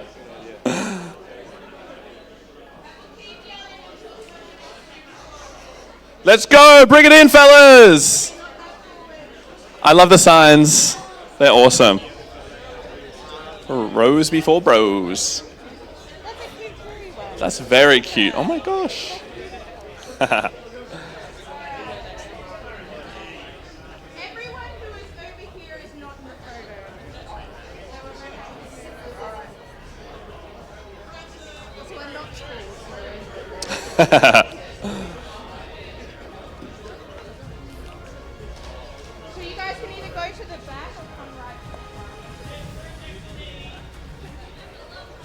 Do you want me to do a countdown?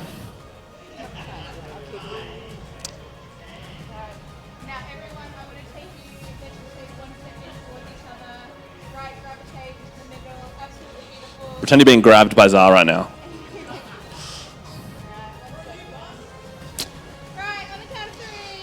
Winston Overwatch. 1, 2, 3.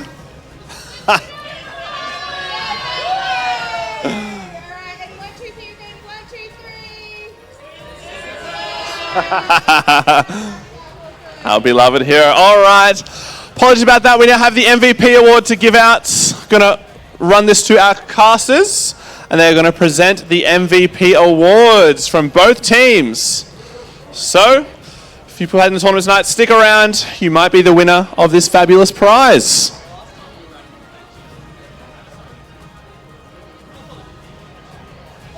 Everyone, sorry about the kerfuffle. A little bit of a miscommunication there. But at least the miscommunication happened at the end of the night and not the start. Yeah, exactly. But we are going to get into our MVPs. So we actually have MVPs for both teams here, for our winning team and for our second place team. Yeah, and I think I'll do our second place team first. So our MVP from Supernova, we had a little discussion about this. It's going to be taking home a Tracer statue, and it is going to be Liam Fox, ladies and gentlemen. Give it up for Liam Fox, our second place MVP.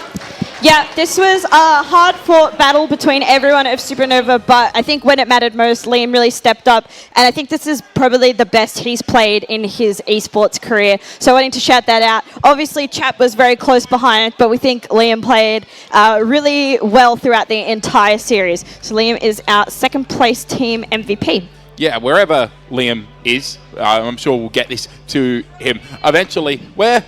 There he is. Hey, yeah, come on. We don't have another microphone. Let's sure, that's fine.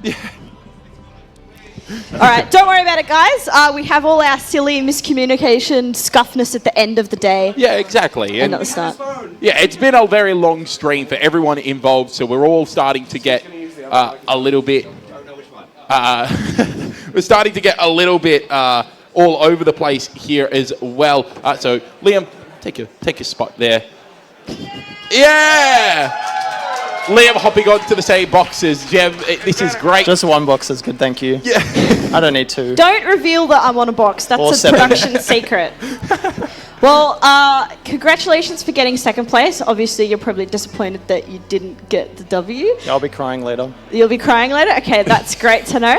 But how are you feeling? Even though you don't get the W, that was a hard-fought match. I'm not sure if that makes it worse or better that you lost, but at least it was extremely close. Yeah, look, it was a lot of fun. This event's been really good. And it being close is a great thing. The other team earned the win, like fully deserved. They were great. They played great. And it was a lot of fun to play a close game. All 5 maps, banger. Yeah, absolutely. And I think for you and Chap, we saw you both probably the most flexible that we've seen both of you in your esports careers. What is it like having to be Chap's bailout? Well, funnily enough, we're not actually one tricks, although it might look like it. I don't know. It brings me closer to him as a friend. Okay. Well, we're so glad for that. But unfortunately, we do have to end the interview here. We do have to keep the show going on. But thank you so much for coming up here, Liam. Congratulations on second place. Congratulations on your Tracer statue as well. And we look forward to seeing more of you in the future. Thank you. Yeah, congratulations to Supernova as they take the second place here. Can win with great friends, our winners. It's time to get to our MVP here, which will be an Overwatch Legendary Edition. Yeah, the Overwatch Collector's Edition, and our winner for that, Gem. Did you want to announce the winner for our first place MVP? Yeah, absolutely. I think there was a couple people this could go to on Can Win with Great Friends, but I think there was one particular player that was really bothering Supernova, and I think the win con in every game, especially towards the end there, was to get rid of this player, and when that happened, Supernova had the opportunities. So I'm very happy to announce that our MVP of the Disconnected Esports Melbourne Mash first place is going to Mer. I mean, there's not enough that can be said about Mer's impact in this game. I think it was a little bit slower to get there at the very start, but as the game went on, Mer just got better and really excelled here. And I think the Genji pick in particular, I think Supernova were wanting in their hearts to be able to ban Genji every single match because of their impact. Exactly, and like we said, I think Mutnik and Liam Fox are going to have nightmares about Mer's impact on Genji, the Dragon Blades being... They all will. People are going to close their eyes and they're going to hear the Dragon Blade being pulled. But we have our first place MVP right here, Mer. Congratulations. Congrats. How are you feeling after your Grand Finals victory? Just make it closer to your mouth. Is it on? Can we get some help, please? Look, we have got. There we go. It's on now. To be completely honest, pretty tired after the. Oh, absolutely. After the day, because I had to come here at about 11. Yeah. 11 a.m. I had to get the train and stuff.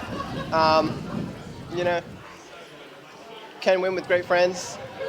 You can. Yeah. Was the Genji pick something that you just went to out of comfort, or was it a strategy that you guys have always had? Well, I'm basically a one-trick, so like I didn't really have much of a. Sorry. Yeah, you just point it towards your face there. Yeah.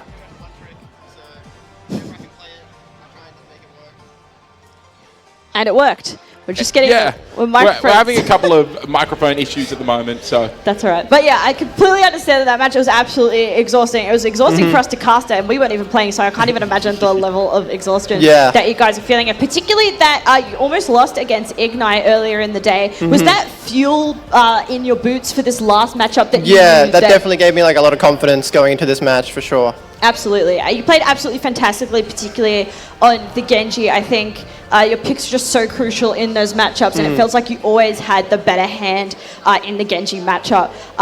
Do you have anything you want to say to your team? I love my team, you know, can win with great friends. That's about it. Aki pretty much runs the whole show. I just do what I'm told. Well, you did a good job at doing what you're told. One last time, let's give it up for Can Win with Great Friends, our champion here for the Melbourne Mash. Woo! Thank you so much, Mer, for joining us. And don't forget your prize here as well, my friend. Mer, come back. Who's forgotten his prize? Get your box. Take your box. It's really heavy. There we go. Well, I believe that is going to be doing us here at the Melbourne Mash, live from Fortress. Thank you so much to everyone for tuning in. Thank you so much to everyone who turned up as well. Give yourselves a round of applause for coming down and making the event so awesome. And maybe the great friends were the friends that we made in Overwatch, in the OS community. Everyone here right now, friends, it feels like a big community group buses down, buses here. It's really a community, and I think that's something that we have to emphasize. These aren't just random people who have never played each other or have never been in the same room. This is a community of people who are friends they can win with if they can win with great friends. And it's really exciting to get our first Overwatch 2 LAN in OS thanks to Disconnected Esports, and our first Overwatch LAN in 6 years here. So it's really special, and I'm sure it's very special for me and Harry, our very first Overwatch LAN. So, and a lot of Overwatch players' first LANs as well. So thank you for sharing this magical moment with us. I've been Jem. Yeah, and I've been Harry, and thank you so much. Massive shout out to Invertigo, Corey, and the production team, Gat, Abe, who's just joining us here as well. And jumping on here. Yeah.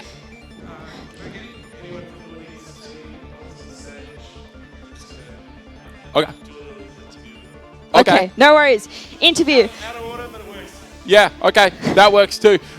We are going to allow that to happen, but for now, I think we are still going to sign off. Thank you so much for being an awesome audience. We will see you all, hopefully, next time. Bye. Take care. Bye. Can Win with Great Friends. If you guys are still around, can we get you on stage just one last time? Come on down. Can Win with Great Friends. Come on, lads. We're going to get a nice group photo of you guys. Coming down to the stage.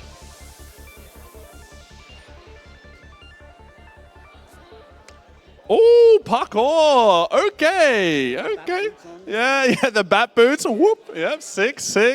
The rest of the team's taking the stairs. Oh, slow. All right. So no one's told me why I've actually brought you up on the stage, so I'm still going to play this one by ear. For a photo, of course.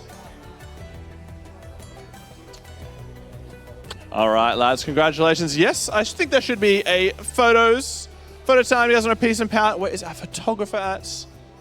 Lovely, lining up in order. Hey, yo, I'm gonna get out the frame. Get some nice photos for you guys. I'm just a fan. I'm just a supporter. Ooh. Great friends. Bring it out one more time for great friends. Let's go. Lovely work, guys. Cool. Congratulations on the win. Lovely work.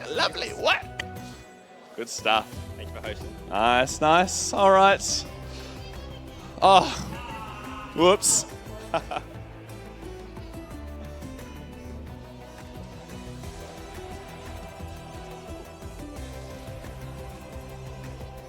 All right, thank you guys. Appreciate that. All right, that is all for us today. Thank you all for coming and watching. Thank you for tuning in on Twitch. All that stuff.